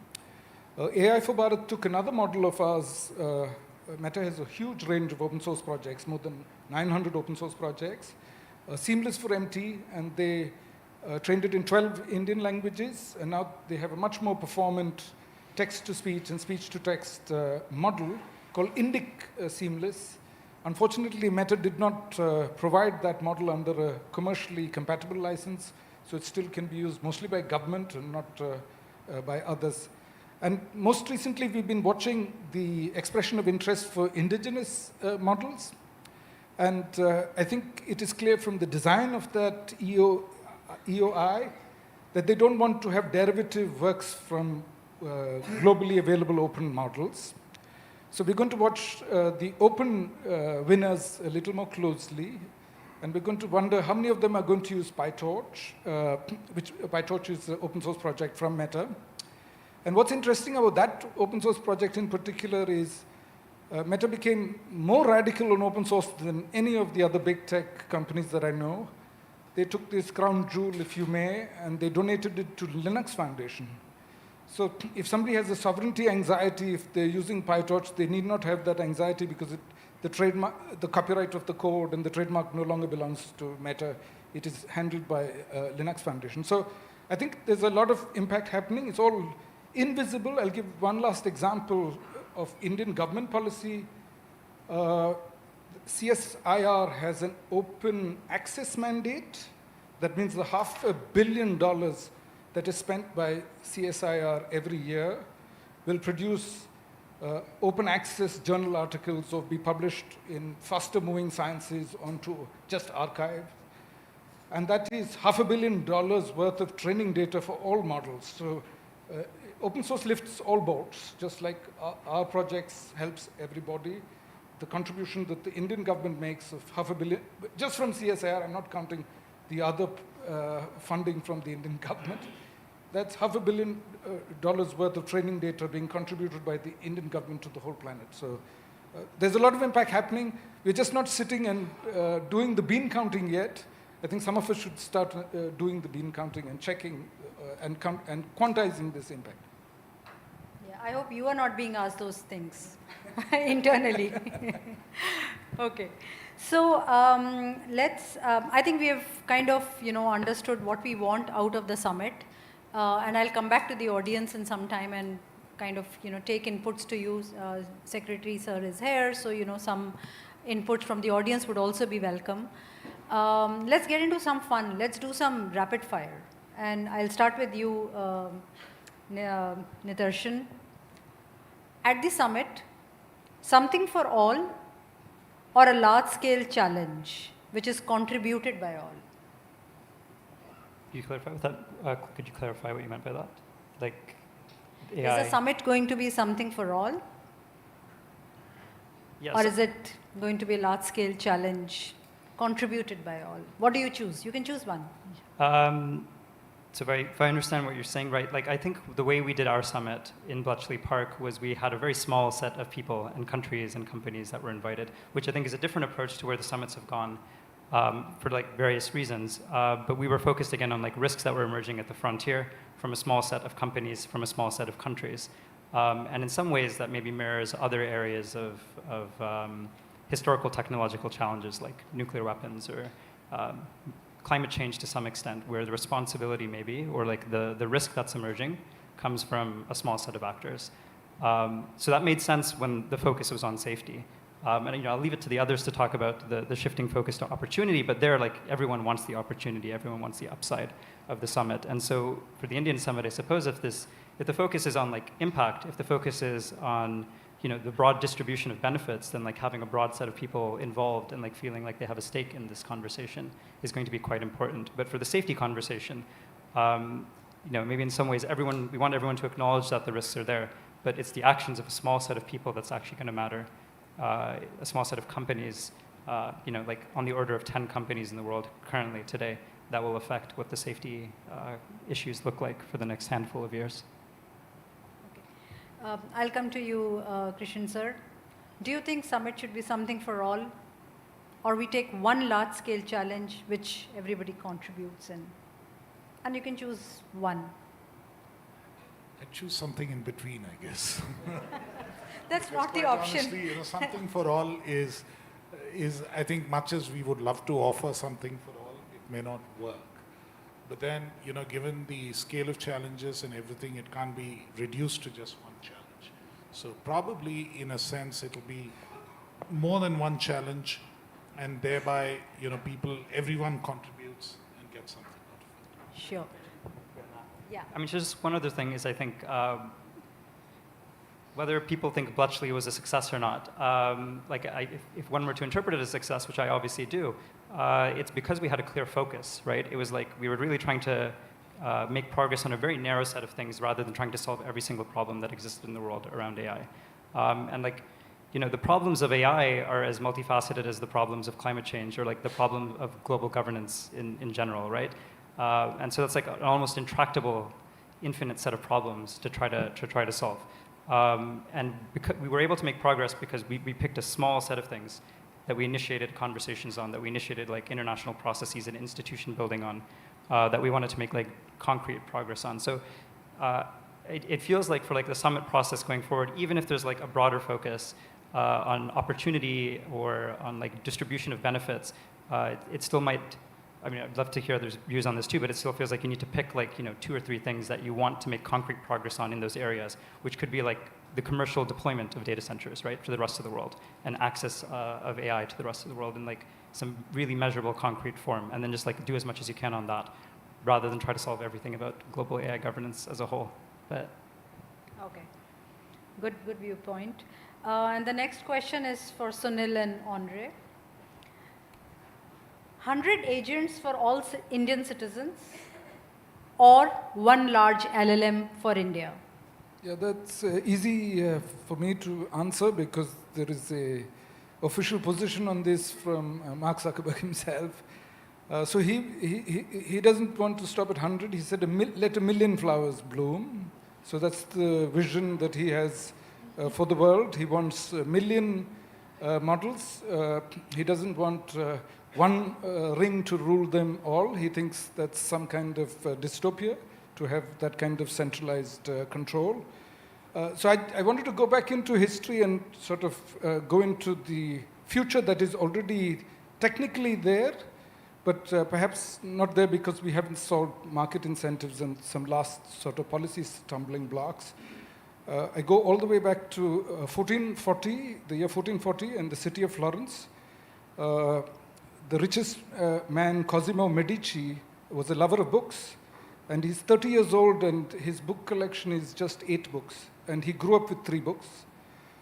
Today, we have a world where all the knowledge of the world could be offline in a 3 GB weight file or 1 GB weight file on a mobile phone of a villager in North Karnataka who does not have proper internet connectivity, and he can choose the novel of his choice, Munshi Premchand, and have it read to him in Kannada and in the voice of his favorite film actor, Dr. Rajkumar. So that's every single Indian with a mobile phone is potentially richer than Cosimo Medici in the 15th century. So that's the future that ideally we should build for, and that future won't happen if we put a limit of just 100 AI models and so on. That's why going closer to Mark's vision of million is a much more effective route than sticking to 100. Sorry. Yeah. So there's a lot of information, and that's why I think the AI models are also moving towards reasoning, because the reasoning part is something which is the dearth of knowledge and the plethora of, like, there's so much information available that's not the bottleneck anymore. Andre, do you think and this is a question to you, do you think the summit should focus on economic impact of AI or citizens and their benefits with AI? So, briefly, first, why do we need such summits, by the way? We need this because we are living an arms race. That's a race. Companies are racing, governments are racing. And in this context, if we don't have a common consensus on some principles, it becomes a race to the bottom. Because, for example, in Europe, we will be, you know this, we'll be very attached to human dignity, privacy, safety, maybe a bit more than the Valley, but if we adopt alone those principles, we destroy our industry. So we need the planet to be on the same line. And the unique, universal body is the UN. So whatever we do in our summits, we need to try to feed the UN processes, to strengthen the UN processes.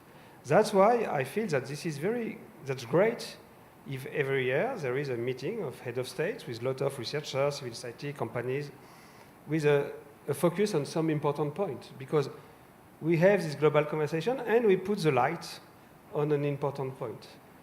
And at the end, we join the UN process and we negotiate, even with people that don't think like us, and we negotiate. So that's important. So it does answer to your first question. It does answer a bit. By the way, it depends on the priority of the hosting government. Doesn't matter, because at the end of the day, there is a global digital compact, there are negotiations, there will be the political body within the UN system, and we still have the DPIs that we did create together, etc. Very briefly regarding the question about 1 or 1,000 or 1 million, for us, and I feel that India will share this view, that of the utmost importance to be sure that at the center of this revolution, there is enough commonality, open source, common knowledge, science, and not just a privatized knowledge in 3 or 4 companies. We cannot afford a world with a domination of few models. It will ruin every value chain, because they would take control of every value chain. They will force a revenue sharing. So whatever happens, we will stand for the existence. I don't deny the interest of, if you want, of some proprietary model, but at the center, like in science, you could not find new patents without public science. You need public science to make patents. So, and that's why we did launch the current AI Foundation at the Paris Summit to have a vehicle to finance. Not one more open source LLM, we don't need to, you have yours, but to help tactically where it is necessary. Maybe we need to develop new technology for secure access to health data, protecting privacy. Maybe we need some data sets, maybe we need some tools. So it will be a contribution to the world of open knowledge regarding AI. Yeah, I think you also brought a good point of consensus building for the public good, and then how we need to work towards that. So yeah, that's a very important point. I think you were also hinting to the vow, or I would say the investments which we can take for the summit, and I believe there were some investments announced, and Nitarshan pointed it to that the Safety Institute was announced, and at every summit there have been investments which have been announced or metrics being discussed. So let's talk a bit on that. Secretary Sir, how do you think you see the investments? Do you think investment announcement or metrics of the India mission is what should be shared in the summit, or are you thinking that this could be another place to get incentive investments decided on some common theme, and we should do the call out because it's like still 7 months away? So what's your take on the investments in this space? I think there are 2 or 3 things on investments which are important. See, if you chase investment numbers for the sake of chasing investment numbers, you get announcements, they may not get implemented. So I think we should be a little wary on that. I've run investor summits, and where our focus is much more on conversion, saying, how many of what is announced and what is stated actually gets converted into on-ground investment. So from that perspective, this is all about impact. And I think it'll be a good occasion to take stock, not just in India, but across the world, of what has happened so far in terms of impact, and what do we expect in the next stages in terms of what is it that we would see as real impact, and what would be the commitments made towards actually achieving the desired impact. I think that is the way you need to really look at it, and that would be really one of the areas that we would be seriously focusing on. The investments are an aside, because they just, a number gets thrown out. Then I've read very learned commentariat on trying to compare completely numbers which it's not even apples and oranges. It's not even comparing different types of fruits. They're comparing something else with something else altogether, saying this number is so big and this number is so small. I think that's not the way it is. The numbers and investments are very, very contextual and very specific to what they're meant to be. So I would caution against an approach which just focuses on that, and I would look at what we have done so far and what we aim to do next. Andre, would you like to throw some light in terms of the Paris summit, especially the investments which were announced, and what has been the follow-through of them? How are they turning into, it was an action summit, how are they turning into tangible goals which people are doing, and where are they today? Okay. First, I should take your point, and we didn't decide to invest because of the summit. We decided to invest because we want to have a seat on the driver's seat and not on the passenger seat. So that's our story and our industrial policy. But we decided to announce the investment during the summit. That was because we wanted to show that we believe in innovation, that we are not just speaking about regulation. Maybe that you cannot regulate if you don't innovate. That's an important thing. So we wanted to prove that we are making both. Maybe because I thought that you were preparing a question regarding innovation and regulation. So I did prepare an answer, but in one sentence. I think that regulation is not the enemy of innovation. And I want to ask the room, can you, quote, tell me one innovation that was born in the Wild West?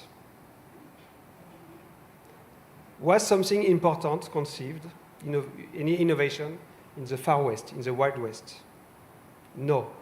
Innovation needs science, policies, infrastructure, research, and needs some politics. So just that's a small contribution. Where we are, that's quite simple. President Macron did not announce a governmental investment. He did announce some private investments in the French economy, mostly in data center or infrastructure. So they are delivering because that's our private decision. President von der Leyen did announce 200 billion euros in European investment. We are working hard between the 27 to discuss, to prepare, but we are working. So because the negotiation started in Paris and is currently ongoing. Yeah. Yeah, innovation needs a lot of politics, or some politics. That's a takeaway. Maybe, of course, obviously, you can have bad regulation. Yeah. And you can make mistake. You can also make bad investment. But I never read anywhere that investment was the enemy of innovation. That's. Yeah. Thank you, Sunil. I'll come to you. There was a lot of discussion in the last 2 days that, and there are a lot of private players who are very keen to invest in the summit, and they're keen to run tracks, run use cases, challenges. So how do you see the investments, or for the public good, for the citizens of India during the summit? Yeah, I'd like to sort of get to the monitoring and evaluation piece of the investment life cycle. And I've seen some analysis where the health of the Indian AI sector is measured by the number of patents that we have in AI. And there, I'd like to provide a small critique to that approach. If what we were evaluating were telecom technologies like 5G and so on, then counting the number of patents makes a lot of sense. Even if we ignored Prime Minister Modi's embrace of open source at Paris, and we said we're only going to do it proprietary. And even if we counted the patents for a proprietary AI ecosystem, that's the wrong measure, because the royalty that the patents earn is more important than the number of patents themselves, because you could just have a patent, but nobody is using your patent and nobody is licensing your patent. So I wanted to sort of connect this to how the Indian government could shape the market in a very significant way, and governments across the world do shape markets in a very straightforward manner through procurement policy and procurement behavior. India has, of course, a much more sophisticated approach to this, which is we invest in DPIs. DPIs are built on DPGs, or digital public goods. Open source AI is just another DPG, so that part is fine. But we could update the procurement approach as well. There is the old 2014 government policy for open source in government. If we updated that policy and either had a mandate for open source in certain places, or a preference for open source in certain places, or some kind of test for people in government to decide, should I go with open source in this use case or not? That would be an incredible way in which the procurement budgets of the government would shape the ecosystem, would incentivize open science. So Meta giving a small grant to IIT Jodhpur and funding a set of PhD students to produce research, that's always going to be outshined 1,000 times by what the government does. And that's why I'm hoping that the Indian government can continue on that path of DPIs and sort of look at its procurement of technology a little more closely and perhaps update the 2014 policy. Thank you. Sure. So I think I'll have one last question before I open it up to the audience for questions. If you can just look at the AI summit as like 7 months run up, and then there is also post that time. What would, and I would go to Krishan sir, to you first, that what could be the Mangalyaan moment of India AI summit? And I'm not calling it DeepSeek for a reason. Okay, now that's a tough one. I mean, I think to anticipate or to expect what would be that moment. But I think the one area in technology that India seems to have led in, as Sunil was just talking about, is creating DPIs. And if we are able to sort of intertwine AI with what happens in a DPI, and either create a DPI which has AI also as one of the resources which is available and can be used more widely, that in a sense is a potential Mangalyaan moment. But if you ask me honestly, I wouldn't like to wait seven months for it. Yes, the time is now, absolutely.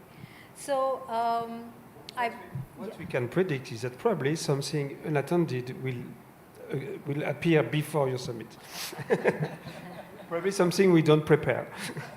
Yeah, great. So I'll open it up to the audience now.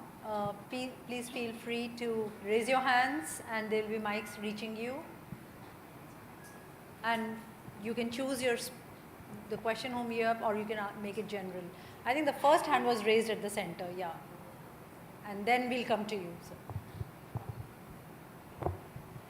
Yeah, Mr. Krishnan, we are talking of future AI ahead, and our manpower in agriculture, railway and defense. How we are going to deal these three main manpower with AI inputs, whether we will have a like drone, or in agriculture tractor are being AI driven, same is in defense services. Do we are really prepared to input our AI in full swing, or just it will be slow type?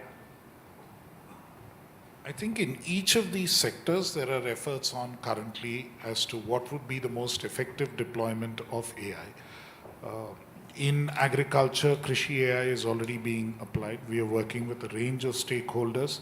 The Agriculture Ministry is working intensely on it to actually look at range of data sets to figure out what better advice can be given to farmers, how you can actually leverage all this information, run it through a model, and then tell farmers and give them very specific advice related to where they are and how yields can go up. Similarly, our armed forces are also working on how AI can help them increase effectiveness. Likewise, in every other sector. So I think the work which is happening in this field is significant. And the other interesting thing is that even within government, I mean, forget about what is happening outside government, there's a lot of curiosity. But we did find that even within government, there's a lot of curiosity and willingness to learn about AI. On Karmayogi Bharat, the IGOT platform, which is the training platform, the most popular course is yoga at the workplace. And the second most popular course is AI.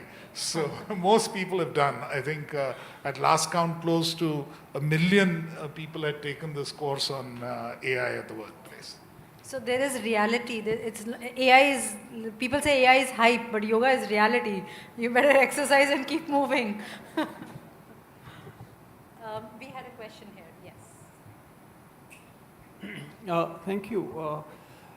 There was a mention earlier in the discussion about the realization that AI actually also has an existential threat dimension.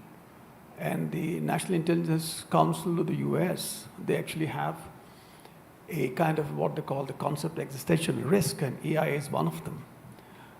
My question actually is this here, that if AI is such a thing that is being talked about, why there are different processes? G7 runs its own process. The Bletchley process started there.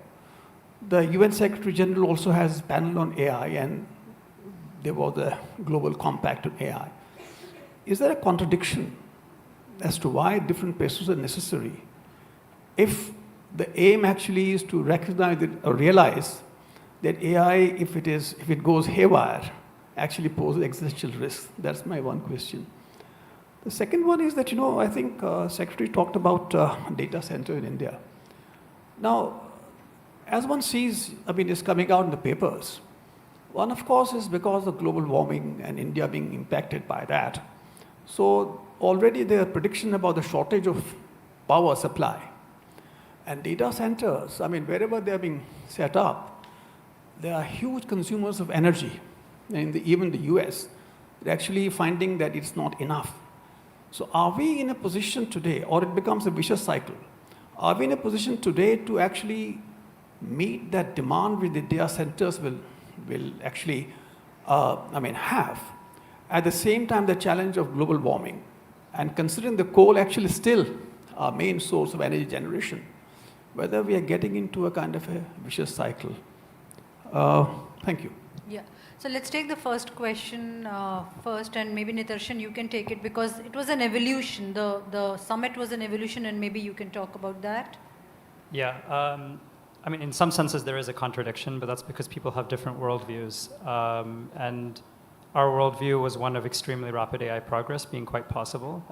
This isn't even that outlier of a view. If you listen to company CEOs, all of them think that they'll have systems that are as capable as expert level humans on almost any task by the end of the decade. And so there's profound consequences to that. And it's not just about existential or catastrophic risk. Even if we manage those, society is going to transform in enormous ways. And it's a lot easier to coordinate and take action when you have a small set of actors, especially the ones that are maybe closest to the frontier, right? That are able to shape the direction of the technology. And maybe many others have different perspectives on how the technology will progress, and so they think that the existing processes, which can happen in parallel through the UN or other fora, slower moving processes that are consensus amongst a much broader set of actors, is an appropriate way to go. So there's a contradiction in worldviews, but it's fine that both of these things are happening simultaneously, right? They inform each other. At Bletchley, we launched a scientific report as well, chaired by Yoshua Bengio, and that included a much wider set of countries than the ones that were invited to Bletchley as well. And again, including the UN. So there's a sense of finding ways to get convergence between the rapid, opinionated processes and things that are more traditional, broad consensus-based processes as well. But my worldview is definitely we'll see extremely rapid progress, and so things are going to the existing systems I think are going to have to act much faster over the next like 2 to 5 years as well? Yeah, sure, please go ahead. Maybe I can add that your question is a very interesting and genuine question, so I will genuinely answer. The international order is not perfect, and by far and large. So today, as you did notice, there is no such thing as a world government. So we are quite 200 sovereign states, and we try to negotiate a bit. So if we decide that we want to forbid something, for example, I said yesterday, I think that we should ban AIs that can evolve alone and duplicate themselves. That would be a good security. Let's avoid to have a model that can self-evolve and modify. So we need to forbid to this company to do this. This company might be in the US, so we need the US administration to forbid this in their internal law. So we need them to sign a treaty, for example. But can you negotiate a treaty with China and the US and Russia and Europe? So that's long. And usually what diplomacy for other topics, nuclear, bioweapon, etc., first we need to frame a consensus, to frame even the debate, to build consensus on some solutions, to progress slowly, to find allies, to build coalitions. You cannot decide tomorrow this is forbidden. Because there is no world government, world police, and world justice. And that's what we decided after World War II, to respect the sovereignty of sovereign states. Sure. Yeah. The second question, yes. The second question on data centers, I think, again, a good question because it is a matter of concern. It's not a straightforward equation. And data centers, honestly, even before the AI thing came up, with cloud computing and everything else, there was a lot of pressure to add data centers. And initially, I am aware that there was a lot of resistance to setting up more because they guzzle a lot of power and they don't provide much employment at all. So there was always this feeling saying, why should we put up a data center where we are? But I think if you have to take advantage of this technology, it is something which needs to be done now. So which means we have to figure out ways of doing it. And India has an advantage in terms of having a lot of green power, but green power necessarily is not very firm power. So I think from where we had more data centers at locations along the coast where you have the submarine cables ending, you really need to move data centers to locations where power is available, particularly green power is available. And two, we have to figure out ways of storage of green power. I mean, that becomes very important. And three, I think, it can't be a 0 or 1 binary. That is, you're very green or you're not green at all. I think somewhere in between, because you see, one advantage with data center and the use of power for this purpose is that I think they can afford to pay premium rates. So if there are slightly more expensive solutions, including possibly using, to some extent, say, in certain cases, gas, because then gas is probably 60% cleaner than coal.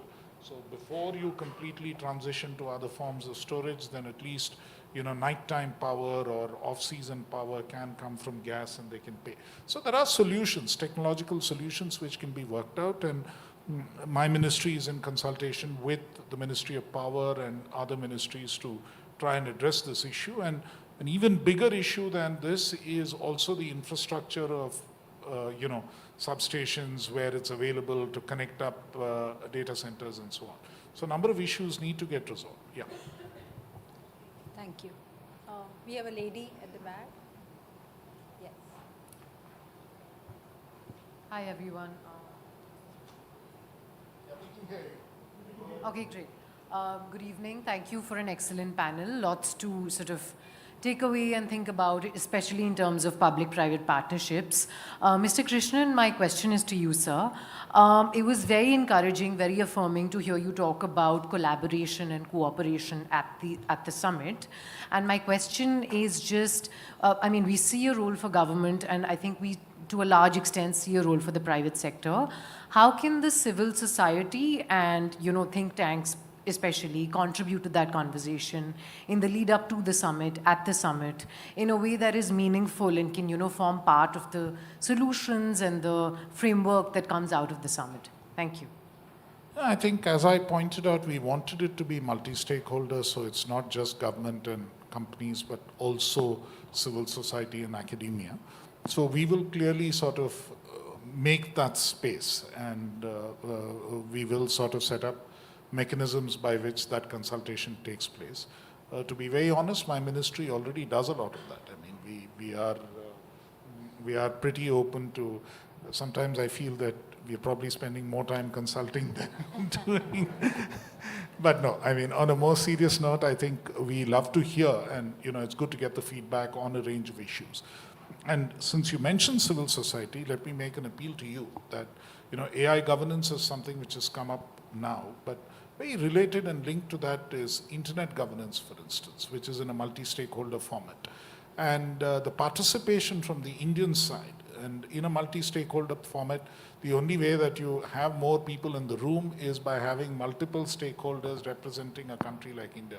With 1 billion internet users, we hardly ever seem to find enough organizations in civil society, academia to represent. So probably there is a lot of space that you can actually take up, and presumably that will happen in AI governance as well. Thank you. Very encouraging. So we have one lady here. First, yes. Yeah. And then we have one at the back. We'll take that, and then we'll come again. Yeah. Good afternoon. Can you hear me? Oh, it works. Good afternoon. My name is Shiko Gitao. I'm from Kenya. And my question should be quite obvious, right? This is the Global South AI Summit, yeah? And I'm quite excited about it. In fact, I was in Paris when they announced that it's coming to India, and I was quite excited about it. And I'm feeling like all the questions are going to you. What are the actions you're going to take to have a more collaborative, inclusive summit that especially will touch on the Global South challenges? And I mean, not hating on the other summits. I mean, we talked about safety and action, but when you speak to Africans, what safety are we talking about when you don't have the fundamentals of AI? What action is being taken when some of the announcements actually left out the reality of our continent? 2 days ago we were saying, and even this morning we were talking, somebody saying the realities of India and Africa are pretty much similar. I always tell people, I was in India when I made up my mind about going back home. I was working for Google, excited about my life, but India convinced me to go back home and solve Africa's problems. So how is this summit going to have a significant moving of the needle in terms of impact on how the rest of the world perceives the Global South and its contribution, or its impact on the AI conversations and impact? Thank you. Oh, I have an offer. I had noted in my head. So part of that offer, I always say when I go to somebody with a challenge, I always say, what's the offer? I'm part of a group of people who are very bullish about what AI can do on the African continent. I'm willing to bring this group of people to support in building a working group for the African continent on this summit. Thank you. Thank you very much for that offer, honestly, and I think we would love to have you and the group at the AI Impact Summit in early next year. I think that will make a significant difference.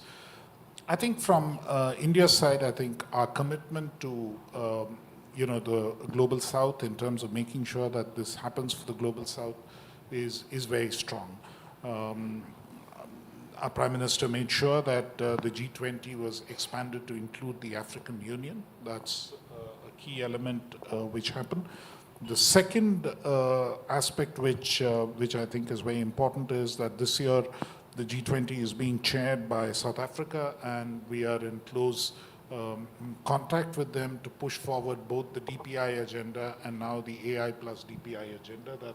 That's important from India's perspective, and we believe that it can make a significant difference for the Global South. And the Social Impact Fund was also announced, and we are working on it. And incidentally, I had an excellent interaction with senior civil servants from the Kenyan government a couple of months ago when they were here, and we were figuring out ways in which we could collaborate on the DPI story. But clearly in the Impact Summit, the intention is to demonstrate impact. wherever it is, and in particular, and the impact needs to be in two ways, one in governance and what impact it can make, and the other in terms of the broader economy, in terms of economic impact on the real sectors, including things like agriculture. So we would love to engage further on this to make sure how we can bring a broader constituency of stakeholders into this, and each summit grows bigger, and our target, and no summit can grow bigger without participation from Africa in particular, and we would reach out and make sure through the Ministry of External Affairs and make sure that there's adequate, in fact, considerably more participation from the African continent. Thank you. I'll take one last question because, the time limit. Just before I conclude, I may not have another chance to say this, but I just want to invite all present in this room to the summit next year, because we might run out of time before. And thanks for being inclusive. And I think I have to be inclusive to the back side of the room. So just one last question from the gentleman in white shirt. Thanks so much for the opportunity. And I really want to thank all the esteemed members of the panel for sort of charting out a very inspiring vision for impact. And just to sort of, I wonder if this is best posed to Secretary Krishnan or to Nitarshan, but the question goes something like this. And to extend Sunil's example of the villager that can use AI to listen to their favorite author in their language, there is also a flip side to that, where a scammer could use the same model to clone the villager's daughter's voice and scam them out of money. And I wonder if impact defined thus can be approached from both a human flourishing point of view and also a human security point of view. The question for Secretary Krishnan would be something like, how can we make technical professionals in India who want to work on these problems, how can they get involved with India's AI mission? And to Nitarshan, it would be something like, what's the best way to research on these problems outside of frontier labs, which are generally more well-resourced? Nitarshan, why don't you go ahead? I'll almost steal the first question a bit, actually.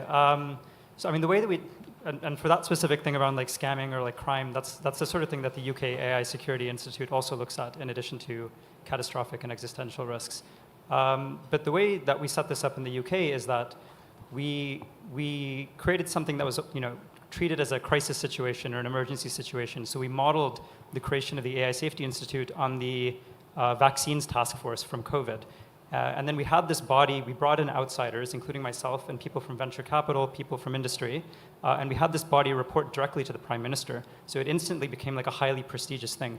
The Prime Minister, like Rishi, spent time recruiting people, right? He spent minutes of his time like just talking to people and being like, you need to come join this thing.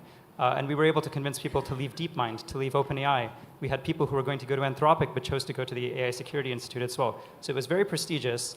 It wasn't competing on pay. It was competing on mission and public service, in a sense that like you would actually have impact because you were at the center of the power structure of the British government, and you knew you'd be taken seriously, and you were being given like exceptional civil servants to work alongside in like really like cohesive blended teams.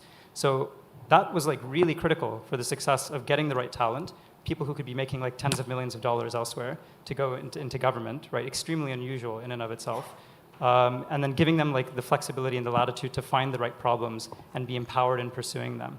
And because the starting conditions were so good, that's why the AI Security Institute in the UK is like continuing to be a success. And I think those starting conditions are essential. Like if you don't have those, you're not going to be able to have the impact that you want.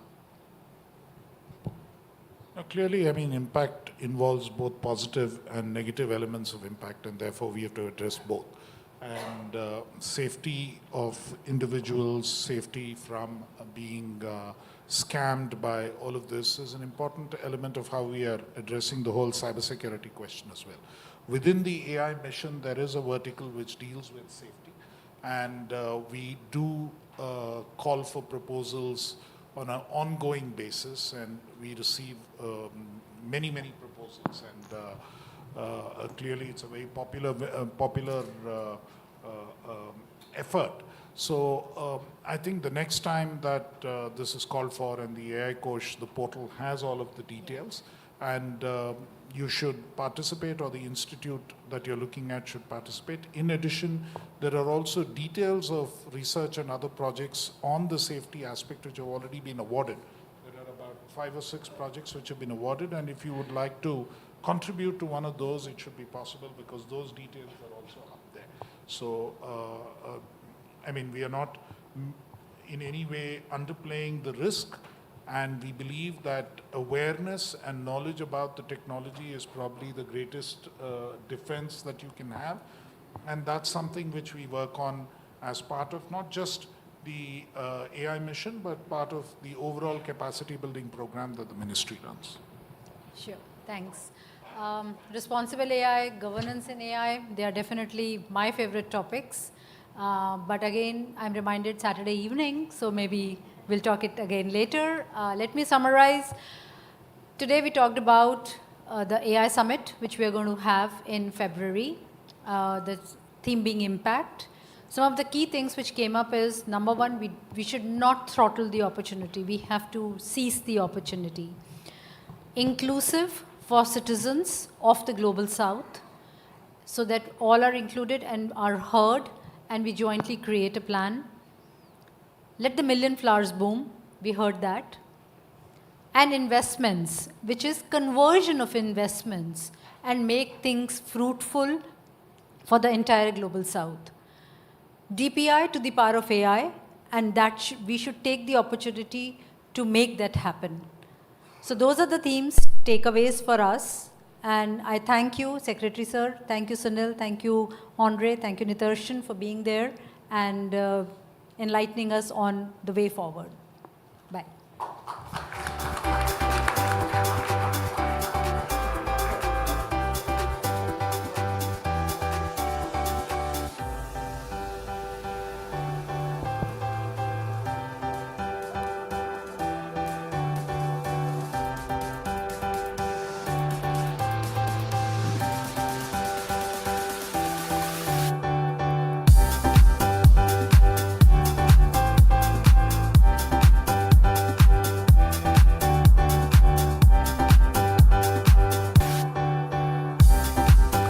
Thank you, dear panelists, for an inspiring and relevant session on the road ahead for India's AI Summit.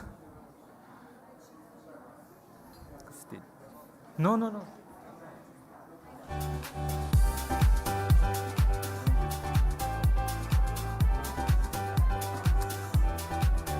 Our next session is titled Powering AI, Sustainable Futures. Could the audience please settle down for the next session? For this session, I would like to welcome to the stage Urmi Tat, Manager, Public Policy and Government Affairs, Salesforce India, Bikas Kumar Singh, Vice President and India Head, Government Affairs, SAP, Mahavir Singhvi, Joint Secretary, Nest Division, Ministry of External Affairs, Government of India, Srinivas Varadarajan, Chief Executive Officer, Vigyan Labs. This session will be moderated by the Chief Coordinator for the GTS and a dear colleague, Shruti Sharma, Fellow Technology and Society Program, Carnegie India. Can I have the video, please?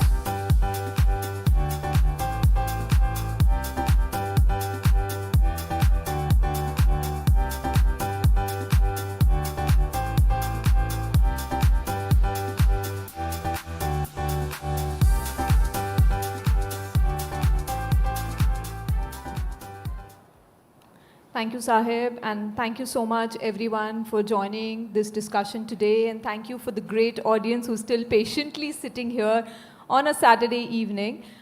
We will make it real quick, and we promise that this discussion will be very exciting and informative.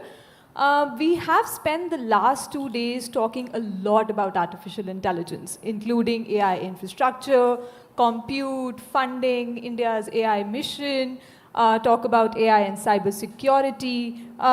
and India's role in leading this space. But I think one thread of conversation that's still missing from the various conversations we have had over the last 2 days is about AI and sustainability, which is why we have this panel towards the end of our Global Technology Summit, just tying all the things together. So we just heard our previous panel talk about priorities for India's upcoming AI Summit. I think it would be good to discuss how sustainability features into that. But why is this discussion important at this point in time? It's because as artificial intelligence rapidly transforms industries, economies, and societies, it also brings with it a less critical dimension, its environmental footprint. From the energy consumed in training large language models to the carbon-intensive infrastructure powering AI systems, sustainability must become a core principle in the way we innovate, govern, and scale AI.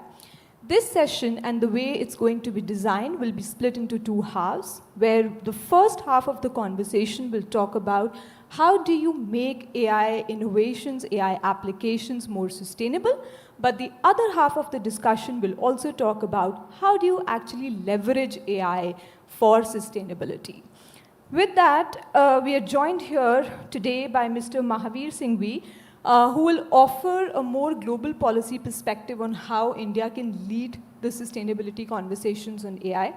Vikas from SAP to explore the private sector's role in balancing innovation with our climate responsibility. Urmi with insights from Salesforce pioneering work on sustainable AI and how AI is already being used to support climate resilience on ground. And last but not the least, Srinivas Varadarajan to help us understand the technical and infrastructure level shifts like green cloud, edge computing, terms that I also need to know and learn a lot about. And, but with that, Urmi, let me start with you. The definition for responsible AI, also we heard this term during the last panel as Shalini wrapped up the last session.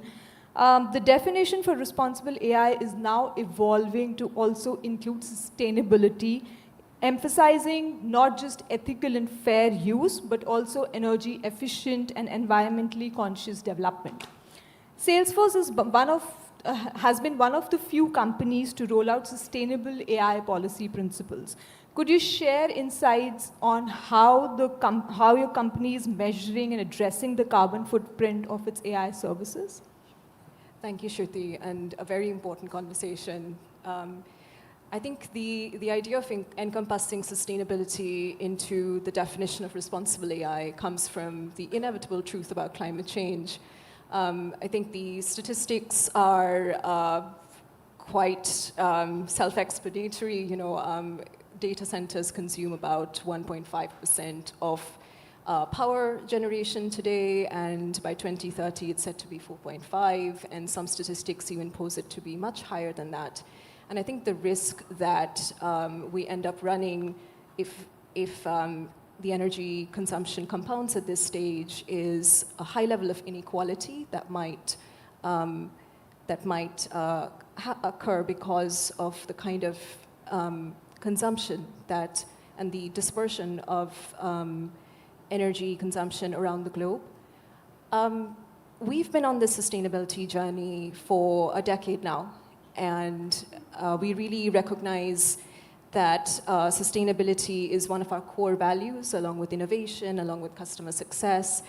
And the way we really see climate change and addressing climate mitigation is through a multi-pronged approach, because addressing it is ultimately a multifaceted arena.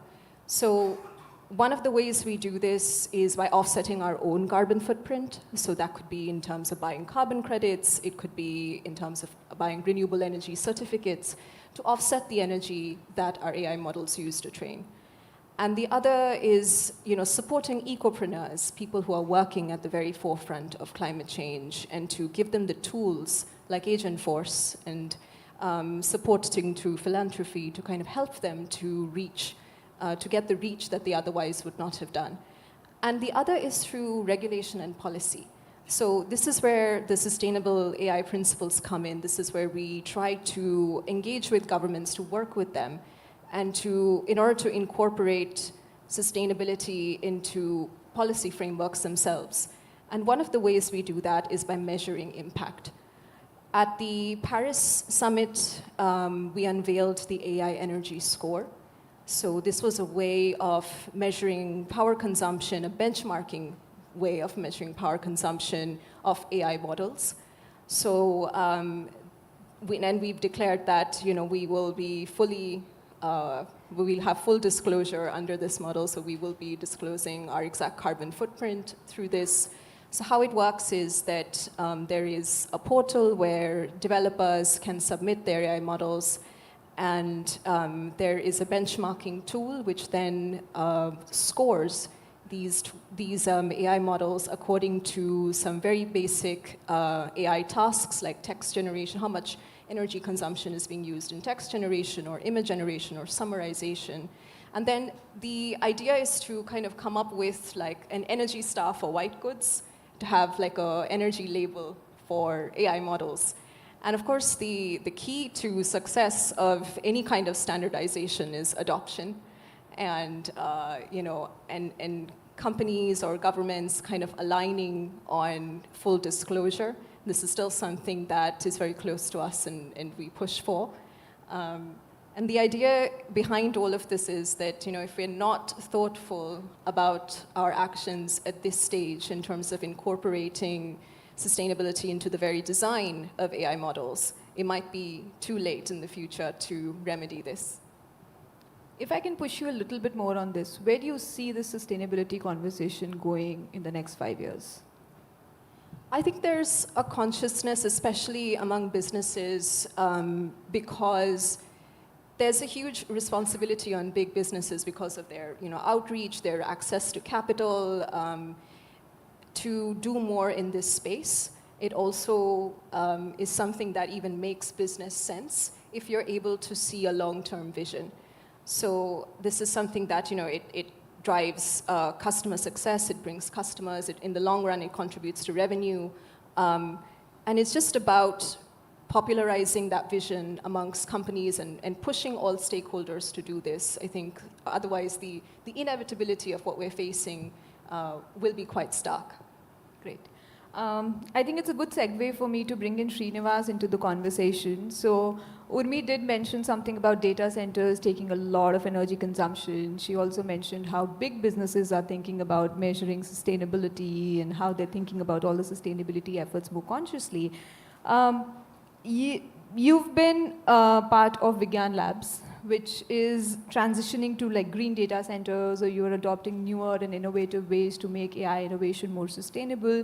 We have heard things like edge computing and the way it actually works to improve AI applications and make them more sustainable. So could you just unpack the term maybe edge computing for our audience, and also talk about why is it just the big businesses and why, and how do you even get the smaller businesses to think about sustainability from the very beginning? Yeah, just to go back a little in time, because when I just started designing Aadhaar, the whole infrastructure, right? It opened my eyes that IT infrastructure could be a massive guzzler of energy. So when I wrote the specs, I wanted a PUE of 1.2. All the vendors said, everybody in the world said it is impossible, right? Then, and I spent some research of Aadhaar's over. It's a big problem. Nobody in the world had solved. Why can't we solve it, right? I saw that, I think last decade back, we saw that energy is going to be a big guzzler in the future data center world, AI world. And we were one of the pioneers who used AI to actually solve the energy problems we started. And coming to Salesforce, right? I have some connection, deep connection with you guys. I built the first agentic AI and met Mrs. Arundhati at the time. I told her I can save 30 gigawatts of energy for you.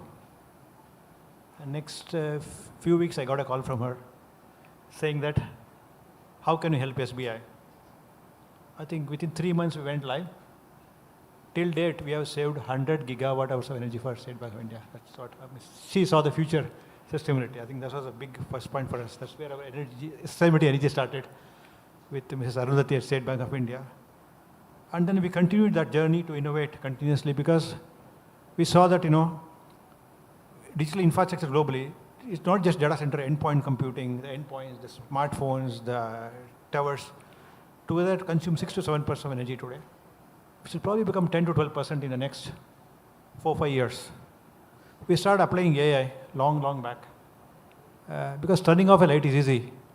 Turning off a computing resource is not easy, a lot more complex. So we had to use, today we have agentic AI running about 5 million machines in the world, probably the biggest footprint of our AI running in the world today.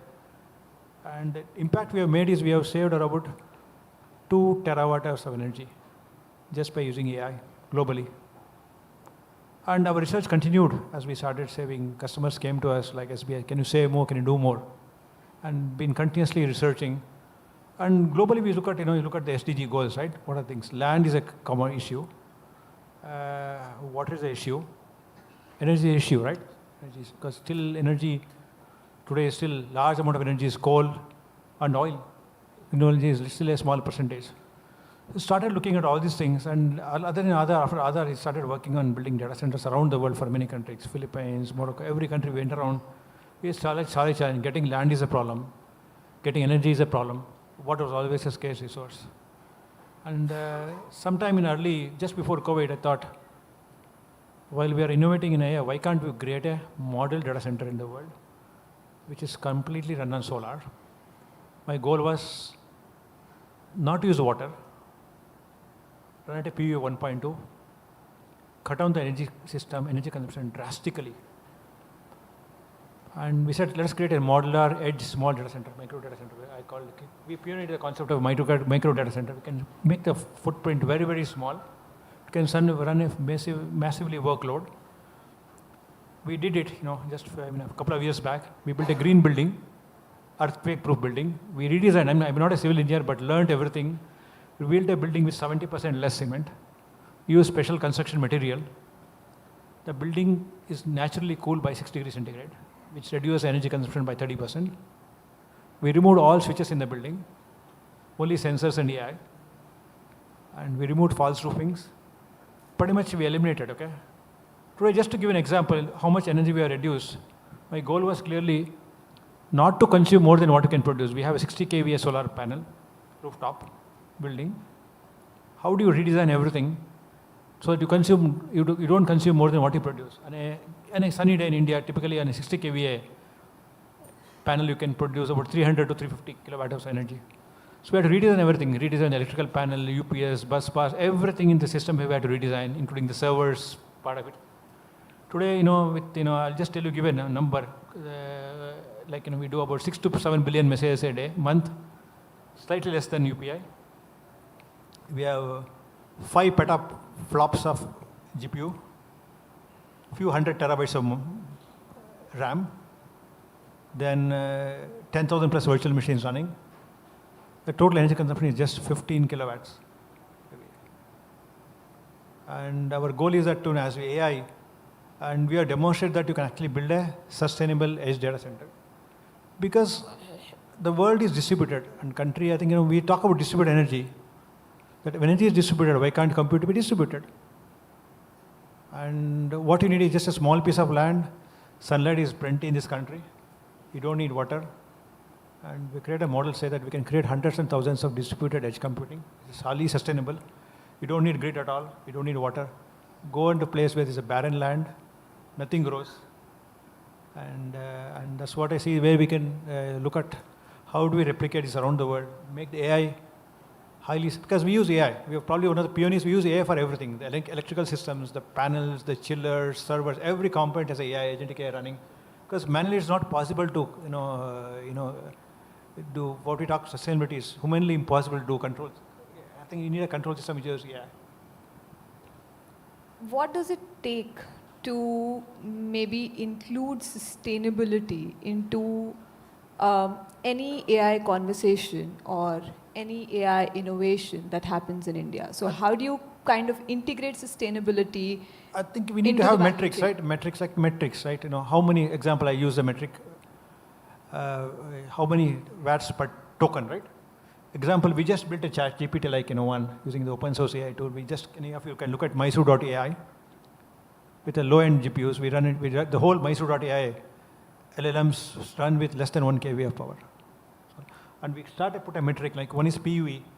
Mandate PUE, I think 1.2 is achievable. Mandate industry, the government mandates 1.2 PUE. Reduce the water consumption. And let everybody benchmark by watts per token, right? I think we are able to do, I think, almost less than a milliwatt per token and keep reducing, right?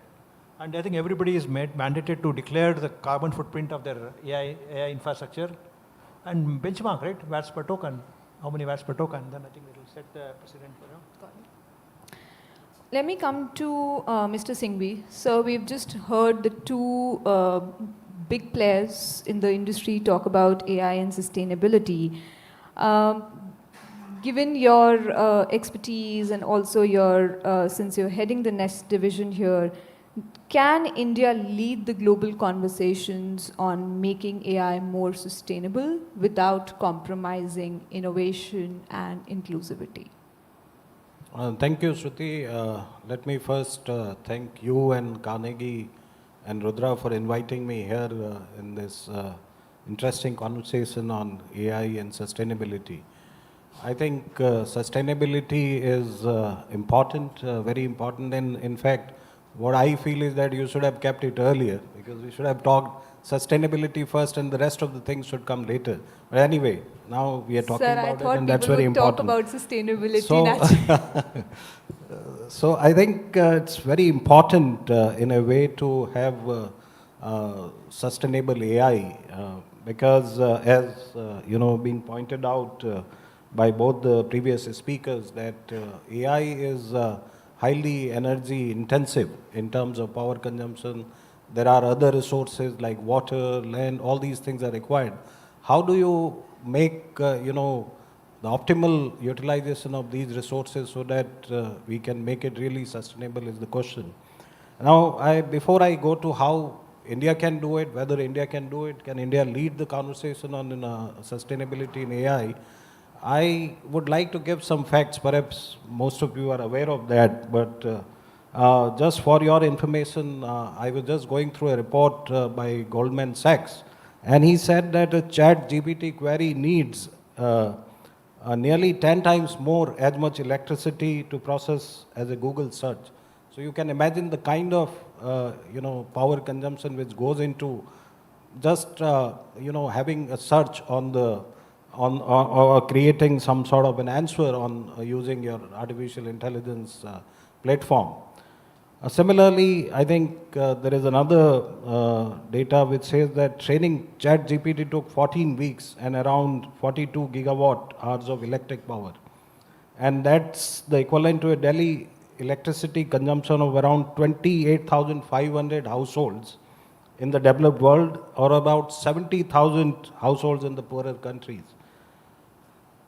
And there is another statistics which says that to generate a 6-second video clip on an AI model, it requires 8 times more electricity than it takes to charge a mobile phone, or nearly twice that needed to charge a laptop. So all these facts, it points out the kind of intensity of energy which is required to run AI models, and therefore it's very important to talk about sustainability in AI. AI, as you know, can solve a lot of problems pertaining to climate change or the energy efficiency and so on, but at the same time, it itself is an energy guzzler. So we need to strike a balance.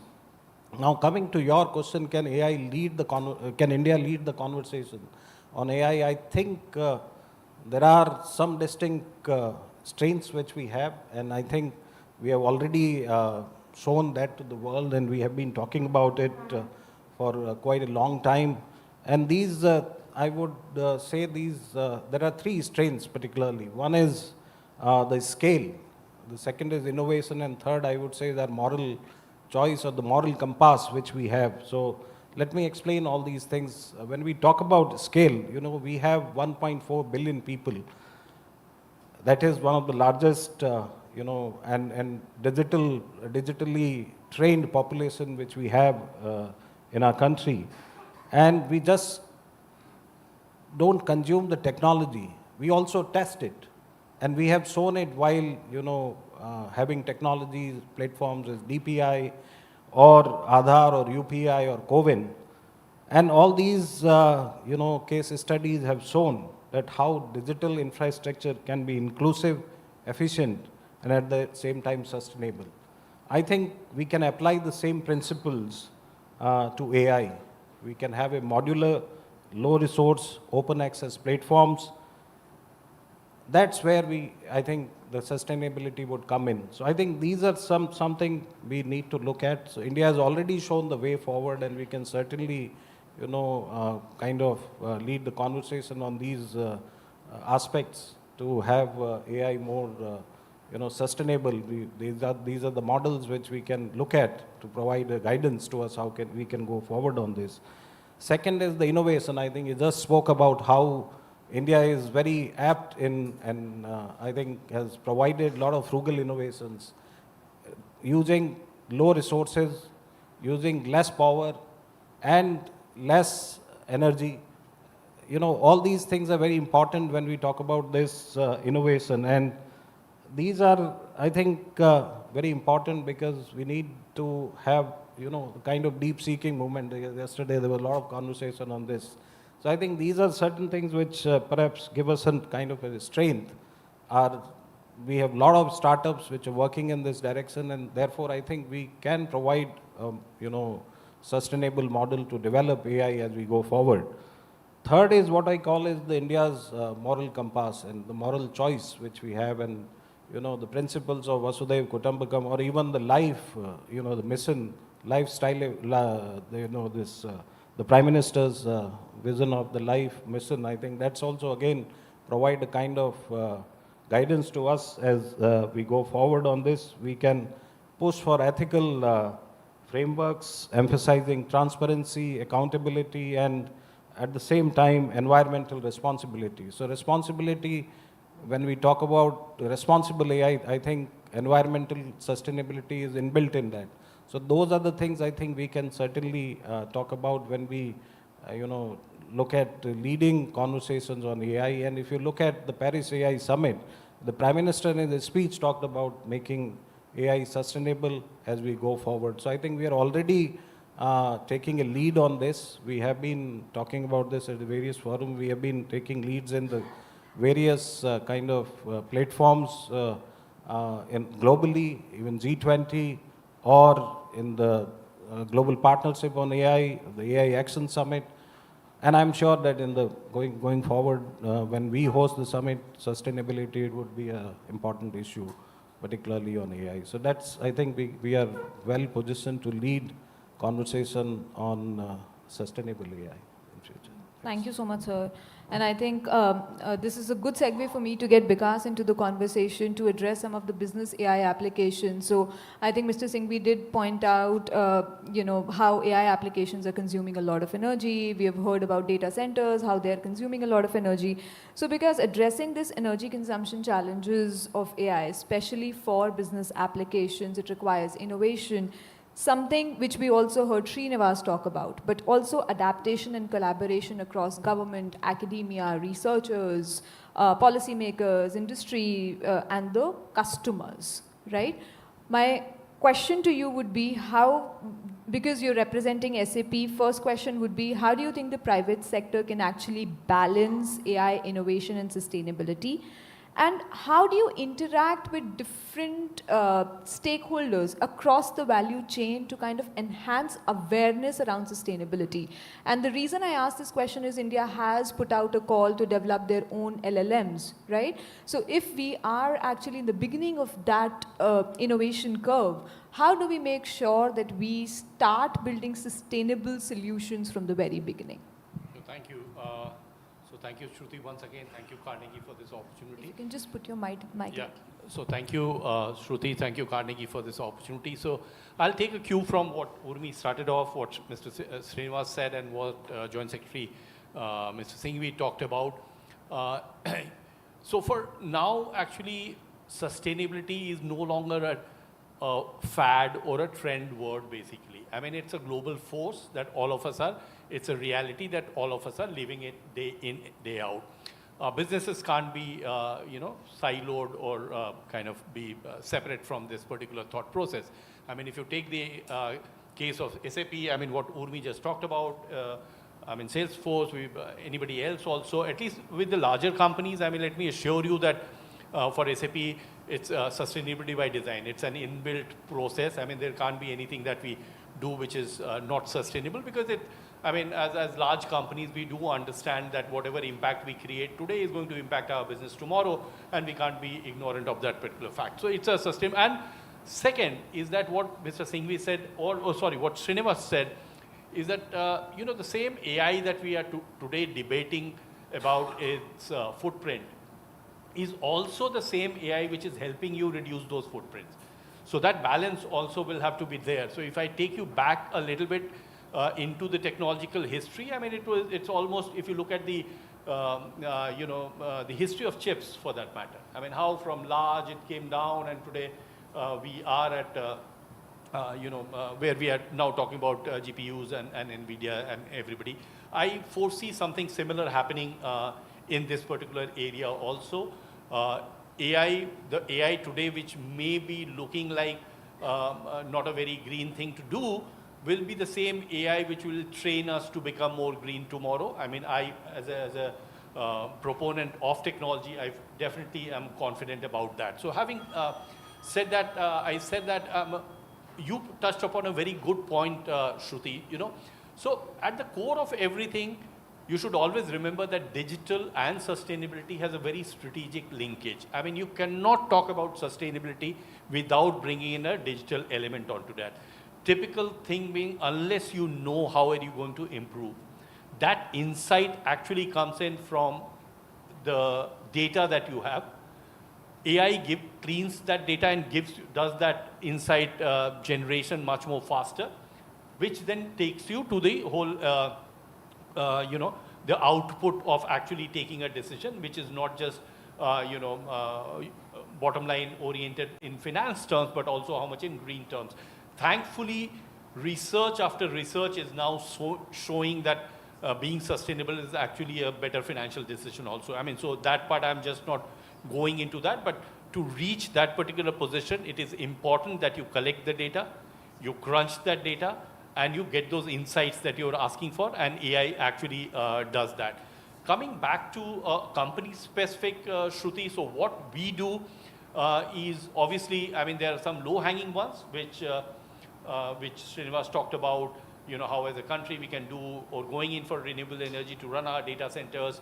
What Urmi talked about, wherever we feel that we have not been able to meet those, balancing footprint, we actually go out and buy the certificates. So that, I mean, that's an option which is available in the market today. So we exercise that option wherever we want to do that. So those are the low-hanging ones. Typically from an operational perspective, things which are very, very simple, and which Srini, probably you'd like it, in a large company like SAP, we have already started monitoring, using the non-peak hours, those kind of things. So small things which add to that. End of the day, Shruti, I would like to really put this forth, a very basic fundamental. End of the day, energy is a cost for me, mind you. I am obliged to reduce that cost in case I want to do, a good job as far as my market capturing is concerned. One. Number two, the same data that we are generating. So already we are creating internal benchmarks, the way Urumi talked about. Internal benchmarks are being created as to how much of LLM, how much of energy, how should you really run that through to get the output. We are also calculating what is the net impact of creating that, running on that LLM output. Customer, what you talked about, very important, because when we actually deploy an SAP solution which has an embedded AI into that, we are actually calculating the usage of the customer also.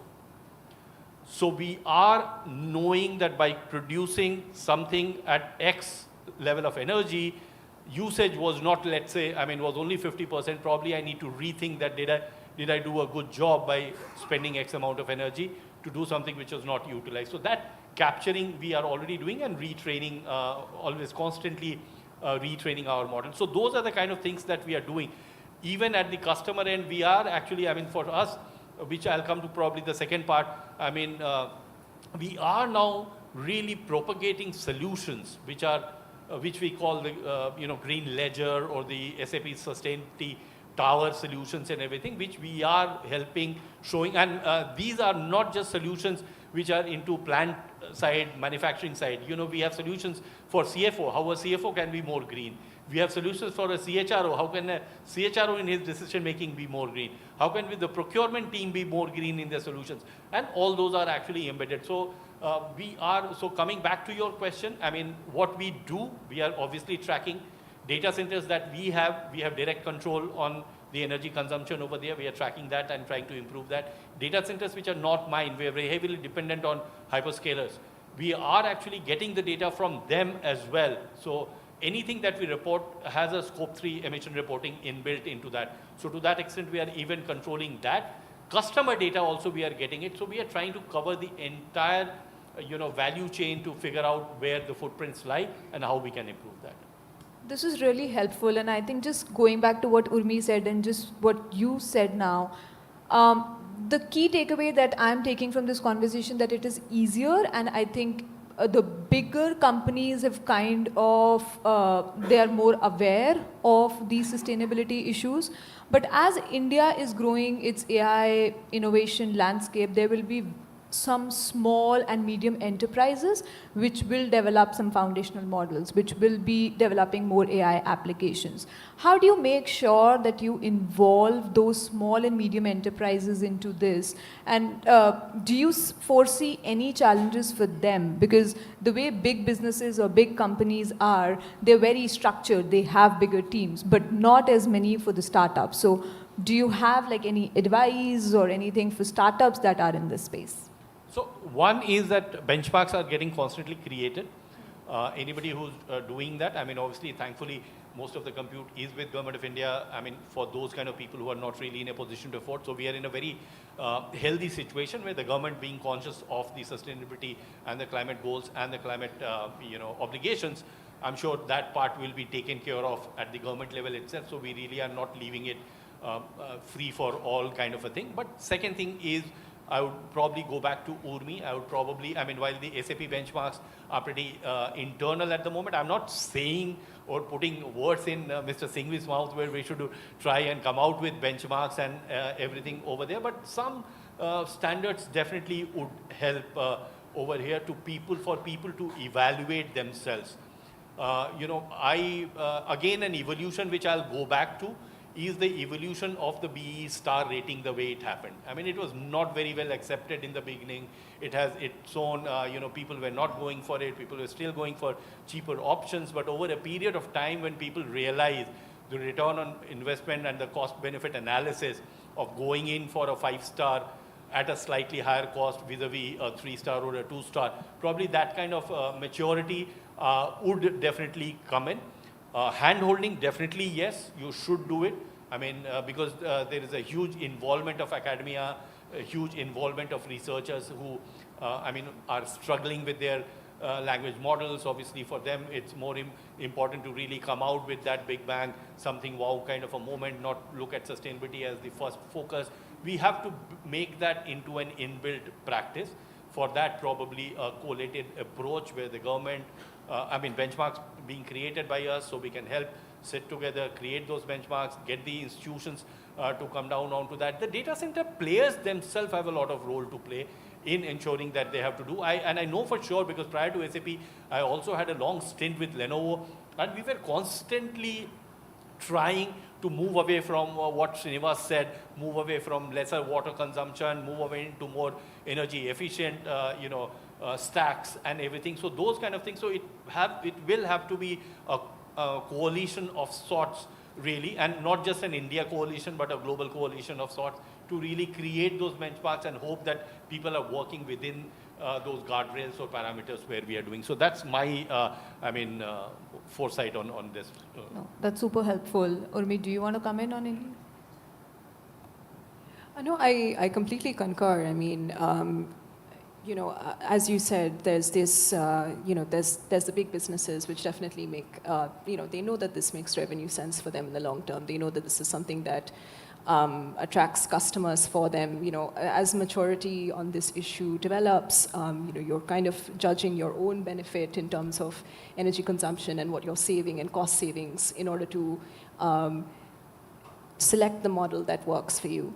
And I think with small and medium businesses, they do require a level of support to also, come to the same level as bigger companies. In one of our sustainable AI principles, we have advocated also for financial support. This could be maybe in the form of tax breaks or incentives that actually allow companies to come to the same level when it comes to using sustainability. Perhaps this is something that they want to do, but it doesn't, long-termism isn't something that is ingrained when you start a business, and it does need a bit of hand-holding there in order to achieve the goals that, that bigger players can do. So I think this is one of the things that perhaps we can discuss further. Sure. So just add to that, there are a couple of researchers here, but I would like to use this platform. What will happen is the market will also, determine this. In our case, my customer, it's not just giving an AI-based embedded solution. The customer has to then, end of the day, do the ROI at their end also. Is that how much of, hardware requirement, how much of energy consumption is happening at their end to get that benefit that I may have probably gone and sold ahead. So the customer himself or herself is also doing that analysis all the time. The market will also do that analysis, but yes, whether the startups and the young researchers, when they reach that stage, probably that's a question I don't have an answer at the moment, but probably we can. No, I totally agree to that, and I think it would also need a lot of awareness among customers to kind of calculate that energy consumption in their end. But Srinivas, let me bring you in back into this conversation. So the general consensus around the panel seems to be that it is not a one-person job. We need to have different stakeholders together to kind of, the government, policy, industry, academia. What is your opinion, and how do you envision AI sustainability to be embedded across the AI value chain? We have heard from both Urmi and Vikas, but do you have any other additions? Yeah, I think sort of concur with them, it's a general consensus among the team here. The only one thing I think I change our stance, because India, finally it's kitna milti hai, standard goes up. So we have converted AI to actually in terms of reduction in the cost, operational costs. That number speaks for itself. So when you just talk about cloud or a private cloud, a data center, you talk to customers about reducing your operational expenses, because one of the biggest costs of running a data center, example is IT, is your energy. People don't have metrics. Today, people traditionally in India run at 1.5, 1.6 PUE. When you just show them you can run to 1.2 PUE, you're going to save a huge amount of money. Just to give a thumb rule, right? A capex cost of a data center versus OPEX. In 5 years, your OPEX is equal to capex. So we have been able to cut by capex by OPEX by more than 50%. And capex also significantly less because we use a different technique. So cost saving is everybody looks for. I think when you translate your sustainability into a financial metric, and people readily accept that. And that's what I've seen. When you talk to CFOs, I say, I cut your cost by 50%. Nobody says no, right? By the same time, you're sustainable. So I just started using the word profitable sustainability. It's like help your planet, help yourself. And that's a story that seems to work everywhere. Yeah. That's a nice way to put it, profitable sustainability. But let me come back to you, Mr. Singhvi. So we've just heard the panel talk about collaborative approach. We've heard about profitable sustainability. How, according to you, can policymakers, industry leaders, researchers implement strategies to ensure AI development that aligns with global climate goals? This is a very, I think, good term which he has used, profitable sustainability. I don't know. But I think that makes sense actually, because at the end of it, everybody has to, win. There should be a win-win situation for everyone. And that's very important, particularly in terms of sustainability. When we talk about how can we align with the climate goals, I think as all of them have pointed out, for the policymakers, it's important that they provide some guidance, some sort of benchmarks, some sort of standards or so to follow up by everyone. I think that perhaps may be a guideline to start with, to to make, to examine themselves whether they are meeting those or not. And I think that is something very important. I don't want to prescribe here anything, but that's my personal view. I think that standardization at the end of it helps to a great extent in terms of, going forward, particularly on the sustainability aspect. Similarly, I think he talked about greening the data center, and I think if you look at the draft data center policy also, which was framed some time back, that also talked about green data center, and some of the state governments in their data center policy to attract investment, they have mentioned about issues pertaining to sustainability apart from other the kind of facilities or the incentives they are giving to attract investment for the data centers. I think at the international level, I think there is a need to integrate AI policy into the climate governance also. So whenever we are talking about climate governance, issues at any forum for that matter, I think now AI sustainability should also become a part of that. And that's very important because AI is going to be there forever and as in the near future or in the distant future as I can see it. So I think we need to have some sort of discussions on all these forums where, climate negotiations or climate discussions are happening. So that would give some sort of, kind of attention to this issue of AI sustainability and the sustainable AI as we go forward. We also need to strengthen global cooperation on this. We have been doing it ourselves, and as we, I think perhaps in the previous session also, perhaps Secretary Master told that we would be hosting the next AI summit, and we look at this issue particularly, very closely in that summit, and we'll see that as we go forward, more and more discussions happens on this, and that's very important to bring some sort of attention to this issue. And this is the responsibility at the end of it for everyone. Everyone should recognize that whenever you are using AI, you are somewhere contributing to the, maybe emissions at some level. So I think you need to be frugal in your approach. You need to be responsible in your approach, how much AI you need to use, so that you can also contribute to the, maybe climate, the challenges which we face. So I think these are some important things we need to keep in mind. So that's what I want to say. I think the upcoming India's AI Impact Summit is a good way to start the benchmark conversation, something that is born out of this conversation as a policy impact, just putting it out there. But I think we're going to switch gears a little bit, and we've talked a lot about how do you make AI innovations more sustainable, but let us talk about how is AI actually helping achieve sustainable development goals. So let me turn to you, Vikas, again. How do you think and what is AI for sustainability, and how can the private sector and government use AI to meet their climate commitments? Sure. Thank you, Shruti. So, I mean, as Srinivas also pointed out, the same AI has a huge role to play. I'll come back to my first point that I said that there is this very, very deep strategic linkage between digital and sustainability.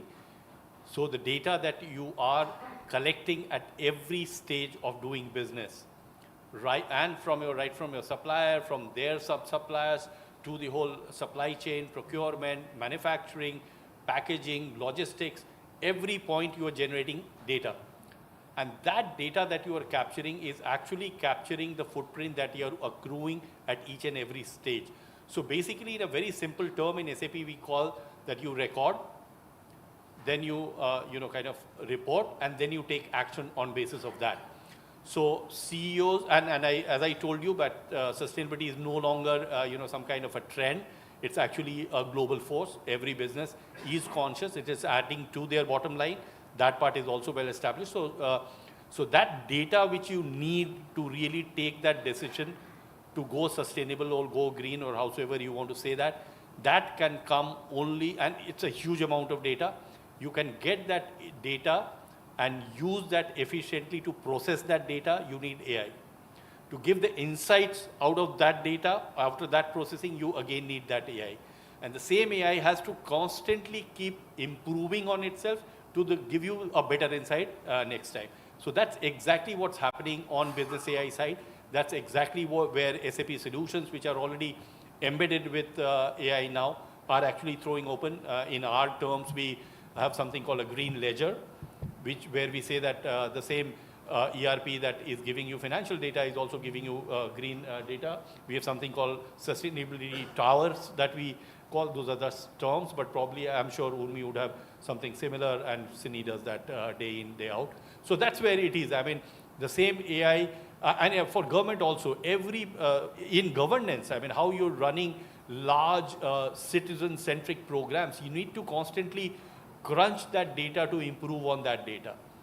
So, for example, state of Andhra Pradesh runs on SAP. We have something called Comprehensive Financial Management System. Now, that large data which was lying in silos, guzzling energy, everything has now been coordinated by the state government.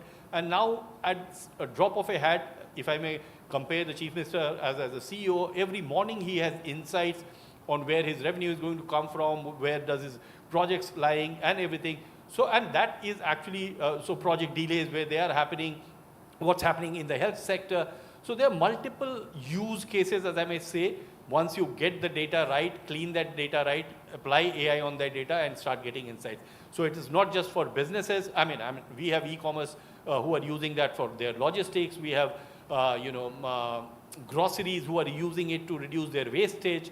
It can be multiple. I mean, use cases can be multiple. So definitely has a huge play. It's one of the largest, best doing business arms of SAP also, by the way, in case that is an indication how important businesses are taking this.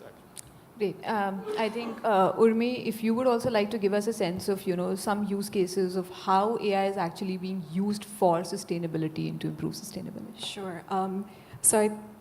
As Vikas said, using, greening AI and using AI for green are sort of two sides of the same coin. There are, lots of interesting use cases where we're trying to use agentic AI in order to deliver real-world solutions. So one is, there's this startup called Good 360, which is using agentics to sort of optimize disaster relief delivery. So it kind of tracks the routes and patterns that all their delivery trucks take in order to deliver foreign aid more efficiently and optimize those traffic routes. So that saves energy, that saves cost. So that's one good example. The other is we're also working with the government of Andhra Pradesh, with Producers Trust, in order to use predictive farming, use agentics for predictive farming. So farming can sometimes be a very unsustainable exercise, lots of data, 70% of water consumption comes from a farming sector. I think 40% of the produce also goes to waste at times. And what we're trying to do is to use agentics to connect buyers to sellers in a more appropriate manner, so there's a greater efficiency. We're trying to deliver instructions in vernacular, and also to align cropping patterns according to the weather, according to local conditions. And you know how agentics works here is that instead of using one LLM across the board, the data is sort of broken up into these smaller packets and then assigned to specific models to accomplish specific tasks. And that's a very energy efficient way of delivering these kind of services instead of using a larger language model to do so and having its energy wastage. And there's also several startups in the space who are really using AI for good. There's, I think it's Fano AI, which is this startup that uses deep learning to predict patterns for wildfires even before they occur. So it's very, in terms of disaster relief delivery as well as disaster prediction, I think these are some of the areas where we can see widespread usage, and these are scalable as well. So something that can be used, that's something that we see, in the US can also be modified to local conditions and local context, and the solution can also be applied to India as well, and maybe from India to different countries as well. So it's a way of kind of connecting the world through AI for good. That's quite optimistic, and we're left with about 7 to 8 minutes. I would like to bring my audience into this conversation. So if any of you have questions, please raise your hand. Can we have the mic, please? Please introduce yourself and keep your questions brief. We'll take a set of 3 questions maybe at a time.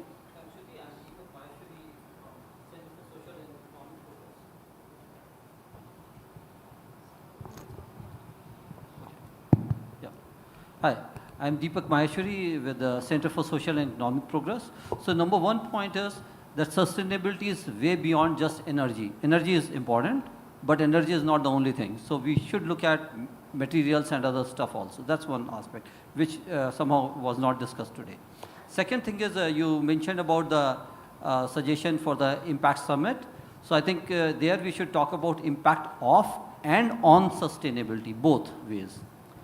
And the third thing I just wanted to suggest was that while we are talking more from a technology ecosystem perspective right now, it would be nice, perhaps in future or even now, to engage with Ministry of Power or Ministry of Environment, MOE, FCC, etc. So what are their policies talking? Are they talking about using of AI in their respective policies? Because it takes two to tango. Thank you. Great. Can we just have the mic?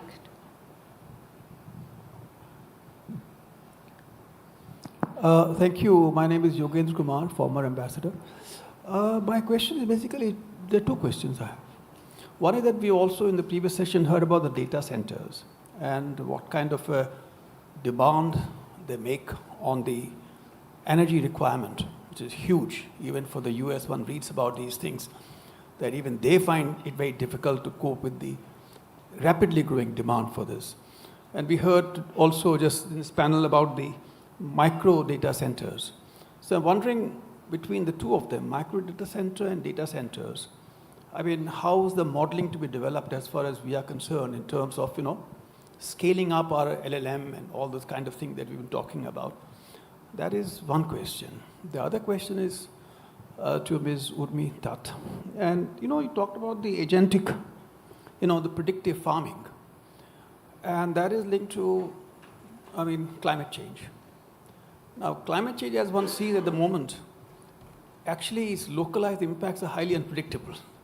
So what kind of modeling you're developing in a situation which actually, by itself, intrinsically unpredictable? That's what kind of exercise this actually entails. Thank you. Okay. Can we have the mic, please? Hello, everyone. Vikrant, this side from EY. So my question to you is regarding that, as Mahavir Singhviji said, sustainable is win-win for all. So the thing is, whatever we are putting it in terms of resource allocation, whether it's coal for energy, whether it's all rare earth mineral for making semiconductors, which is powering AI, and then we supply or fit these semiconductor in data centers, and so much amount of money has been putting into this. So how do you see this trade-off as this now? Is it going to get paid off? One question. And if it is going to pay off, when it is going to be done? Or we just have to wait and see approach. So just to draw an analogy, almost 5 years ago when 5G was being developed, and there are many reports you can see right now in vendor ecosystem that 5G will bring in so much amount of money and all. We are in 2025, we do not see 5G a lot all over the world. Okay.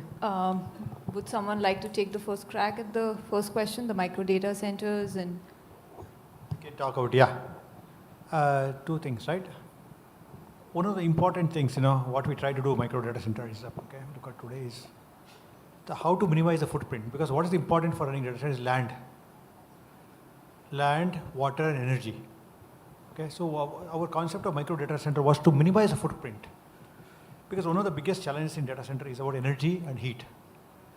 So we try to eliminate some of these aspects. Micro doesn't mean you cannot run very workloads. See, there are a few cases everybody in the world does not have to run training Majority will do inferencing, right? Inferencing doesn't require a massive amount of infrastructure. A micro data center, I would say, you can have about 50 to 100 racks. You can do in a quarter acre of land. It's completely solar powered. You don't need water. And as a country as such, India is a high density of population, and we have so much of diversity. Sorry? Can we do without data centers? See, we need computing power somewhere. Okay, computing power somewhere. Data center could be, we just coined the concept of a data center, micro, nano, and pico. A pico could be one rack itself. We're able to run, one of the customers, I said, one fairly large language model, we're able to run a rack, about a 2 kilowatt of power. So, as a country of diverse as we need, different conditions, different languages, culture, a distributed model is the way to go. We need a large central model for certain things, but for our regional, we are a country of 1,000 districts, thousands of villages and taluks. A small taluk can do with a one rack, that's it, They're self-cooled, solar powered, you don't need any energy from the grid. It automatically can be autonomous, AI-driven, and that's probably one of the way to go in this country. Urmi? Thank you so much for your question. I would definitely add that anything that is predictive is never 100% the word of God. And what we can basically do is to make it as accurate as possible, pulling it from making data sources as integrative as possible in order to give you the most accurate results. Currently, there are schemes running, for example, I think there's predictive farming practices that some universities are attached to. They do send the most accurate data that they can to farmers in order to influence their cropping patterns. So what our technology does is make that a lot more accurate by creating these data sets, pulling together different data sets and making the process a lot more integrative. So it's about giving you better tools, incrementally improving the kind of technology that you have. So I'll just add to that. I'm not an expert on the agri side, which Urmi talked about, sir. But in case I can give you an example from business AI side of it. So a very simple example, which will probably put things into perspective. These local data sets are also important and getting inbuilt into that. So if an AI solution that SAP may have for, let's say, the steel sector would not be the same that we would have, say, for confectionery sector. Because those set of data which are unique to confectionery will be utilized over there, the ones which are unique to steel. So there is an element of small building blocks actually coming up. You can probably restrict that. I fully agree with you that, probably, and why us, the whole Indian Meteorological Department is actually, their prediction is going for a 6 because of very localized this thing. So, I mean, you have a point definitely over there, but that's how probably it's getting built up. And it's a work in progress. It's never one day. Srinivas, quickly, last question. Yeah. Next question, I think somebody asked about ROI data center, just like 5G and 4G. What I've seen, you look at today, unfortunately, a lot of data center people think it's a real estate play. You build large ones. Historically, data center people, the ROI has been 7 to 8 years, unfortunately so. Except the hyperscalers, nobody had made money. So we looked at reinventing data centers, micro data centers, the ROI is just 2 years. You don't need massive one. You can build a micro and modular one in 2 years with ROI because your operational costs are significantly lower. You run on solar power. You don't use water. So we have seen ROI of just 2 years for a micro data center. Thank you, and I think we are right on time. Thank you so much, everyone, for this engaging and insightful conversation, and thank you to the audience for patiently listening to us. Thank you.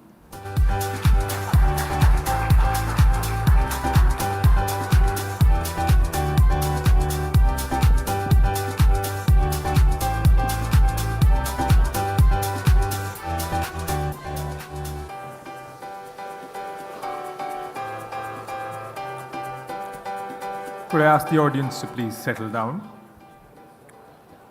Thank you, dear panelists, for a forward-thinking and important conversation on a sustainable future for artificial intelligence. Now, for the final panel of this year's Global Technology Summit, we present our marquee session, Sambhavna. Next is what?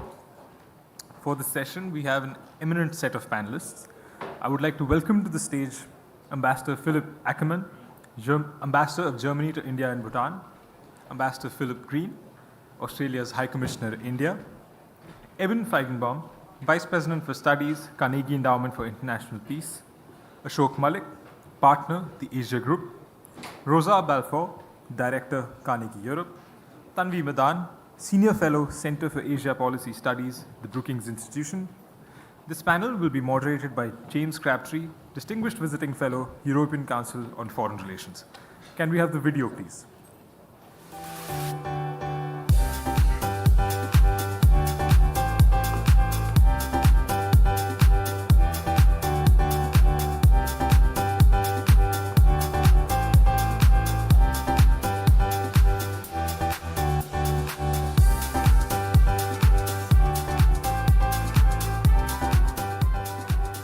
James, the floor is yours.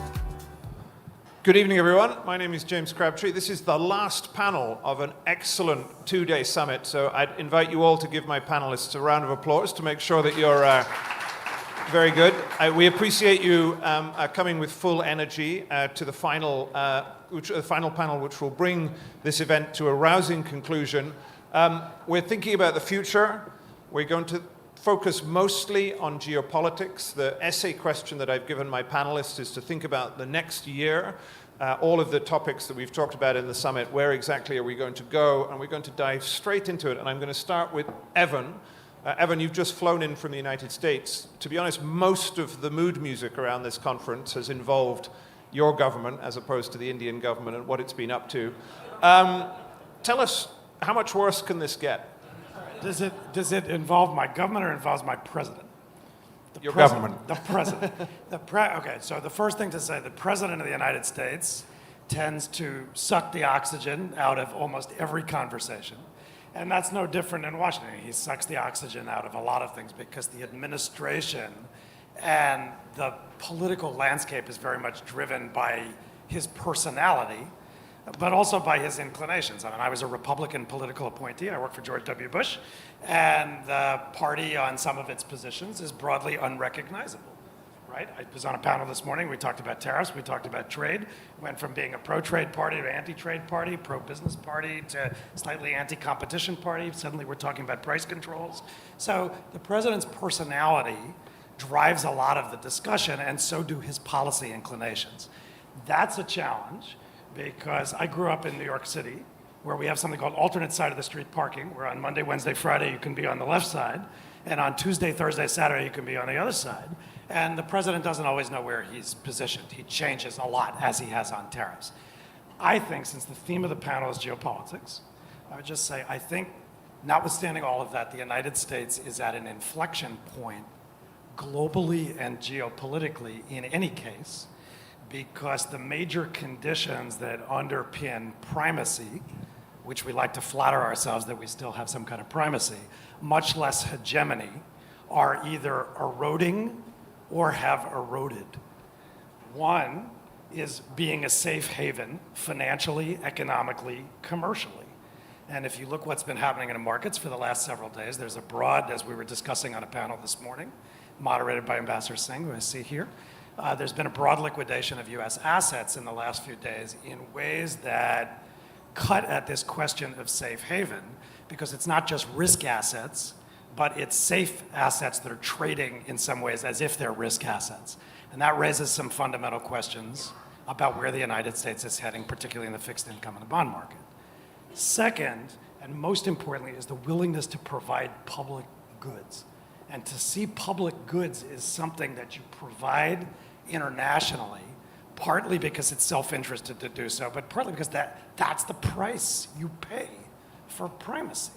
And what I've seen happening structurally, but particularly in this administration, is that economic public goods being the demand, keeping the market open, sharing technology, thinking in terms of techno-globalism, not just techno-nationalism, the things that made the United States both attractive and a power are eroding in the policy landscape, but also in the public.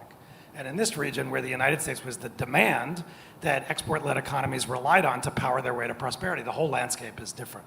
And then the last thing is that powers like that don't conflate power and influence. They know that they're different. Just because you have power doesn't mean you have influence. And that's underpinned by credibility. And the United States, over the last few years, even in the last administration, is increasingly having to coerce compliance from its allies on things like tech controls on China, transfer of certain things. Why?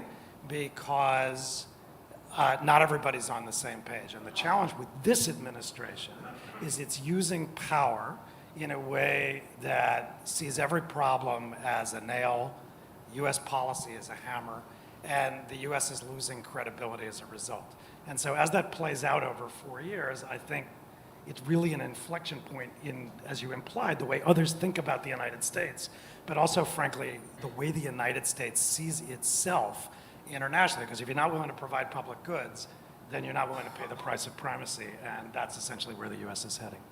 Okay, so Ashok, you heard from Evan that, in a sense, the US, in a sense, the US order is crumbling. We began this summit 2 days ago with an introduction from External Affairs Minister Jaishankar. He seemed, I wouldn't want to say relaxed, but sanguine about the challenges that this presented. And out there in the rest of the world, there are a lot of people who don't seem to be as relaxed as people are here in India. So tell us about that. Why, I mean, India seems reasonably sanguine about these epochal changes. What opportunities does India see, and how is it being responded to? I don't know whether India is sanguine, it's just being realistic. You know, Washington is a very seductive city. If you're in the establishment in Washington, you think it's the capital of global power. If you're in the non-establishment, you think Washington is the capital of global dissent. In India, we just think Washington is the capital of the United States. And we deal with the government and the president of the day. Now, this president has made trade, tariffs, and reshaping the contours of economic engagement a very important part of his agenda.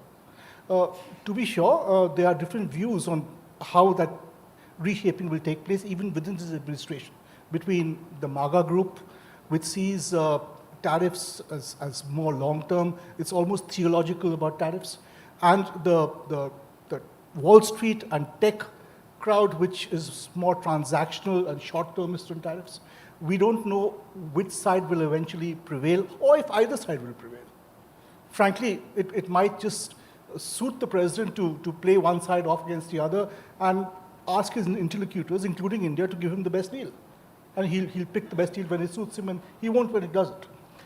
In all of this, spaces are being opened up in the international system, in the global order, in the trading order, and in broader geopolitics. Some of those spaces which are being opened up are a challenge and a concern. Some of those spaces are opportunistic, and some, frankly, are areas we can use, which is why India is approaching the Trump moment, and the coming year at least, with great realism and hopefully agility. Tanvi, same question to you. India's response to this Trump moment is appropriately chilled or sanguine?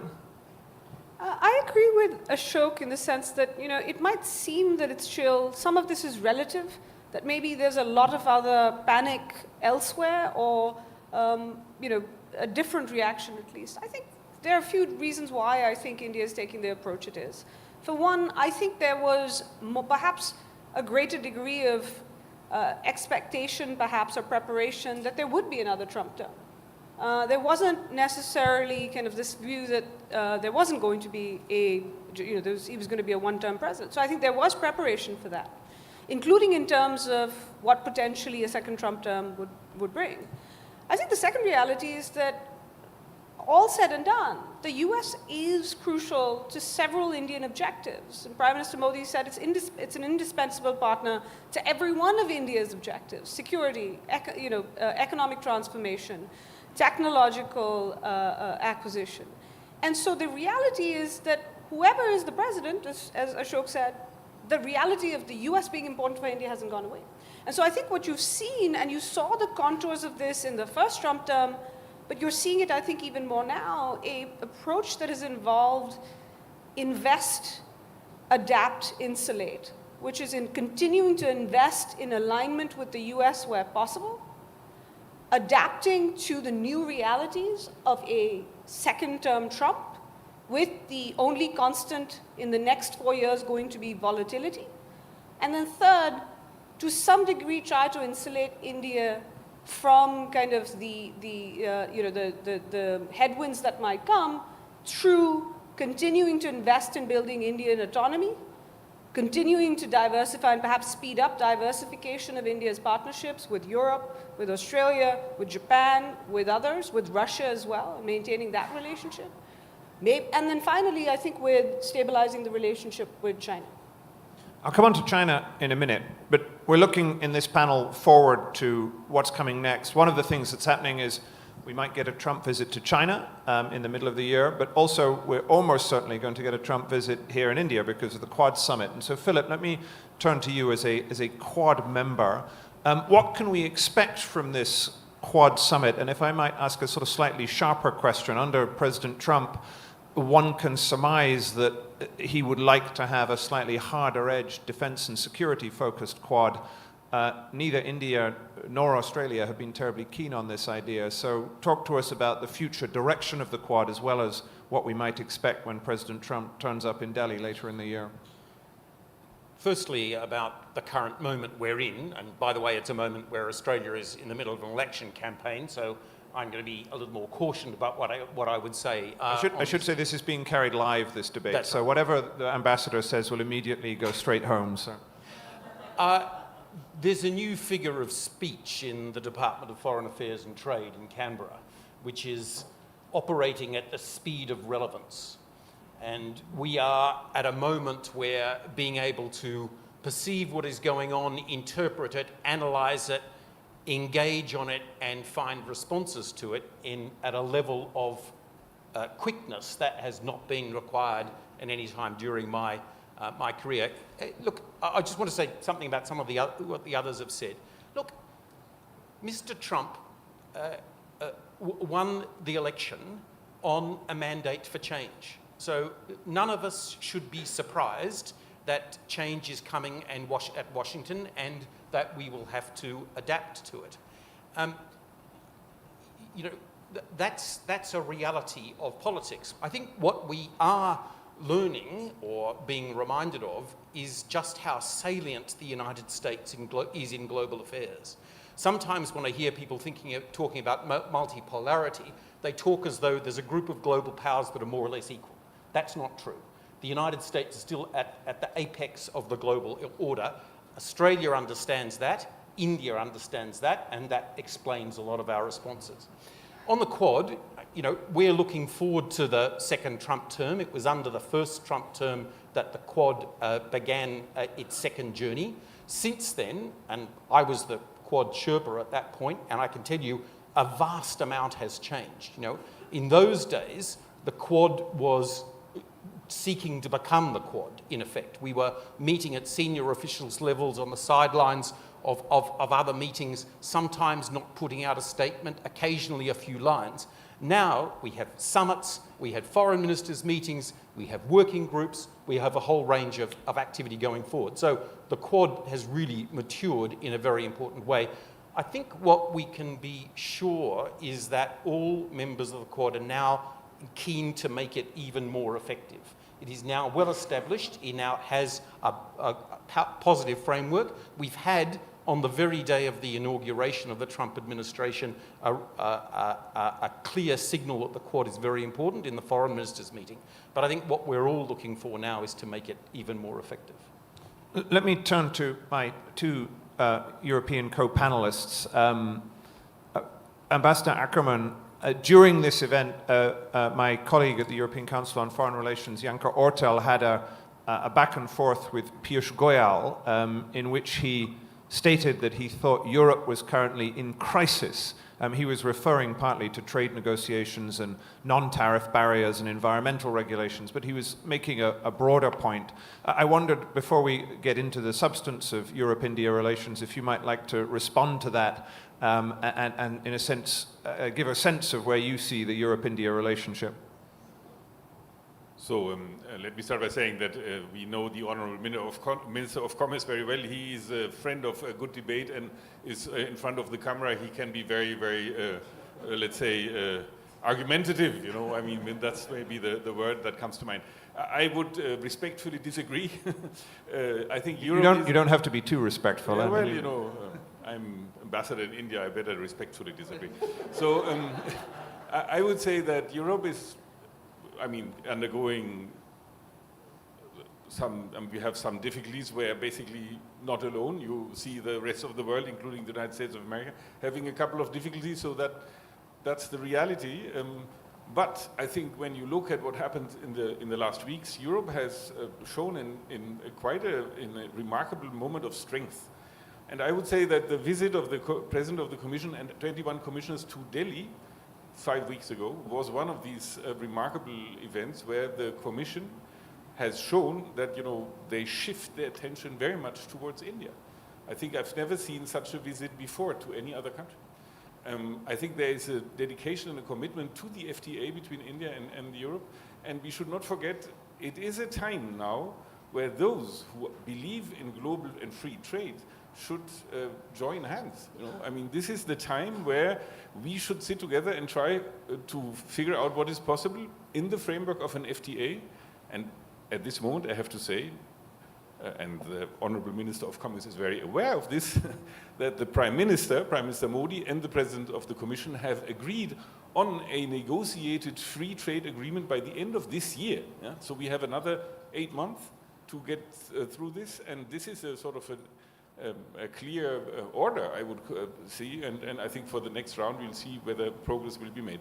The other thing where I feel Europe has shown quite a strength is when we saw the up and down in the United States of America. I mean, the Commission has reacted in a very sensible way, calm but very resolved, and I think what we've seen as a reaction has shown that this reaction was the way, the approach the European Commission has taken was quite a wise and a sensible one. So, although Europe has a tendency of belittling itself and also exaggerating the difficulties in which it is right now, I think you should not underestimate the strength and the resolve Europe has right now.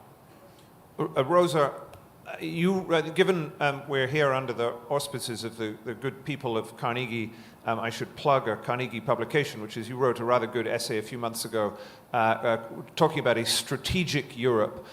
In his opening remarks, the External Affairs Minister had a line in which he said it was important to India that Europe was a pole in the international system and that it behaved as if it was a pole. One of the themes I've detected from this conference is, in a sense, a sort of growing Indian respect for Europe, as Europe becomes more carnivorous and less herbivorous, India it sort of sees a partner it can work with. Is there truth in that? Can India expect a stronger and more strategic Europe as a partner in future? I do see the signs of Europe flipping the narrative away from belittling itself towards thinking far more sharply about what its actual interests are and what it needs to do to pursue them. But I don't want to gloss over the predicament in which Europe is at the moment, because there is a war in Europe. Russia is conducting a conventional warfare in Ukraine, hybrid warfare in other parts of Europe, and is trying to subvert European democracies. The United States appears to be siding with Putin's vision of the world divided into spheres of influence. So it's absolutely existential that Europe rises to the challenge. And I do see the signs of this, despite the fact that Europe has come through a long period of economic stagnation and political volatility. So what are those signs? The first is taking its security seriously at long last. This is something the Americans have been demanding for a very long time, well before Donald Trump got elected the first time. So that is happening. There are plans to support Ukraine, and there are plans to think about European security, territorial defense, and deterrence. And this is unprecedented. So it's quite an extraordinary step. And we hear here in India that India and the European Union are also talking about defense in defense cooperation in the context of the FTA negotiations. So this is something that is clearly relevant for the rest of the world. Secondly, it's, courting other countries and being courted by other countries to develop a web of trade relationships so that it can diversify its economic interdependence with the rest of the world. So I think we can see a Europe that is trying to rise to the challenge. But I do want to underscore that the context is a dangerous one, and it is a context in which, if revisionist powers have the upper hand, it's a context which is going to be harmful for other countries that believe in, in multilateralism, multipolarity, etc. Let's start this next stage of the conversation and talk about trade and tariffs if you want, but particularly trade. So we have a US-India trade deal that is pending. We have an EU-India trade deal that has to be done, in theory, by the end of the year, when there should be a Europe-India summit in the final quarter of the year. Philip, let me turn to you first. Australia has signed a trade deal with India. It's called ECTA. What advice do you have about negotiating with the Indians? Oh, first of all, we're not done yet.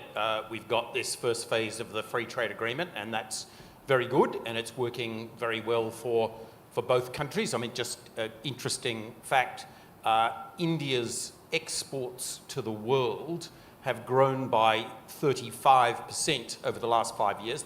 That sounds pretty good. India's exports to Australia have grown by 66% in the same period. So, massive acceleration in the character of our trade. What advice would I give? Well, the first thing I'd say, be respectful and listen. Understand each other's sensitive points and be prepared to work around them rather than go at them. Work with the grain. Secondly, ECTA had some elements that were really quite innovative in terms of trade policy activity, and our trade negotiators found new points of contact with India which had been difficult for us to find for a very long time. Third, trust amongst the top negotiators was really important, and establishing a sense that we were embarked on something that we both wanted to get to, and we were prepared to go out of our way to get it and not irritate the other in the time was vital. And then be decisive. Those final days and weeks where high-level negotiations were going on line by line was, frankly, one of the most active, forward-leaning periods of Australia's trade policy, and hugely advantageous to both countries, and with great credit to those who are involved.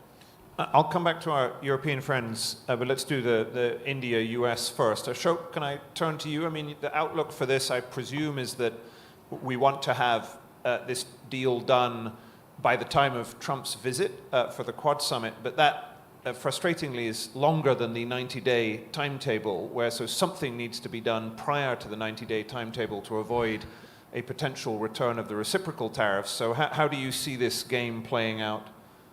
Look, there could be an interim deal theoretically in the 90 days leading up to a bigger, proper deal by the autumn, by the fall. But more seriously, if the US is to sign any deal in the 90-day period, I would say the deal with India would pretty much have a very good chance, simply because the Indians and the Americans have been negotiating before almost anybody else started negotiating on tariffs and trade.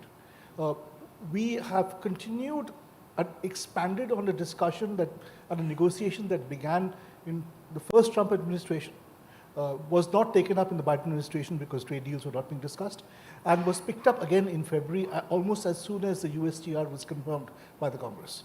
So when President Trump met Prime Minister Modi, it was Prime Minister Modi who raised the idea of a trade deal and trade negotiations, even before Mr. Trump did. So I think India's been quite focused and astute in this. It's made an offer, which by Indian standards I understand is an ambitious offer. Perhaps it can lead to further negotiations. But if there is a trade deal with any country in the next 90 days, I'm pretty sure India would be one of the first.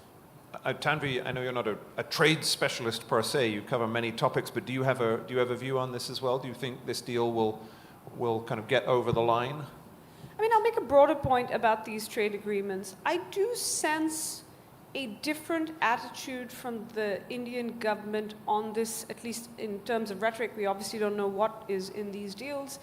And you've heard this from the External Affairs Minister in recent weeks. You've heard this from the Commerce Minister just yesterday. You know, his comments in Europe got a lot of attention, but he was very clear yesterday. He made a few points that are worth noting.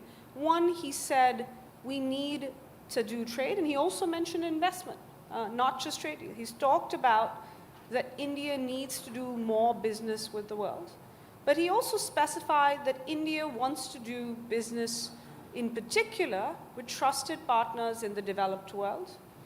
And the third thing that he mentioned, and this seemed to signal more to certain parts of, I think in terms of a domestic audience, is that it is become, that certain Indian sectors have become too used to having the domestic market and too comfortable, and that it'd actually be good for Indian consumers and things like the Indian economy, job creation, to actually engage in this process. And the reason I think this is perhaps a different moment, I think nothing is inevitable, which is also why I don't think India is sanguine. I think you see that India is not sanguine in the fact that there seems to be some sense of difference from previous attitudes about trade agreements. This government, when it came in, was not keen on trade and bilateral investment agreements.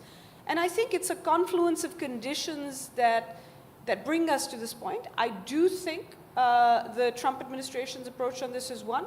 But I do think as well the need for additional growth and job-creating growth, as well as the fact there is another thing that perhaps adds to this moment, is that politically, perhaps for the government, there is a moment, there's only one state election between now and next year, this time next year.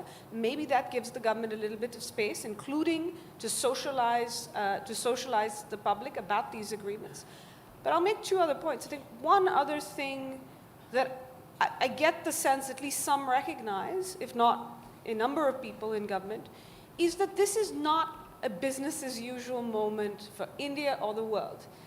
This is a moment at the end of the day, I think, this is my view, that we have not seen since that period between 1989 and 1991. And it deserves the kind of reaction, even though it's not a crisis point like 1991 was, it deserves the kind of reaction in terms of understanding there needs to be urgency and agility, and perhaps going beyond that business as usual as India. So I do think this trade part of it is part of seeing that differently. I'm going to go to our European colleagues now. In a sense, so Tanvi says this is not a business as usual moment. If Europe is to sign a trade deal with India by the time of the summit in the autumn, that will really be a not business as usual process for Europe, because it will mean, in effect, Europe is going to have to sign a deal similar to the Australians, a sort of stage one deal. You can't do a full Europe-style FTA in 6 months. So, Ambassador Ackerman, do you think this is going to happen? Yeah, I think, I mean, it's no secret that the European Union is not an easy partner when it comes to FTAs. Not only do we have 27 different member states with different priorities, but also we tend to go for this comprehensiveness, in the FTAs. And I think Tanvi is right. This is not something we can, it's not the same pattern that we did with Canada or New Zealand or something. It has to be different. And that means also the European side has to adapt to the realities. But adapting to realities doesn't mean, and that's also valid for the American thing, that you throw your convictions overboard. I mean, you have to see what you can do. I'm very convinced that if both sides are serious and they are really willing to come to a conclusion, they will be able to do it. That it is not maybe the full-fledged Canada-CETA deal, clearly, but it's maybe more than the Australia deal also. So I think let's see what comes out of it.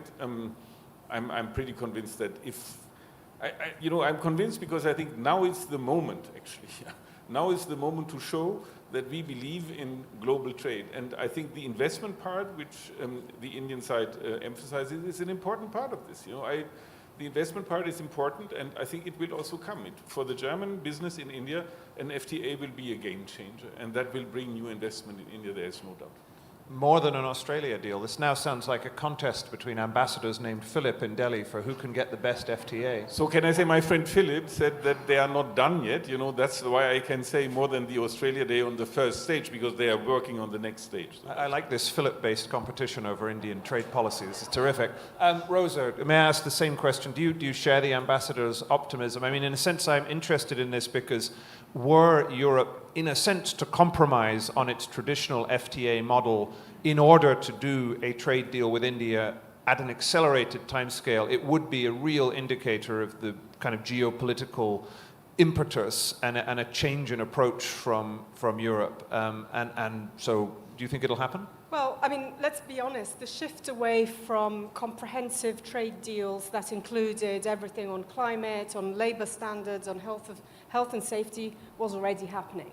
Europe wasn't getting its way and was receiving a lot of pushback from countries around the world, but also from Europeans who were, protesting against, for instance, the Transatlantic Trade and Investment Partnership and against the agreement with CETA. So I think we were in that space anyway. So what is important? Number one is to lock in relationships through trade. Number two, to continue the conversation on all those things that might not get in the trade agreement, but that are important. And I do think Europe has a special role to play, together with others, in supporting what we call global commons or global public goods, which are very much related to climate, related to technology, related to all those trends that escape state control. Because what we have is a trend in which several states are trying to maintain and extend national control undemocratically, and we have a number of trends that go beyond states and that need to be regulated. And I think the EU definitely, and European countries, are in that camp of countries that want to think about global commons together with others. So I think that's the sort of way in which a thinner FTA can be compensated through different types of conversation. Excellent.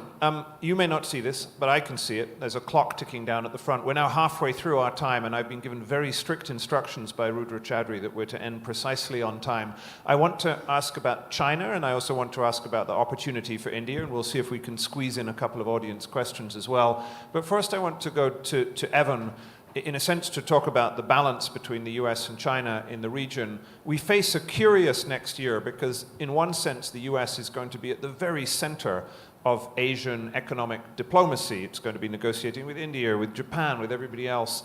At another level, it seems that the US is really abdicating its role as a leader in Asia. And you have this wonderful phrase where you have warned against the United States becoming the Hessians of Asia. I wonder, could you explain what you mean by that? And in a sense, what game you think the US is playing in terms of economic statecraft at the moment?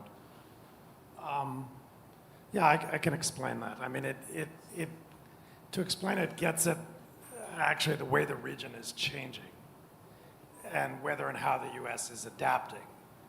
And as is implicit in my use of the phrase, the US, in my view, is not really adapting. If you think about why the United States was a leader in Asia, by which I really mean East Asia, in the post-World War II period, but particularly after the 1960s, it was because it was the principal provider of both security-related public goods and economic-related public goods and other benefits. And in the security realm, because everybody's largely afraid of you-know-who. We'll get to them in a minute. Okay. Just to be blunt about it, most countries in the region are scared of China. And because they're scared of China, the United States is, and for much of the region will continue, as far as my eyes can see, to either be a direct security provider or an indirect security provider through the security-related public goods that it provides through things like alliances, forward-deployed military presence, carrier battle groups. In other words, we sail boats and fly planes around, and we're good at it. And that's both instrumentally and strategically useful in the region. But that was never the end of the story for the United States in the region. The United States was also a leader here because it was an economic public goods provider, not least by, as I said earlier in answer to your first question to me, by being, for example, the demand that kept its market open to Asia's export-led economies that powered their way to prosperity on the back of American demand. And the United States was a standard setter. So there's no basis for collective security in East Asia until China and Japan have a moment analogous to France and Germany in Europe. And that being the case, as I said, the United States will be the principal provider of security directly or indirectly for most countries, not called China. But on the economic side, the US demand profile, I'm sorry, it's shrinking in the region. US trade with every country in Asia is going up in absolute terms. It's declining everywhere in relative terms. And there's much more intra-Asian trade, and the region is becoming more Asian and less Pacific. And if that's happening for structural reasons, then if you want to continue to play that economic role, you need to fall back on the other pillar, which was to be a standard setter, rule writer, and norm giver. But what we've seen over the last decade or so is the United States progressively withdrawing from that role. The US pulled out, there are 3 trade agreements, for example, since we were talking about trade agreements, in that part of the world that set standards, the CPTPP, the RCEP, the DPI. The United States is on the outside of not 1, not 2, but all 3 of them. Now, to go to your direct question, and then I'll stop, does that mean the region is bipolar between the US and China? No, because everybody's still afraid of China, but also because there are a lot of large, capable, self-interested countries in Asia, including but not limited to India, also Japan, South Korea, Australia, that have something to say about the way the region is going to shape up and have power and capacity that they can bring to problems. And so you see that on things like trade rules, but also on functions that really matter. Online authentication and data access control, project finance, cross-border investment. There's lots of Japanese money flowing around the region. And so that being the case, the region is not really bipolar. It's heading for something that's more like fragmentation, where on different functions, different coalitions of countries are going to drive the rules. And CPTPP is the best example of that. Right? President Obama said the US has to be in CPTPP. Why? Because if we don't write the rules, China's going to write the rules. He literally said it. It's a verbatim quote. So that's bipolarity. But that's not what happened. When President Trump took the US out of TPP, China did not come in and write the rules. Instead, the other 11 got together, solidified the agreement, and neither the United States nor China was party to the agreement. So that to me suggests, I don't know if you want to call it multipolarity, I call it kind of fragmentation, diversity. The United States needs to be adaptive to that Asia. And what I meant by Hessians was I see the US abdicating the standard setting role, shrinking in the demand role. It's being exacerbated by protectionism in the United States. And we don't want to end up in a position where we're basically just the security provider sailing boats and flying planes around. Because what that means is the region will become more Asian and less Pacific on functions that actually matter to American interests. And I think that's a trend line that's concerned me for 15 years. It's not specific to Trump. And it really goes back, if I'm going to be blunt about it, to the Asian financial crisis in the 90s. So that's what. So we'll come to you-know-who in a minute, but Philip, you wanted to comment on this. Yeah, I did. I'm very glad that Evan believes that the United States will continue to be a key security provider in the Indo-Pacific, and I totally agree with that. And I'm glad, but it is true, of course, that Australian governments, as a matter of long history, have sought the US's deeper engagement with the trade and economic affairs of our region. And it was a disappointment to us when the US removed itself from TPP. But look what happened. At that moment, everyone thought it was dead. Everyone thought it was over. And it was Japanese and Australian diplomacy that resuscitated it. I know, but Australian... And this moment is a moment where we will need more of that diplomacy by those parts of the region. But I want to make another point. So we are here at the Global Technology Summit. And if the United States isn't operating in terms of regional trade in the way in which we would be best pleased, we are seeing the United States step forward in relation to regional technology issues. And first with ISET and now with Trust, we are seeing sequential US governments focused on this core area for strategic balance in the region. And that is to be applauded. Let me ask about China. In a sense, there are three relationships here, and my sense is everyone is nervous about everybody else. So the Europeans are worried that India and China are going to get closer. The Indians are worried that Europe and China are going to get closer. And everyone's worried that the Americans may do a deal with the Chinese, even in unexpected scenarios. So in a sense, who's right? Let's start with India. Tanvi, do you see, we see a sort of moderation, I think it's fair to say, a normalization at a low level of India-China ties. Is something more than that possible over the coming year? You know, I don't think we've seen, and I think you've heard a number of folks say this, is you have seen an effort to stabilize ties, seeing what's possible. Have developments in the US contributed to it? Yes, but there are also contributions in terms of the broader strategic and economic pressure that Beijing was facing, perhaps. Some calls for kind of some selective re-engagement here, economic re-engagement here. So you did see this process, which, by the way, was not a post-US election process. You have seen China and India, I saw signs from almost a year ago that an agreement was possible and to disengage. So I think you have seen the beginnings of a process, and you know the way that it was put is getting the path to normalization has opened up, and now the two sides have to walk it. And it seems to be the countries seem to be taking that on a step-by-step basis, or at least that seems to be India's preference. You still hear sometimes from Beijing that we've sorted that out, now let's just focus on the relationship. And you are seeing a Beijing that every day, and you see this on the a couple of the Chinese embassy accounts here, you're seeing it repeatedly, this sense of actually trying to say that one of the reasons India and China should do more together, including in Asia, is because look at what the US is doing. India is not taking that bait, and I think one of the reasons you're seeing India not taking that bait is it is structurally still a rivalry. There is you have not seen any changes in the kind of structural problems that the two countries have. For every sign or meeting that you have, you are seeing those competitive instincts between the two countries. So are we going to see more? Yes, we might see more steps. I think it depends on whether both sides think they're getting from this dialogue, what they think is going to get them to move forward. But I think, and you could even see the topic of economic ties have come up. I've said before, I think there will be certain areas, there will be selective economic re-engagement. I think the minister was clear yesterday. He does not see India joining RCEP, for example, or having that deep trade or at least investment relationship with China that some would like.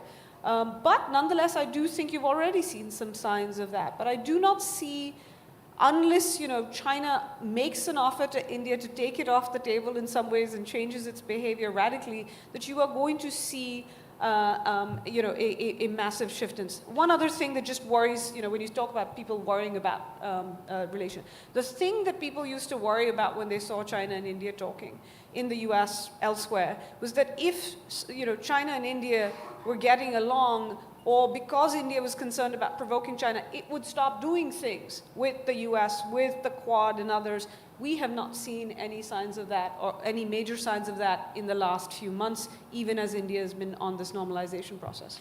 Ashok, same question to you, but in a slightly different way. We saw, again, my colleague Anka's interview with Piyush Goyal. He again sort of appeared to rule out BYD investment in India, said he preferred India doing business with developed economies rather than China. Nonetheless, there are two areas in which sort of India and China have an incentive to become more entwined. One is manufacturing, where Chinese imports are necessary and FDI is necessary. There's been a debate about that. The other is the green transition, where it is tempting to meet green transition targets using Chinese technology, batteries, turbines.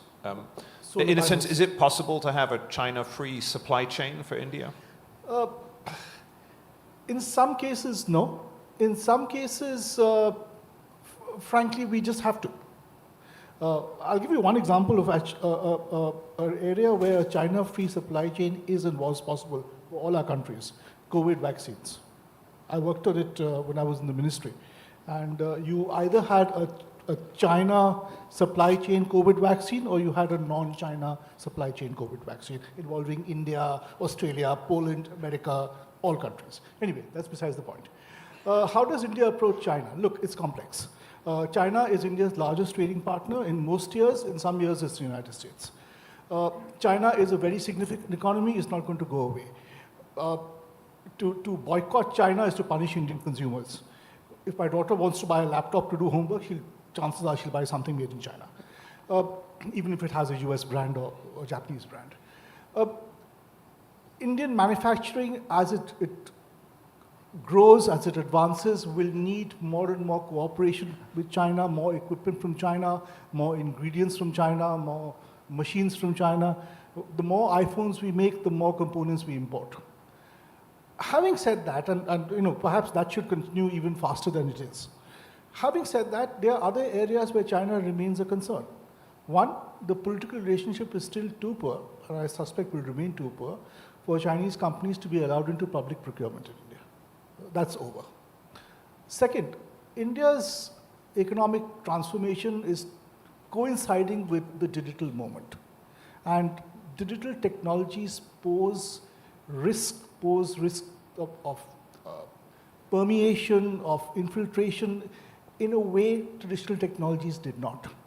So if you look at electric vehicles, which are data ingesters, if you look at AI, if you look at semiconductors, if you look at quantum computing, if you look at advanced biology or biotech, frankly, it's not just a question of diversification from China, it's a question of decoupling. And if that means greater short-term cost, they'll have to be borne. In telecom, we had to bear that. We kept out Huawei. The European companies, which were not as inexpensive, gained. Finally, India is very conscious and sensitive to dumping by China in not just in high-end goods, but also in low-end goods. Where the reason we did not sign onto RCEP is because our experience with trade deals with countries to our east, ASEAN countries broadly, in the early 2000s, led to a situation where eventually all supply chains seemed to lead to China, and Chinese goods were flooding our markets. Not just Chinese electric vehicles and semiconductors, but Chinese frying pans.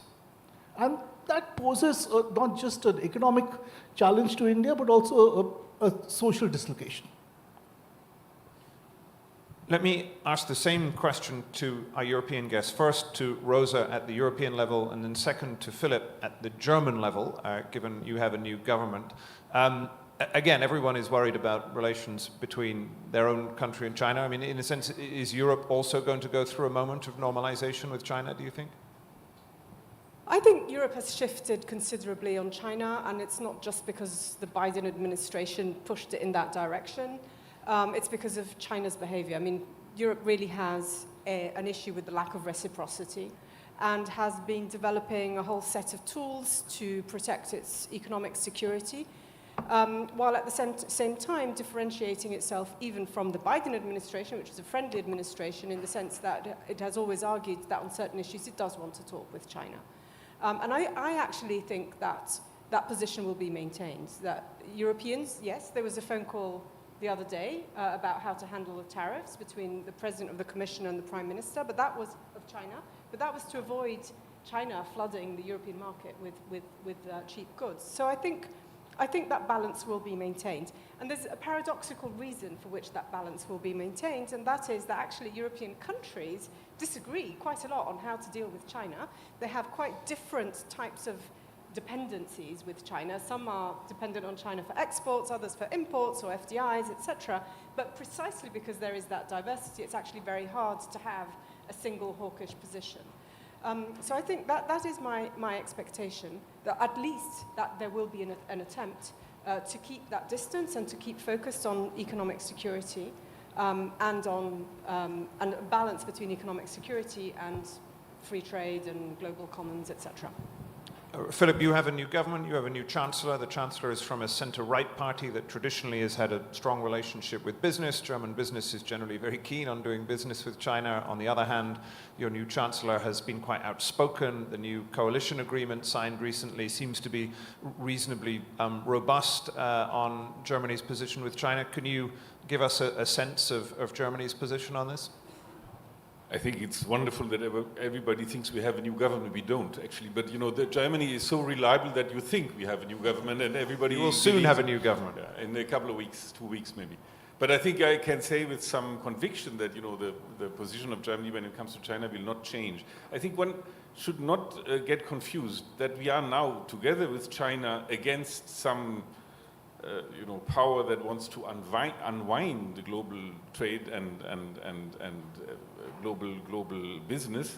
Doesn't mean that we think that China is a better partner through this. I think we have the same problems with China like we had before, and I think Rosa is completely right when she says there is a growing discomfort in Europe, and, you know, when it comes to my government, we have always seen, you know, these 3 steps: China as an economic partner, a competitor, and a systemic rival. And when you read this coalition contract paper, you'll find that the systemic rival is very, very strongly emphasized in this. So basically, I think for us, we will continue this, what we call the de-risking strategy. Yeah? We will try to encourage German business to go elsewhere, not to put all their eggs in one basket. And India is an important country in this encouragement, and that's, and I'm coming back to what I said before, is a good reason to have a very solid free trade agreement. Very good. So we've heard from our panel that we, in a sense, have a moment of profound geopolitical change. We also have only 10 minutes to go in our own panel, and I would like to I want to close by asking each of my panelists what the opportunity is for India. So you can all think about at least one thing that it should be an opportunity for India, but I would like to just take a couple of audience questions. Let me see, whose hand did I see go up first? So, sir, I'm only going to take a couple because we don't have a huge amount of time, and then I'll go over to this, the gentleman in the front here. If you'd introduce yourself, and I humbly request very brief questions with a question mark at the end, not a long-winded contribution. Sir. My name is Akash. I am a researcher in science and technology policy, and I am a student of geopolitics also. My question is to Evan. How do you see the future of alliance politics with the recent happenings that have been there with the unilateral measures? And what role does the non-state actors like private companies or say tech giants play in those alliances? And how do you see the future of alliance politics? Okay, well, that's a very narrow question, Evan. You're only going to have a minute to answer that. Sir. Thank you. My name is Yogendra Kumar, former ambassador. The question actually I have for the panel really is this, that the entire discussion here, but I find it generally discourse in geopolitics and power equations and all that, the issue of climate change, global warming, is completely missing. And the fact that nowadays the reports are coming that by the end of the century, I think the temperature will cross about 3 degrees centigrade.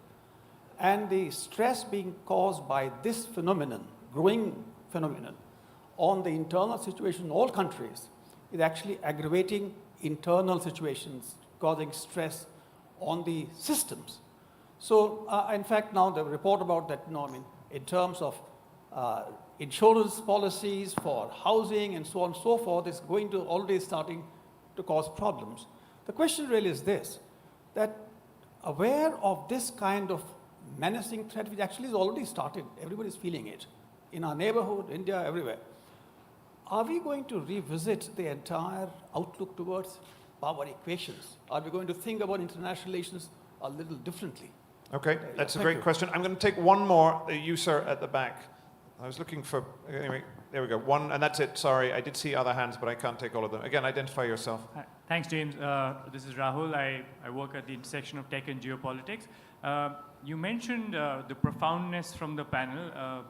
Blessed to have a panel like this at the end of the day, but maybe it's a sign of the times that everyone's been talking about economic interests and transactional relations, and no one's really touched upon the 3 major conflicts from my perspective anyway, because I spent a lot of time in Myanmar, so I count that as a 3rd conflict. There's tens of thousands of people dying in Ukraine, in Gaza, and in Myanmar. But no one on the panel has touched that at all. Okay. I'm not saying, but I guess the question then is, where does that feature in the geopolitics of the next year? where does that feature in the alliances of the world? Is there a binary solution to it, considering we are in a tech conference where things can get binary? Okay. All right. Now, panelists, you have about a minute each before we run out of time, so this is going to be difficult. Evan, you had a specific question about alliance politics, and I'd also like an opportunity for India thought from you as from everyone else. So why don't you go first? Okay. Yeah, I can't address all aspects of the alliance question because you threw in business and civic groups. Why not just focus at the strategic level? First point, it's just a fact. The United States is currently introducing a lot of stress into its alliance relationships. It's a fact. And it's intellectually unserious to pretend otherwise. I think it's a little less salient in Asia, and it's manifesting itself in Asia differently than in Europe. But the problem is that the United States is increasingly China-centric in its approach to the region, and that's going to stress these alliances in a different set of ways. I'll be quick, I promise. I work for a guy named Rich Armitage. He was Deputy Secretary of State. Rich had a famous saying. He said, if you want to get China right, you got to get Asia right. But the US has kind of flipped that. Increasingly, we're making every relationship policy initiative in Asia derivative of the focus on China. And the fact is, American allies have not securitized their approaches to China, particularly on the economic side, to the degree the US has. And that's going to stress these because it means the US is going to have to coerce compliance by extraterritorializing things like export controls, investment restrictions, and so on. And so that's going to be layered on top of the fact that the five treaty allies for the US and the region are not entirely on the same page, either on China or on regional order. Thailand's not Japan. Japan, not even Australia. So that's a short answer. On India, my thing would be to say, when I first started coming to India, everybody in the United States used to say India was this place that needed to be reformed. So it was like India was this object that needed to be reformed. But if you've sat through this conference, as I have for a lot of years, all sorts of interesting stuff is happening in India, like all the stuff that Rudra's doing on DPIs, where India's developing models and innovating things that actually can be exported and scaled and that can be a model for other parts of the world. So to me, that's the opportunity, right? Like if I'm sitting in Africa or the Middle East, or I'm thinking about bringing people into the organized financial system, the United States doesn't really have much to offer compared to India in terms of ideas that have been pioneered here. So you go from object to subject, and India exporting its reform story and its own innovation story is, to me, that's where the opportunity. Philip, I don't know if you want very briefly to pick up the excellent climate change point and also give us an opportunity for India as well. So super briefly on both the questions about regional conflicts and about climate change, the reality is we live in a time of great power contestation. And that makes it harder for the global community and us diplomats to eke out enough time and space to deal with the regional problems and this huge generational problem of climate change. I don't have the answer to that. All I can say is that the word that jangles around our system, reverberates around our system, is agency. That countries of the size of Australia need to engage with utmost agency to do what we can to try to resolve these problems as great power contestation flows through. Opportunity for India? Reform. Okay. Let me go to Rosa. I wonder, if you would like, you had a mention of Ukraine. I thought you might want to say a word about that, and again, an opportunity for India in this moment. Well, I mean, there's one thing, there's, I can sense quite a bit of glee at the decline of the United States as a hegemonic power, but I think we should remember that with hegemony comes responsibility. So if power is diffused towards a multilateral order, that means that these poles of the global relations need to take responsibility. And I think the responsibility really has to be towards peace and addressing conflicts. And you mentioned there's also Sudan, Ukraine, Gaza, Myanmar. It's only getting worse because great power rivalry encourages adventurism on part of regional actors, middle-sized actors, and climate. I mean, there is a planet that ought to be, at least needs to adapt to the reality of climate change. So I think for India as well, the idea of thinking about what kind of responsibility it can take on its shoulders so that it can have a greater say in global affairs, and how, together with other allies, it can work in the international organizations that at the moment are pretty much bankrupt. How can we work together to address those global commons? That, to me, is an opportunity for India as well. Ambassador, can I just jump in, because I think it's exactly what my point would have been. It's an India moment right now. The world is looking with great sympathy and great positivism at India. I would even say India is courted, generally speaking, and that means that this India moment can be used in a way that India is a proactive partner, a popular partner in the international setup. And I want to quote one specific example because it was mentioned. India was, at the end of COP, Baku, basically isolated. And it is very strange that, it was alone. And I would hope that India now, in this context, gets a more constructive and more proactive negotiation approach, and it is more sort of constructive at the table. I think that would be the India moment I would wish for. And so, Ashok and Tanvi, both as, in a sense, India specialists, can you give us an opportunity for India to close? Maybe Ashok first and then Tanvi. Okay, Tanvi first and then Ashok. Don't be too modest. I'm going to use an Americanism. If you build it, they will come. And yesterday, Nandan Nilekani pointed out that the things India needs to do, it's not about what's going on are internal. And if India builds the environment, capital is looking for places, countries are looking for partners, the region is looking for leadership.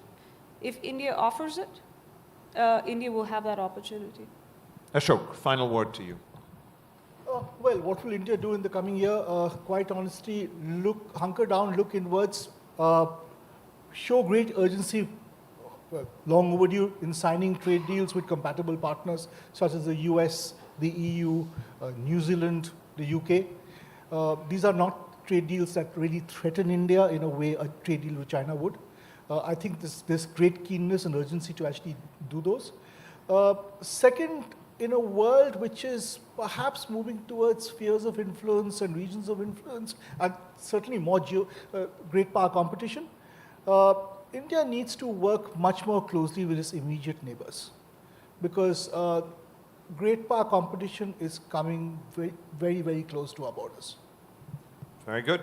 This has been a fantastic event, and I think this has been a fantastic panel, so please give my panelists a big round of applause. Thank you very much for a great discussion.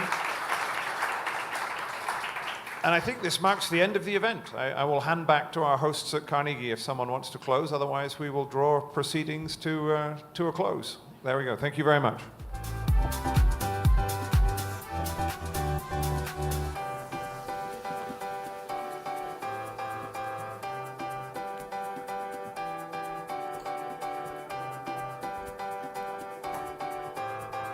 May I request the audience to please remain seated. Thank you, dear panelists, for a riveting conversation on the possibilities of this geopolitical and geoeconomic moment.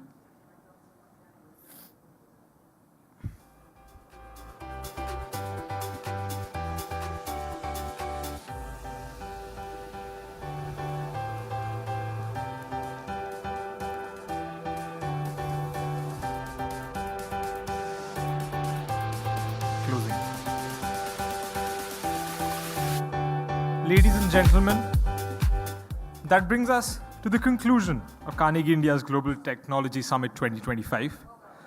I would like to take a moment to thank you all, panelists, speakers, moderators, and the audience for being a part of this impactful journey of ideas and knowledge exchanges over the past 3 days of conversations, both public and behind closed doors. We've had discussions on a range of topics, from AI, defense technologies, space, geopolitics, artificial intelligence, cybersecurity, DPI. We hope these conversations have helped move the policy needle forward. None of these conversations would have been possible without key stakeholders, whom I'd like to take a moment to thank. First of all, I'd like to thank the co-host, the Policy Planning and Research Division of the Ministry of External Affairs, Government of India, led by Mr. Raghuram. our philanthropy partner, Tata Trust, summit partners, Meta, Microsoft, TCS, Salesforce, Google, SAP, LinkedIn, Qualcomm, IBM, MasterCard, and Amazon, knowledge partners, Co-Develop, Gates Foundation, CDPI, Akestep, GMF, King's College London Centre for Grand Strategy, COSS, Premji Invest, United Nations Office for Disarmament Affairs, our media partners, AsiaNet, ANI, Digital Partner, The Print, Green Partner, the Gen C, and we have with us a cohort of young ambassadors from institutions which are academic partners, BML Munjal University, Center for Responsible AI, IIT Madras, IIIT Bangalore, IIIT Delhi, Kautilya School of Public Policy, Munjal Institute for Global Manufacturing at the Indian School of Business, Indian School of Public Policy, and NUGS, Kolkata. Last but certainly not the least, the Carnegie India team. But before we leave, we have a closing video to reflect on the verve of the past 3 days and the exciting conversations that have taken place. Can I have the video, please?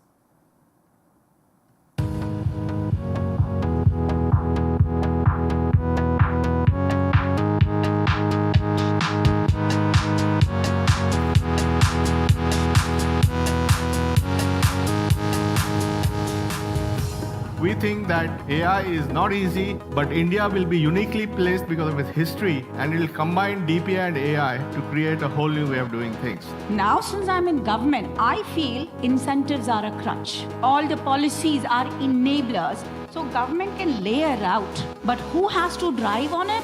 It's the private sector.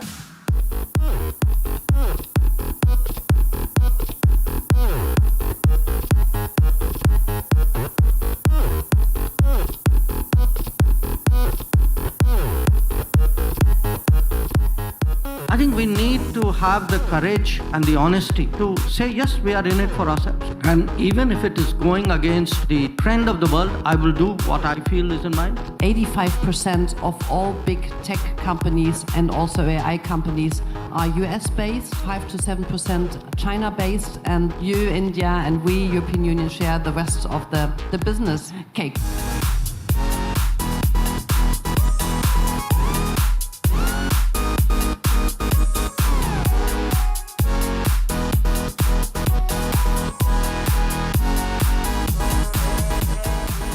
The one thing that constantly is thrown on my face is Africa cannot afford AI. And for me, DeepSeek was that aha moment, that you can do it with no resources at all. The world is connected, whether we want it or not, through tariffs, through trade, through payments. So one bad actor on the African continent can bring down global trade. So I think the opportunity is let us hold hands with Africa. We have shown our adaptability rate is high. I think the delta as a result of the Data Protection Act would be least for a financial sector entity for the fact that already there are several laws, regulations, and governance structures in place which are impacting the sector today.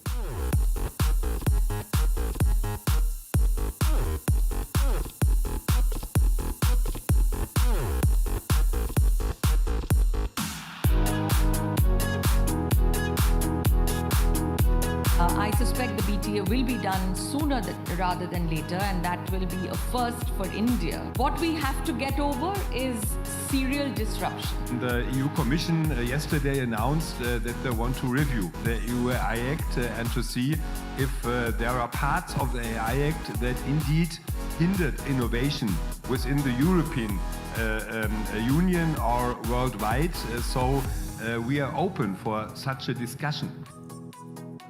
The GTS has so far been an excellent event to convene so many experts from various fields, from government, private sector, civil society, researchers, and academia.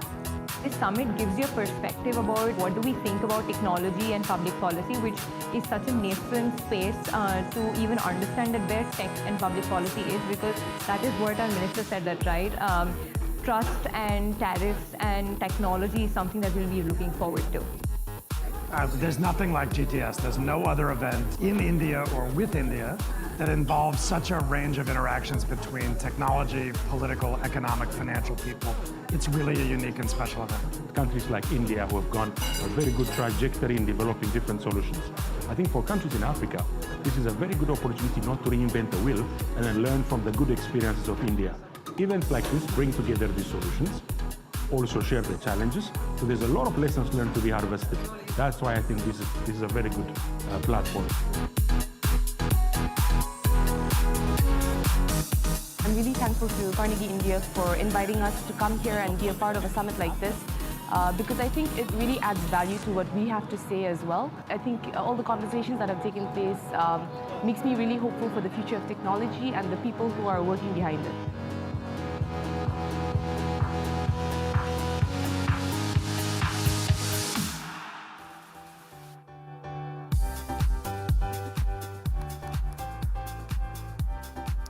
With that, GTS 2025 comes to a close. Thank you, everyone. Dinner is served, and we look forward to welcoming you at the next edition of the Global Technology Summit.